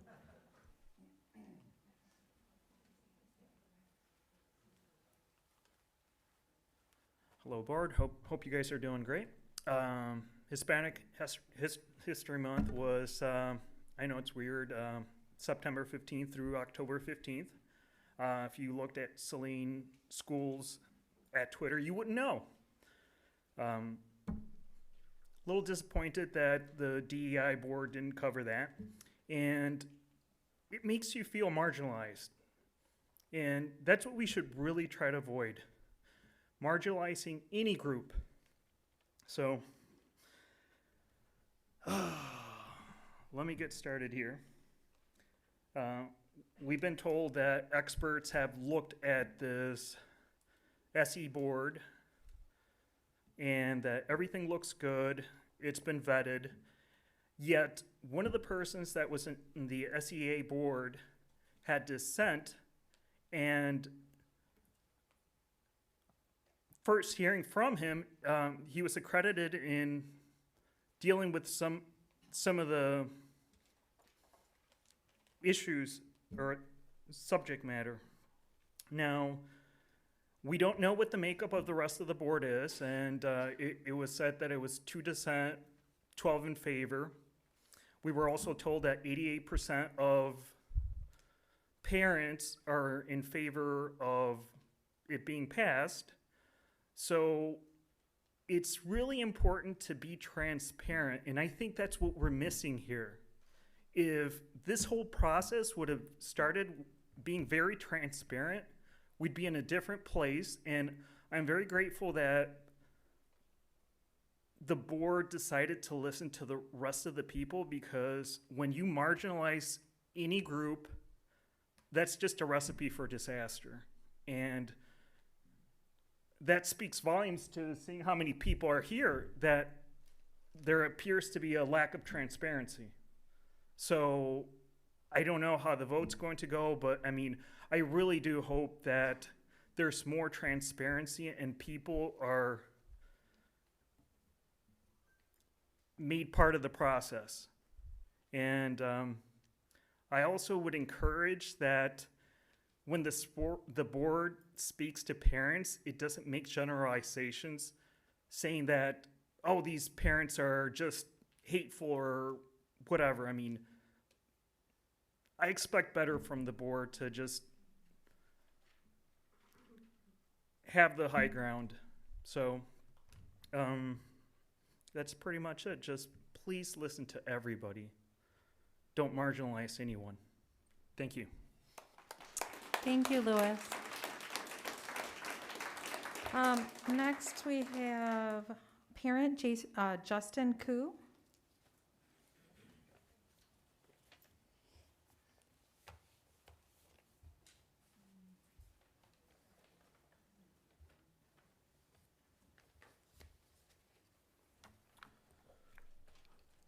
Proverbs 3:29 says, "Do not plot harm against your neighbor, for those who live nearby trust you, and don't pick a fight without reason when no one has done you harm." We are all sane, logical, reasonable parents here, so why would the National School Board Association ask the Department of Justice to investigate parents as domestic terrorists? It's absolutely terrifying that you would seek to censor and silence us, and even more frightening that they agreed to do so with no data, study, or evidence of any kind to back up such an absurd claim. As you can see from tonight's protest outside, there are a lot more people who find this disgusting and wildly inappropriate, more than you would care to acknowledge. The fact that the Sex Education Advisory Board is still in the shadows and known to no one is proof that you can't be trusted and don't care about parents' input at all. Why do you even have these meetings? All you do is pat each other on the back like some sick contest of who has the best fifth place participation ribbon. You act like you care about inclusion and equity while you do ridiculous things like cancel the word Halloween or let girls into the bathroom with my son. Do you want your very own Loudoun County scandal? How safe and equitable do you think the girls feel in the bathroom after one of them was forcefully sodomized? No one wants to talk about the downside to all these policies. Well, you say that was an isolated incident. No, it wasn't. Patrick Pearsall, Madeline Harks, Katie Dolotowski, Darren Agee, Christopher Hambrook all took felonious advantage of those policies and raped young women in homeless shelters and restrooms. Look them up. So why should anyone continue to trust and re-elect you? You've obviously lied to us about your intentions and your motives. And as I said before, if you really think we're so stupid as to believe you'll keep this curriculum confined to special education, you're wrong. I've had small and large business owners contact me in support, but in private because they're afraid of being canceled, because that's what you do. If you boycott, sanction, and divest enough of the right people while shouting them down and calling them a racist, sexist, homophobic, transphobic bigot, you'll just keep getting what you want. That is the evil playbook from the left, and the Saline Board of Education is following it to the letter. You do realize that's what actual terrorist groups like Hamas and the Taliban do, correct? So who's really the domestic terrorist here in this room? Your mask mandates don't make sense. Your transgender policies don't make sense. And your new pornographic education most definitely does not make sense. Pictures of kids masturbating and how to clean it up? Pictures of vaginal, oral, and anal sex? We are not letting you teach that crap. while also affirming homosexuality and transgenderism in the same breath. That is not your job. Your job is to listen to the community and put our feedback into practice. All I see is you parroting the news and telling every single conservative parent to shove it, or sending us cookie-cutter email responses to the BLM flag hanging in the high school. You don't care what we have to say, so we'll find someone else who does. This board is a detriment, a malignant blight who wishes to turn our kids into sniveling, androgynous, thin-skinned sheep who don't question anything and take offense to everything. We've had enough. We are telling you we don't like what you're doing, and we don't like what this board has become. Let's go, Brandon. I can't catch you. Okay, just a reminder, we have a large stack and we want to make sure that everyone is heard. If we can please stick to the 3 minutes. Parent Paul Drobolowski, did I pronounce that correctly? Drobolowski, thank you. Okay, thank you. Yeah, I am a past parent of a student who had special needs who passed away 2 years ago. But the main point I have to make is Planned Parenthood is in this curriculum. There's a phone number that will be brought up later that leads right to Planned Parenthood, and there is mention of abortion in this curriculum. I have experience in reaching out to abortion-minded women in front of Planned Parenthood in Ann Arbor. I've been doing that for about 10 years. We do it lovingly. We never force our comments or our beliefs on anyone. We just ask them if they need help. I have seen, this Planned Parenthood in Ann Arbor is 10 miles from Saline, roughly. So that raises red flags with me, because Planned Parenthood is the largest abortion facility in Michigan. They do over 3,000 abortions every year. The numbers are increasing. They have put over $2 million into their facility on Professional Drive in Ann Arbor. In the past year, they've put a lot of money into this. Why? To increase kids to come in to get birth control. This is their model, Planned Parenthood's model. Bring kids in, or come into the schools, show sex, or show that how to have sex. It protects in a protective way, but they know that they're gonna fail. The contraception will fail, and they also want kids to come into Planned Parenthood. We see many young pre-18 children coming in. When that fails, their big money maker is abortion. Over 3,000 every year. With this new addition, new revamping of their building, the numbers are going to increase. Largest abortion facility in the state of Michigan. So you are essentially allowing our special needs kids with the phone number in the curriculum to give them a call, and they are going to most likely will push abortion on them. Once, if their contraceptive fails. Top 10 reasons to keep Planned Parenthood out of our schools: they promote promiscuity. They fail to reduce STDs. They promote BDSM. I can give you some, I have a number of copies here. They don't trust parents. They fail to report rape. They deny basic science, life in the womb. They fail minorities. They are more political than medical. They have a big lobbying that only favors pro-abortion people or politicians. They are corrupt. The number one issue for me is that they end the human life in the womb. And we, as a board, you need to understand that, and they are in this curriculum. Comprehensive sex ed is from Planned Parenthood. Thank you. Thank you, Paul, for your comments. Next, we have Thomas Frederick, parent and former teacher.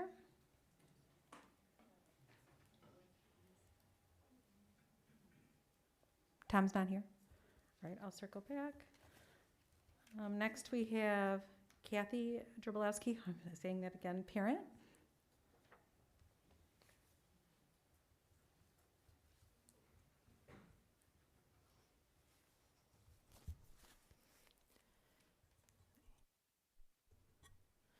Hi, thank you for giving me time to make some comments. I'm the parent of a special needs child who's no longer in the school system, but I have questions and concerns about this curriculum as a member of the community. And especially, I have a lot more questions and concerns after hearing some of you on the board speak.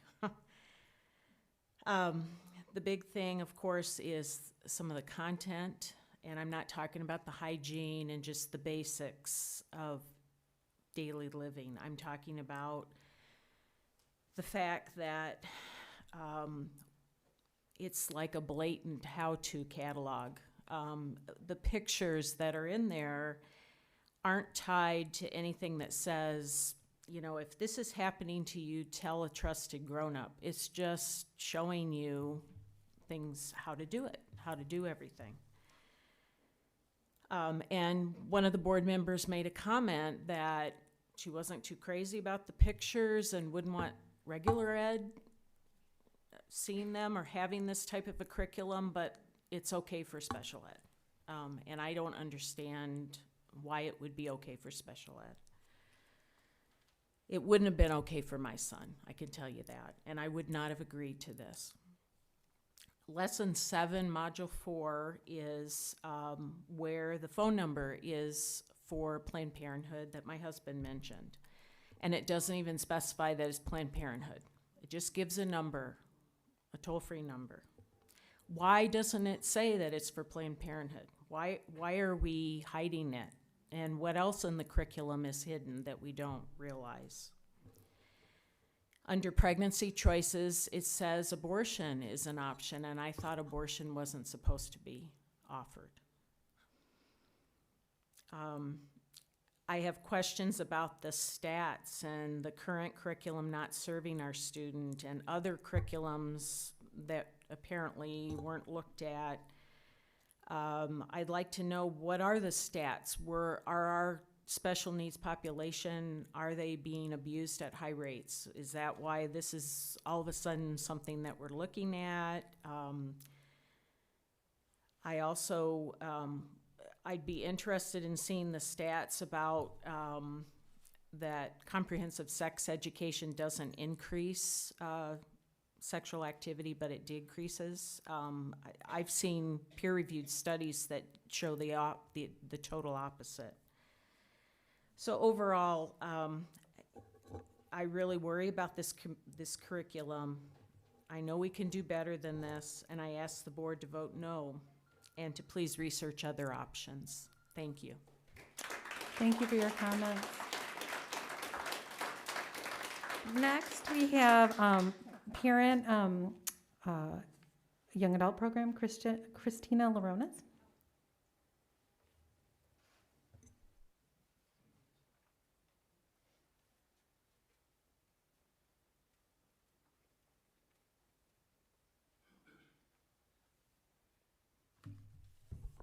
Christina Laronas. My daughter is 25 years old and she is in the young adult program, and I want to thank you so much for everything that you've said tonight. I thought I was going to cry through most of the night. This is so badly and deeply needed by our children and young adults. She's 25, so she falls off the cliff soon. That's what we call it, the parents. At age 26, she will no longer have public school available to her, though she needs it. I wish that this had been available to her in the 7th grade. It's all well and good to think of our kids as the most innocent, angelic, and harmless people that need to be wrapped in a blanket of protection. But while all that is true, she is innocent and angelic. She's also feisty and sassy, and she's a human being. And to think otherwise is to otherize our children, our young adults. They're people. They're people too. They're people first. And I believe that this curriculum recognizes it. I want to thank Trustee Gerby for his comments about this being a matter of equity for our students. This is providing them with education that should be offered to everyone, including our young adults, in a way that they can receive it. I want to thank Trustee Estep for her comments, and Chair Stebbin for being so brave as to use the word masturbation so frequently at a board meeting. Thank you, because we life skills parents have to talk about those things a lot. I want to thank Trustee McVeigh for bringing up your experiences, which are our experiences. Our kids aren't necessarily going to be able to understand the general ed curriculum, and they need this so badly. I want to thank you, Trustee Jones, for what you said about how it explains an escape plan. This is protecting our kids in so many ways. And Trustee Miller, for your experience as an educator as well. Everything that you've said tonight, and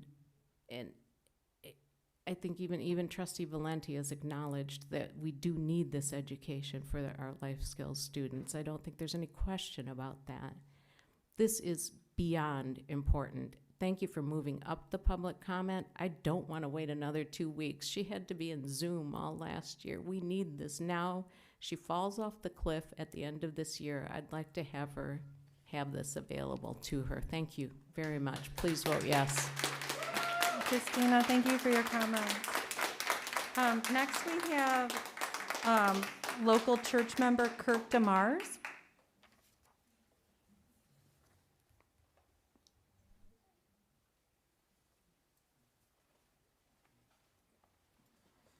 Good evening. Thank you guys, the board members that gave some pushback and allowed for this public comment to move forward and at least be heard, even though, like a lot of folks in the crowd feel, the decision's already made, but we appreciate you listening to us. I would say that we could have done a motion about 3 hours ago to move down to the theater with the amount of crowd we had in here. That would have probably been nice. Maybe if you're anticipating a bigger crowd, to maybe move to a larger venue. Especially on the issues that are hot topics that you anticipate. I think I've mentioned to you guys the last time I was here, it was my first time with you. I'm from a smaller school district. My kids aren't actually in this one. And they actually hold their board meetings in their arts theater. So, I mean, that might be something to think about, at least when you guys are anticipating a bigger crowd. I would push for you guys to vote no. I'll just get right to the business. I would push to vote no. I'm going to say some things that maybe some haven't said, but a few have. I think this curriculum is perverse. I think it's wicked. I don't think this is good for children. I wouldn't want my kids in this curriculum. And yes, there are a lot in the community that fear that it will go beyond and it will go into the gen ed population. Like many things that have started in our society, they've started in this increment and they grew. So that's a fear, and I think it's a legitimate one by your community. I guess include myself as, I attend church here, and my church has been here for a long time. Quite honestly, I think at best, I deem this curriculum as child abuse, at best. And as I looked at, I perused some of the material that I was able to look at. As a youth pastor in your community, if I were to teach some of these things in that kind of context, that would be totally inappropriate. Okay?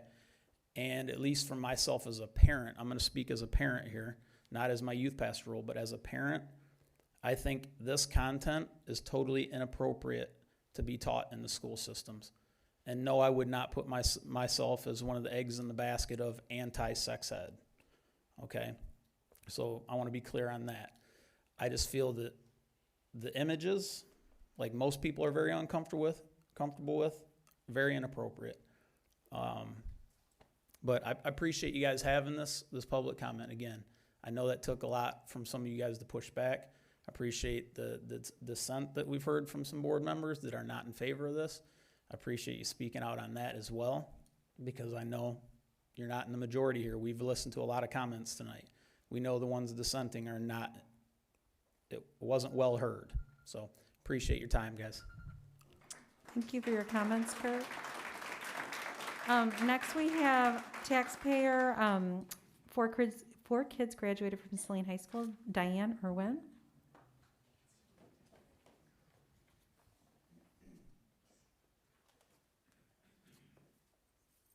Thank you. I appreciate the time to talk to you tonight. I felt like the emails that I wrote were not very well answered, and I was very frustrated. So thank you for letting me talk tonight. My main concern is, I like the idea that there's, personal hygiene and all these other things that we're talking about. That I think that's very essential for special ed children and very necessary. I do not think that the sex ed part should be part of the school system. It's the responsibility of the parent. The parent is supposed to be the one to teach about sex ed. To me, it's a very private thing, and it's a very personal thing. It's a sacred thing, because sex is a sacred thing. It's not just to be talked about the way it is in this curriculum. I'm in favor of the parents being able to have these resources so they can show these pictures to their children, or whatever kind of handouts that they can have. I think it's important for the parents to have that accessibility.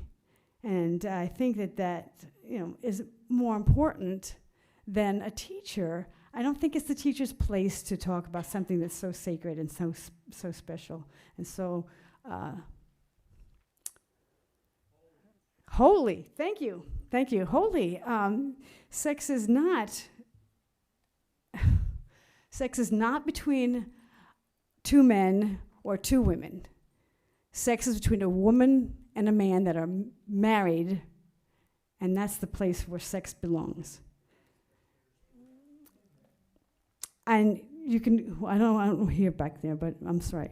So that is my feeling, that it's important for these special ed. I'm so sorry that these special ed parents have to go through what they go through. And like someone said earlier today, that they are angels. These children are angels, and the parents are saints to do the things that they do to protect their children and to teach them. But however, I think and I feel that this is the parents' responsibility, and they should have access to these things and not the general population or the teacher's responsibility. Thank you. Diane, thank you for your comments. Next, we have parent taxpayer Jennifer Daniel. Oh, I'm going to mispronounce this. Isaac Mail. I'm really sorry if I mispronounced that. It's Jennifer Mail. Jennifer Mail, thank you. Yeah, she couldn't be here tonight, so she asked me to speak for her. Okay, thank you. If you don't mind. Okay, so this is her public comment. I'm sure I missed the deadline to have this read, but we had something come up and cannot attend tonight's meeting. But I want the board to be aware that there are far more than a handful of parents that do not support what this board has been doing.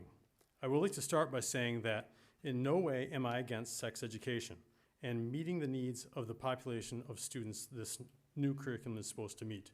I am concerned, however, that this particular curriculum goes way beyond the scope of what a school should be teaching students regardless of their needs. The subject matter involved in this curriculum should be taught by the parents. Teaching a child to masturbate, giving them a phone number to Planned Parenthood, and illustrations of sexual positions should not be taught in schools.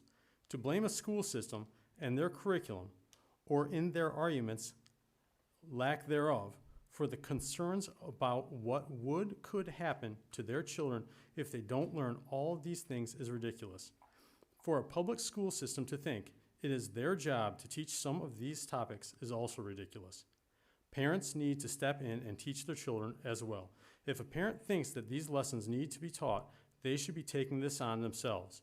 Sure, it may be uncomfortable, but this should be a lesson taught in the home. Listening to both sides Parents of these students know what their child needs to learn, Parents of these students know what their child needs to learn this. So provide that information to the families and have it taught at home. It's evidence they've seen the curriculum because they're 100% in support of this. As a parent, I would think they would want to have full control of teaching their children lessons such as these. I would also like to make known an additional objection I have regarding this curriculum. I object to the secretive approach of the Board of Education and the administration with regard to the makeup of the SEAB committee. The board and administration have refused to disclose the names of the SEAB committee members, and when pressed on the subject, told stakeholders that they could submit a FOIA for this information.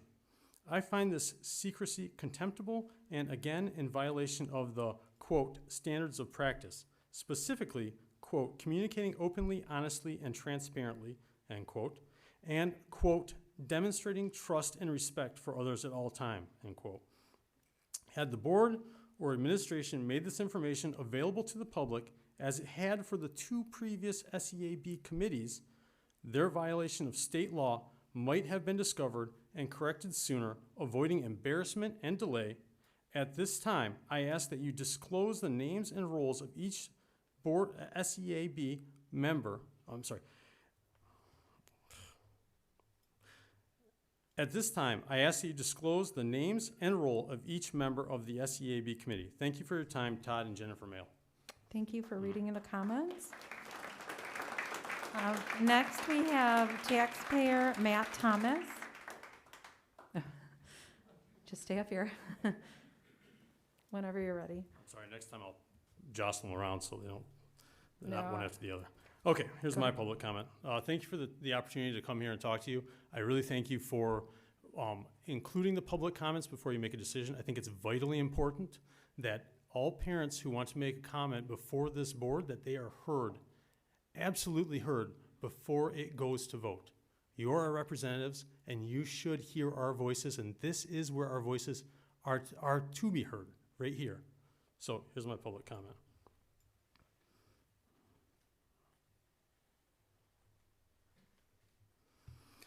I object to the recent activity of the Board of Education Sexual Advisory Committee, SEAB Committee. Michigan State Law, MCL 380.1507, subsection 5 states that the SEAB Committee shall include pupils of the district. This committee has been in violation of this law from the formation in the fall of 2020 through the SEAB public meetings on the proposed curriculum revisions. State law very clearly defines who must be on the SEAB. For the time that the committee's makeup violated state law, it was not legally an SEAB committee. During the 2017 proposed revisions to the sex education curriculum, the SEAB was again in violation of the same state law. At that time, the proposed revisions were abandoned, and that illegal SEAB committee was dissolved. At this time, I ask that you act in accordance with your newly adopted, quote, standards of practice, specifically that you adhere to, quote, operating with the highest ethical standards, and dissolve the illegal SEAB committee and invalidate all the work performed by the illegal SEAB committee. I'm sorry I keep reiterating this because I have emailed the school board on this issue. I have received responses, and those responses say, oh, we'll remedy it. You can't remedy it by continuing with the progress that the illegal SEAB committee engaged in. You have to go back. I don't understand. Any one of you could have nominated yourself as the SEAB committee, gone through the whole process, and then at the 11th hour, brought on the other members that you would have needed, and rubber stamped, as someone else has said, this as adhering to state law. What has been referred to as the SEAB committee should be referred to as the so-called SEAB committee, the illegal SEA committee, the supposed SEAB committee, because it was not. By state law, it was not an SEAB committee. I don't understand how you can violate clearly called out composition of the SEAB committee and move forward. So again, I ask that you reverse course and begin again anew, just like you did in 2017. Thank you. Thank you for your comments. Next, we have parent Amy Sontag. Is Amy here? Oh, I'm here. Oh. Hello. Hello, everyone. Good evening. My name is Amy Sontag. I wanted to speak this evening to bring a sense of hope and love into our community. It seems very needed tonight at this moment. I wake each day to a bright and beautiful day ahead. I take every opportunity to bring light into someone else's life. I teach my children every day to always see the good in people, even in the individuals who are so mean, don't seem to care, or are angry. I believe there is goodness here in Saline area schools. I would not have moved here with my beautiful family if I did not see this. I believe what drives all of us is our choices. In our choices is goodness. I also believe that all of us are here because we want hope, love, and a good education for all of our children. See, this is the thing. What you see as being good may differ from what I believe is good or I see as a good thing. This sets you and I apart from each other. This is a healthy thing, which with our differing beliefs and opinions, we can create a bountiful and joyous community, what we all want. However, I am also certain that our homeostasis is unstable and unbalanced. There is a divide between our community. If you think there isn't, you haven't been watching and listening closely over the past year. We really need to work together to close this gap. We need to stop putting what is best for some in front of what is best for all of us. We can do this. I do have faith in this community. I believe we can work together, listen to each other, most importantly, and get back to the basics. My children, your children, all of the children deserve this. I challenge you to think about a family that doesn't believe in what you believe in. How do they feel? What is important to them? What do they put their trust in? The answers to these questions might be different than yours. They are still important. They should still be loved. They should still be part of our community. We need to stop using politics to drive our decisions and put the education of our children first. I understand that our children need to learn more than just science, technology, engineering, arts. I could go on and on and on in the classroom. However, a line needs to be drawn on what our children learn at school and what is the parents' responsibility to teach them at home. I think each and every one of you need to look deep into your hearts and sleep on this before you make a choice. Thank you. Amy, thank you for your comments. Next, we have parent Jen Osnes.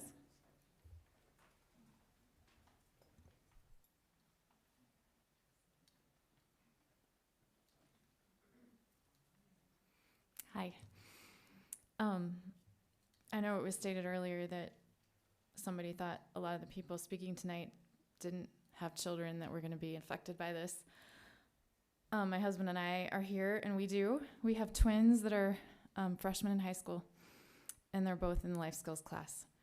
I have a daughter who is nonverbal, who requires help with almost every physical task she does. Her twin brother is verbal. They both have autism. They were born with the chromosome abnormality. He loves life. Both of them do. They probably experience more joy in one day than many of us do in a lifetime. Many children are born with disabilities that lead to many difficulties in this world. But I truly believe God created these children with His perfection in mind, a heart and mind that experience love at its purest level, and who have a simple and true understanding of grace and forgiveness, untainted by the junk this world throws at them. My question for the board and administration who are going to vote on this and who are avid supporters of this curriculum is, are you 100% sure this is what is best for all of these precious and very innocent kids?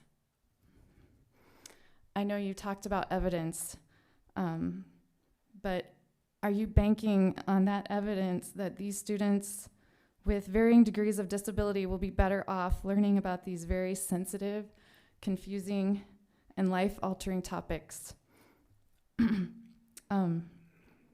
Will it make their life better to know about these things in this curriculum? That when I attended the sex advisory committee meeting in August, the administrator who was running the meeting, she wasn't even able to talk about those slides. She skipped over them. And one of the members called her out, and she was not respectful to him. That was very disappointing to me. And then a bigger question I have, because I have a 15-year-old daughter who is nonverbal, requires help in the bathroom. What do you plan to do if something goes terribly wrong? I think many of us have seen recently, we've had our eyes opened to what school boards and administrators are doing and what they will do to push this radical agenda that's being shoved down the throats of our nation right now. You will be held accountable. So please make sure you are ready for all possible outcomes that could go terribly wrong. Think about the damage that you could be responsible for, things that these kids could learn, and please just make sure you are 100% ready for what could happen when the kids learn what's in this curriculum. Thank you. Thank you for your comments, Jen. Next, we have parent Ken Osnes.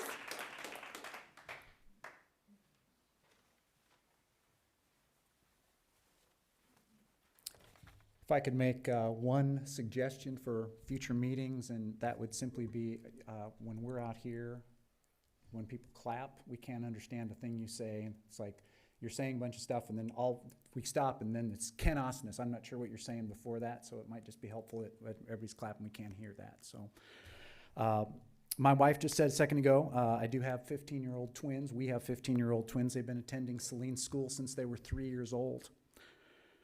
They are currently in the life skills classroom. It was stated earlier this evening that all students have the right to the least restrictive learning environment.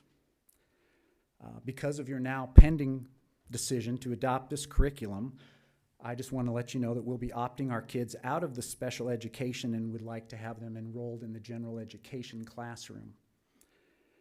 I was intrigued earlier in hearing all the efforts to conduct surveys. One of you mentioned monitoring the amount of email that you got, 82%, 88%, whatever it was, positive tabulations as you evaluated the needs of special ed. Yet I know of no special needs parents who were contacted. Doesn't mean they weren't. I just know of none. I certainly was not. One of you is my neighbor who could have walked across the street and asked about my kids and what they thought. I would like to repeat a public pronouncement that was made earlier this evening. You said this in no way should be in our general education curriculum. Chairman, you said that. I would like to encourage all of you who are here this evening to remember those quotes. If you make any efforts to recall or replace board members, that you remember that that was stated earlier this evening. And I'd also encourage all of you out here who are willing, who care about discussing such delicate and vital matters like we're discussing this evening, that if you care enough to do at least 2 meetings about such topics, you should run for the school board. Can you direct your comments up here, please? I'm directing my comments to them. Thank you.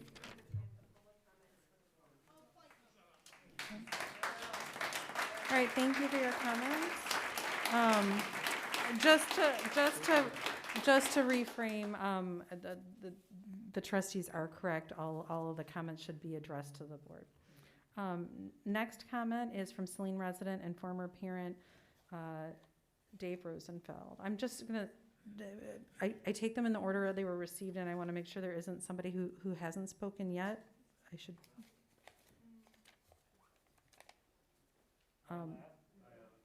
Yeah, so typical policy is that if the person hasn't had a chance to speak first, then they go first, and then we come to the people who have spoken a second time. I take them in the order they're received. I'm sorry, Dave, I should have looked at this. Craig Lyon, are you here? Parent of students, and I don't believe you spoke yet. Is that correct? That is correct. Okay, all right, thank you. Thank you, board, and good evening. So I'm here for two reasons this evening. One, in support of my daughter, whom you heard from earlier. Some of the things that she expressed to you, her mother and I do find very concerning. So I think that the school district, and I can appreciate all of you sitting on the board this evening. I, too, have been in your position, sitting on boards, committees, and also in public service for almost nearing, I hate to say, but 30 years now. So I do understand the job and the position that you are faced with. However, in this time that we are in today's day and age, we need to take all matters sincerely and to heart, and to make sure that we are crossing our T's and dotting our I's. The stories that we hear about all around the country, the world, it's not a matter of if, it's a matter of when it happens here in Saline. Some of the issues that we've talked about this evening have happened in our neighboring community in Ann Arbor, Virginia. These are all matters that we have to take to heart, and we have to vet them. I understand that it's been 3 years that this has been discussed here. I do have some concern that I found out about it through a text message about the P3 policy. I think that something like this definitely should be vetted, and if some people out in the social media world are able to get a text to my phone with a flyer talking about this type of sexual education program, that the school district can definitely do a much better job to make sure that it gets in my hands. There's no question about that. I echo on both sides of the discussion tonight. Everybody makes great points. I have my own opinion. Everybody has their right to their own opinion. Unfortunately, you all are tasked with formulating those opinions, and that is a very challenging job because you're not going to make everybody happy. But we do leave it up to the school board, our elected officials, to be able to make that decision and ensure that you are hearing from every single person in this community, in this school district, because it's not just Saline, it's not just Pittsfield, it's not just York. I don't remember what the number is, but I believe it's upwards of maybe 6 or 7 different communities that makes up the SAS area. It's a large number, large square foot, a lot of real estate that's made up from. So I ask you to please take everybody's concerns to heart. I do have a little concern also with how this was presented this evening, because it is on the agenda as a discussion item, not as an action item, which item 8 is listing action items, so I would have thought that this could have been maybe 8B if it was going to be an action item, rather than it being titled under a discussion item. So I understand, I can appreciate it's been 3 years. Let's make our decisions and move forward. But it's been 3 years. 2 weeks is not going to kill anybody. At least we hope not. That said, I can appreciate your time, but please don't rush these matters. Thank you. Craig, thank you for your comments. I'm just looking through this. Viva, you spoke before, but you didn't speak your public comments. Is this for yourself, so you'd be next? Yep, then you would be next. And point of order on that. I don't think that's a policy that you're referring to. That people can't go. Hang on one second.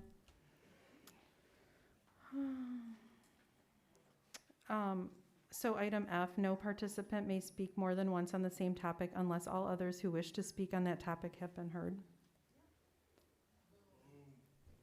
Is it, well, I guess asking about the same topic, if it's the same topic or not.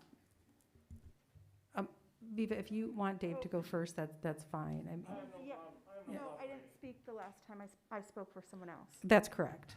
Yep. Hi, my name is Viva Rosenfeld. I go by she, her pronouns. Voters at the last election spoke very clearly that they wanted a board of education that is in favor of inclusive education so that all of our students can thrive and learn at SAS. Those voters did not sit and scrutinize everything you do at every board meeting. If they all knew that they needed to be here every time to get you to do what they voted you in to do, I'm sure they would. But they actually have trust that you will do the right thing for the kids. And one such thing you can do tonight is follow the recommendation of your SEAB and listen to the compassionate parents who have told you they need this curriculum and approve the PPP curriculum. And that's what I'm asking you to do now. Thank you for your service. Thank you, Viva.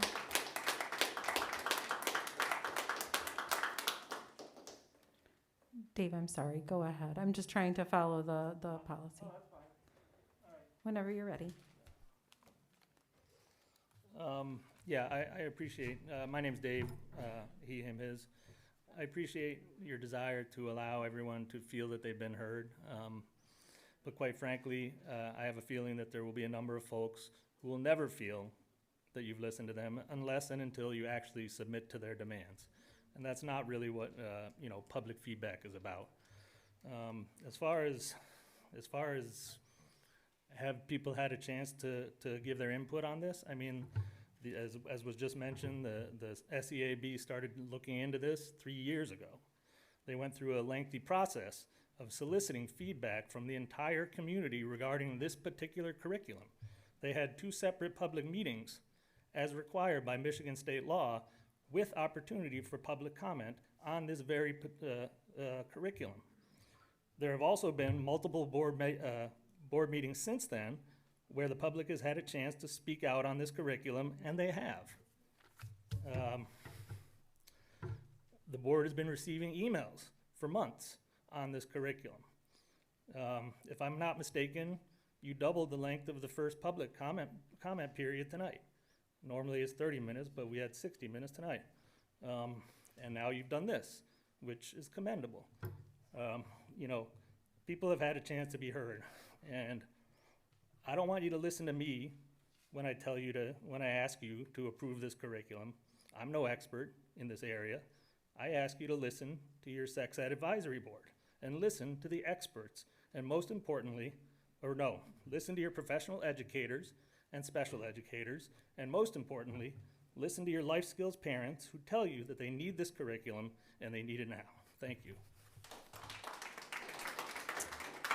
Dave, thank you. Thank you for your comments and thank you for waiting. David Hayward, parent.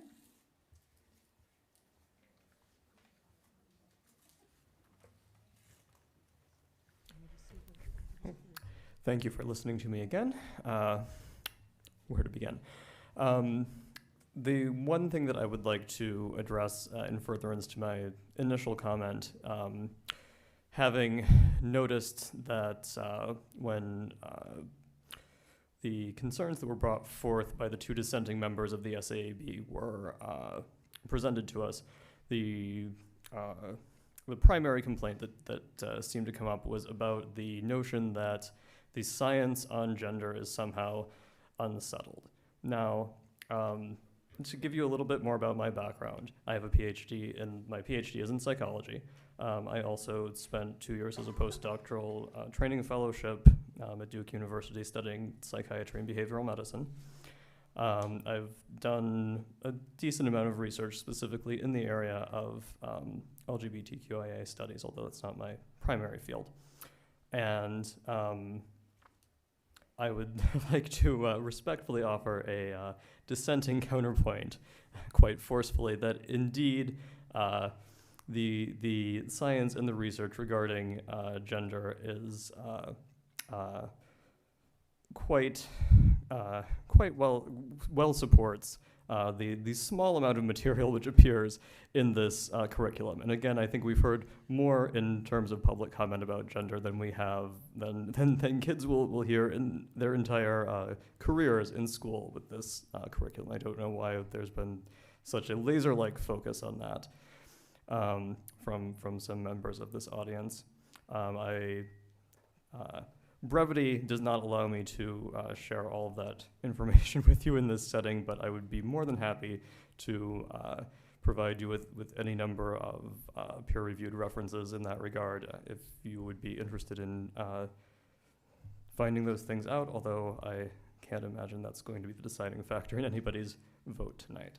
I would just conclude by thanking you for bringing forward this public comment period. It was a wise decision to hear the rest of the community's feedback, and I hope that you will strongly consider approving this curriculum that's currently under consideration. Thank you. Thank you, David. Tiffany Alexander?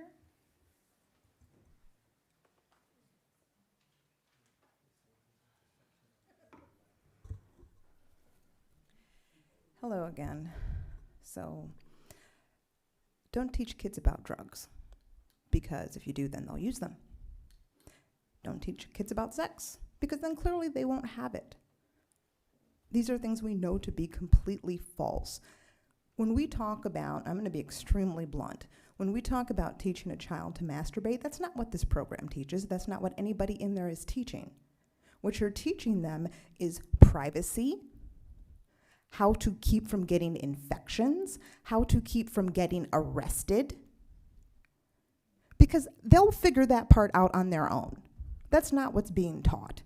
So when people say that this is perverse, you're teaching them how to masturbate. No, you're not. You're teaching them how to do this safely. Okay, that's what you're teaching. No teachers in there doing anything perverse, and it's an ugly accusation that they are. I urge, if anybody would like to have a discussion with me afterwards, we can do that. I urge you to pass this curriculum. I urge you to consider some of the things you've heard here tonight, or maybe that you didn't hear, such as, if you don't let us speak, we'll riot. Yeah, they did, right behind me. I urge that person to go ahead and have the courage to speak up and say that they did so. Okay, I've heard a trustee being told to shut up. Okay, because she spoke for going ahead and going to vote. The level of disrespect that has been paid to this board is absolutely astounding. Nobody here is asking for anything perverted to occur. We're asking to make sure that these kids have what they need. And the reality is, it's okay for any parent to opt their child out, and the program provides that. We've heard that it's illegal. Your own legal team and the Michigan Department of Education says that it isn't. Every complaint that has been registered against passing this program has been addressed and proven to be false. Evidence-based means peer-reviewed. It means there's data to back up the program, and the data is overwhelming. These kids can't wait, and they certainly can't wait based on the complete false information that's been presented. Thank you. Tiffany, thank you. I just wanted to do one last call for Tom Frederick, if he is out there. I have his comment topics, but not his comments total. Can I talk on that or not? I don't know if he's given you permission to do so. Okay. Yeah. Well, other people who read their stuff said they're... I wasn't part of that conversation. I don't know. I'm sorry. Okay, that concludes the second portion of public comment. Thank you. I know there's a lot of passion here for these life skills students and for all students in Saline area schools. So I wanted to thank you for your the time that you gave each of the individuals that wanted to speak. I'm going to move on to number 10, administration updates. So can we now move to vote? Well, no, then we move on to. I just want to make sure we do everything exactly. So the with last right- motion was made by you and seconded by Susan to move the second opportunity for public comment up between items 9 and 10. Mhm. And so I just completed that, and so I was moving into number 10.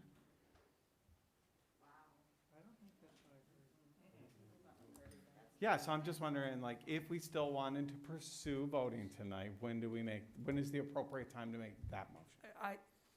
That would be up to an individual trustee who would like to call for a motion and then have a second. That would not be up to me. That would be up, any trustee can call for a motion. Okay, well, I guess I'm calling for a motion then. Okay. I would like to motion that we move forward with a vote for the life skills sex ed curriculum approval. Moving to it, that we should adopt. That we should adopt it, Yeah, correct. so, okay. Do you want to help with the Okay, so what I'm hearing is trustee Gerby has a motion on the table to approve the life skills curriculum. Correct. We would need to talk about that language. So to proceed further in the discussion, it would need a second. Second.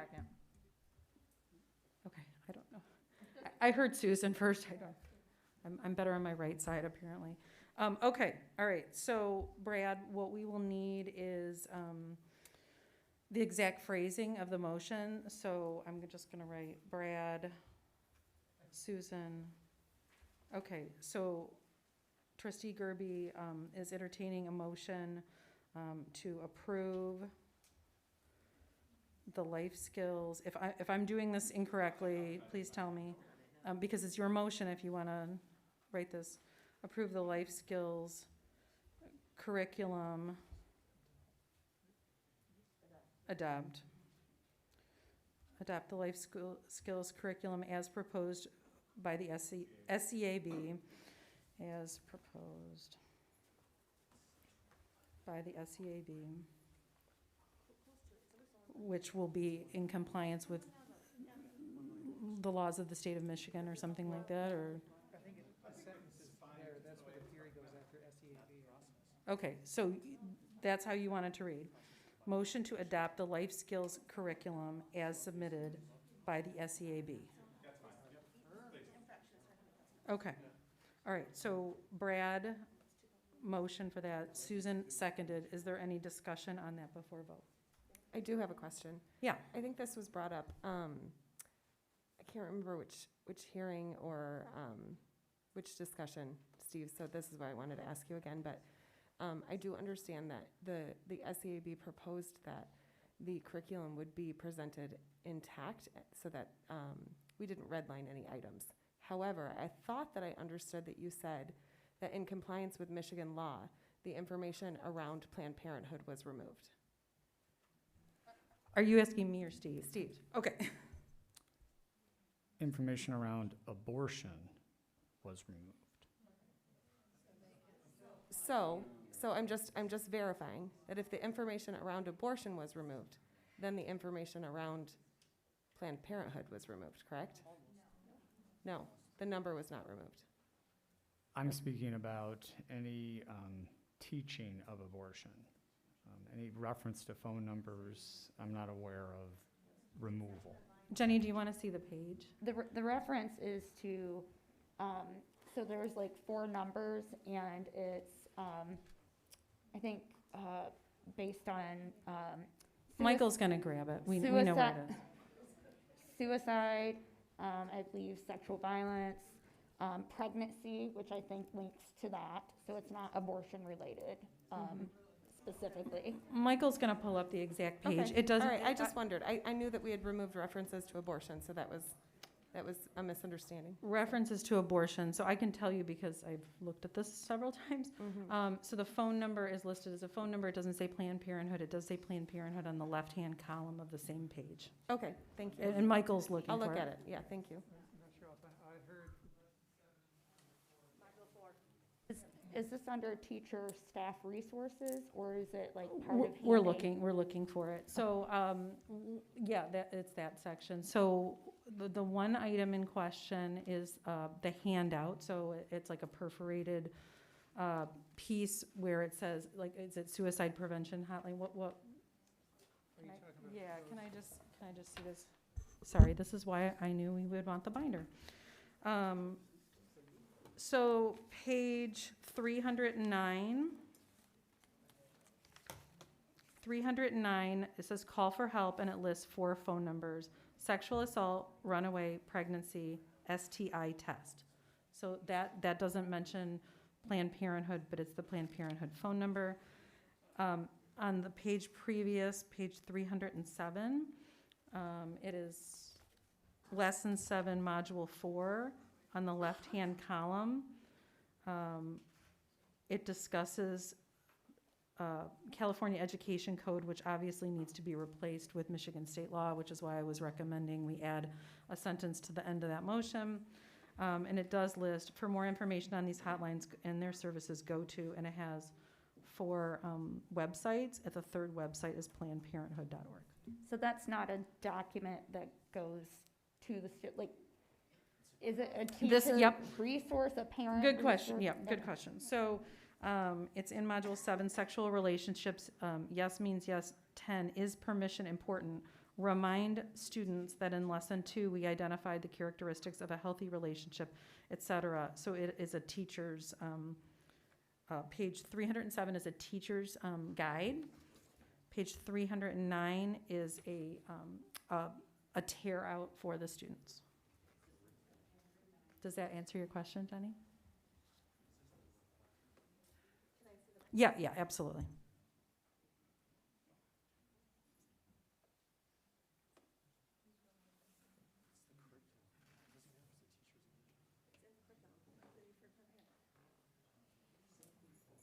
So it's my understanding, just to clarify, and Steve, catch me if I'm wrong, it's my understanding that pieces can be vetoed or redlined within that curriculum.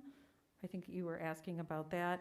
But if anything is added, it goes through the process again, correct? Is that the protocol? Right, if additions were made to that specific curriculum, it would need to be going through the process.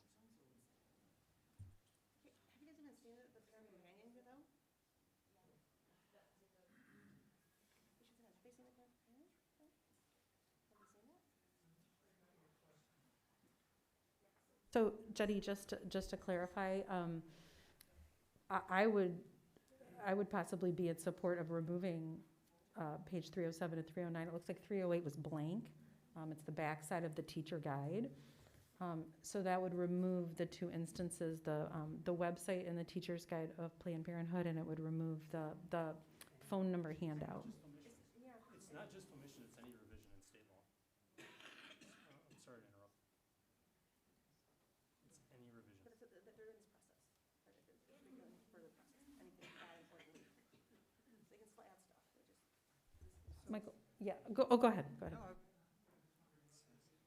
Yeah, so Jenny.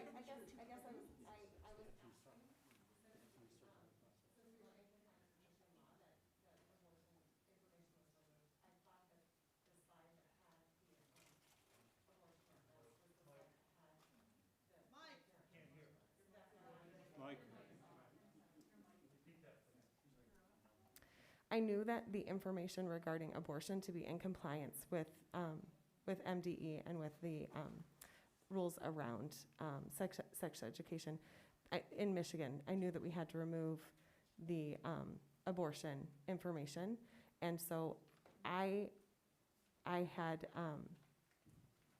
I guess I had thought that the information around Planned Parenthood was on that slide and that slide had been removed. So that's why I was asking for clarification. Thanks. I was referring to slides. When asked about, is there a slide on abortion that would be taught to students, that's been removed. Okay. Jenny, does that satisfy your question that you had? Oh, yeah, okay. All right, perfect. Any other comments? Did anyone else want to entertain the removal of those 2 pages from this? So, I'll just Yeah. go on to say that I'm not, I guess what, in my opinion, having a phone number or a website is kind of antiquated. Like, it can easily be, those things don't age well, I guess is what I was saying. So I guess I was confused as to why, that was included there. So thank you. That's my reason for asking.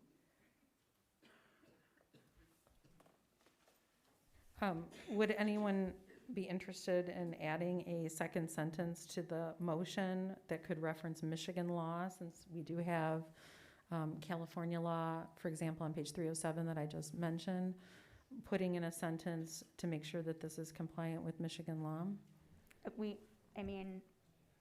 We should be compliant in Michigan and federal and state law I already. totally agree. I don't think it's necessary personally. I actually would like to have it say in compliance with Michigan law, since the current information that we have to view states California law. I know that we have said verbally Right. that is going to be a change that we make, but because we have moved this forward, I think that it's important for that to be a part of the motion, so that it is on record that when we do have this curriculum given to teachers, that it is with the understanding that those pieces will be replaced from California to Michigan law. I would agree with that. I support the amendment. That's fine with me. Okay, so I want to be legally compliant. That's important. So Susan, you were the second. So it would now read, a motion to adopt the life skills curriculum as proposed by the SEAB in compliance with Michigan law. Second. Okay. Jenny, is that okay? Okay. Brad, is that okay? it's fine. Okay. Everybody else, is that okay? All right. I asked the people who created it first. Okay. Any other comments? Dennis? Brad? Susan? Jenny? Candace? I don't normally roll call, but I want to make sure that, Michael? Yes. Motion to adopt the life skills curriculum as proposed by the SEAB in compliance with Michigan law. Okay. Steve, do you have anything you want to add? Okay. So this is going to go to vote. All in favor, say aye. Aye. Aye. All those opposed? Nay. Hearing one, motion carries 6-1. Okay. I'm moving on now to item number 10, administration updates. I don't have further comments tonight. All right. Julian, I'm going to let you go first because I know you have homework. Go ahead. Well, that was an eventful meeting, but I guess the only update I'd give is Saline football playoffs on Friday. Playing Canton. Go Hornets. All right. Short and sweet. Any other trustees like to make comment? I'm waiving mine in the effort of time. Anything? Okay, great. Moving on to consent agenda. I'd like to entertain a motion, please, to approve the consent agenda as printed. The following are offered as part of the consent agenda. The motion noted will allow for the authorization of all listed items without discussion unless a member of the board requests that any one or all be considered individually. A, approval of the Board of Education regular meeting minutes on October 12th, 2021. B, approval of the Board Finance Committee meeting minutes of October 12th, 2021. C, approval of the Board Policy Committee meeting minutes of October 7th, 2021. D, approval of the Board Policy Committee meeting minutes of October 18th, 2021. E, approval of payment of the general funds accounts payable of October 26th, 2021 in the amount of $3,904,000, $3,904,374.56. F, approval of payment of bond series 3 accounts payable of October 26, 2021 in the amount of $29,134.00. G, receive and file the Finance and Human Resources reports. H, approval of Neola updates to the following board policies. Policy number 0100, definitions. Policy number 3120, employment of professional staff. And policy number PO 8310, public records. I, approval of the early graduation request as submitted by Superintendent Lodge. And J, approval of overnight and or out-of-state field trips as submitted by Superintendent Lodge, which includes field trip 2022, number 29, Saline women's soccer team training, and number 2, field trip 2022, number 30, Model United Nations competition. So moved. All right, I'm gonna say Michael and Jenny, thank you. All those in favor, please say aye. Aye. Opposed? Hearing none, motion carries 7-0. All right, moving on, items scheduled on the next agenda. Continue to learn plan. All right, thank you. Public comment number 13 has been moved up, so we are skipping over that. Next meeting, the next Board of Education meeting will be held on November 9th, 2021 at 6:30 p.m. We are now moving to go towards a closed session. I'd like to please entertain a motion to enter closed session of the Board of Education at 11:20 p.m. with the 11:25 p.m. with the intent to reopen open session at midnight or 11:45 p.m. for the purpose of collective bargaining 8C of the Open Meetings Act. Under Section 8C, a simple majority vote is sufficient to enter into a closed session. Can I get one trustee to move, please? So moved. Michael, second. Brad, thank you. All those in favor, please say aye. Aye. I've asked that the wall be closed. What's that? I've asked that the wall be closed. Oh, yeah, okay. All those in favor, please say aye. Aye. Thank you, I didn't hear that. All those opposed? Hearing none, motion carries 7-0. We are in closed session as of 11:25.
Motion made by Jenny, second by Candace. Vote was 7-0 to re-enter open session. I'd like to now please entertain a motion to accept the Saline area schools and the ESP SASAA, SEA 2022 benefits bargaining agreement dated October 18th, 2021, version 2.0. So moved. Jenny, thank you. Support. Dennis, support. Thank you. Any conversation on this? Okay. Seeing no discussion, we'll go to vote. All those in favor, please say aye. Aye. Opposed? Hearing none, motion carries 7-0. I'd like to please entertain a motion to adjourn the Board of Education of October 26, 2021 at 11:53 p.m. So moved. I should have known it would be Brad who wants to get out of here. I'm kidding you. We already did what's on the next agenda, yep.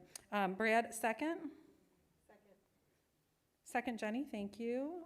All those in favor, please say aye. Aye. Opposed? Hearing none, motion carries 7-0. We are adjourned.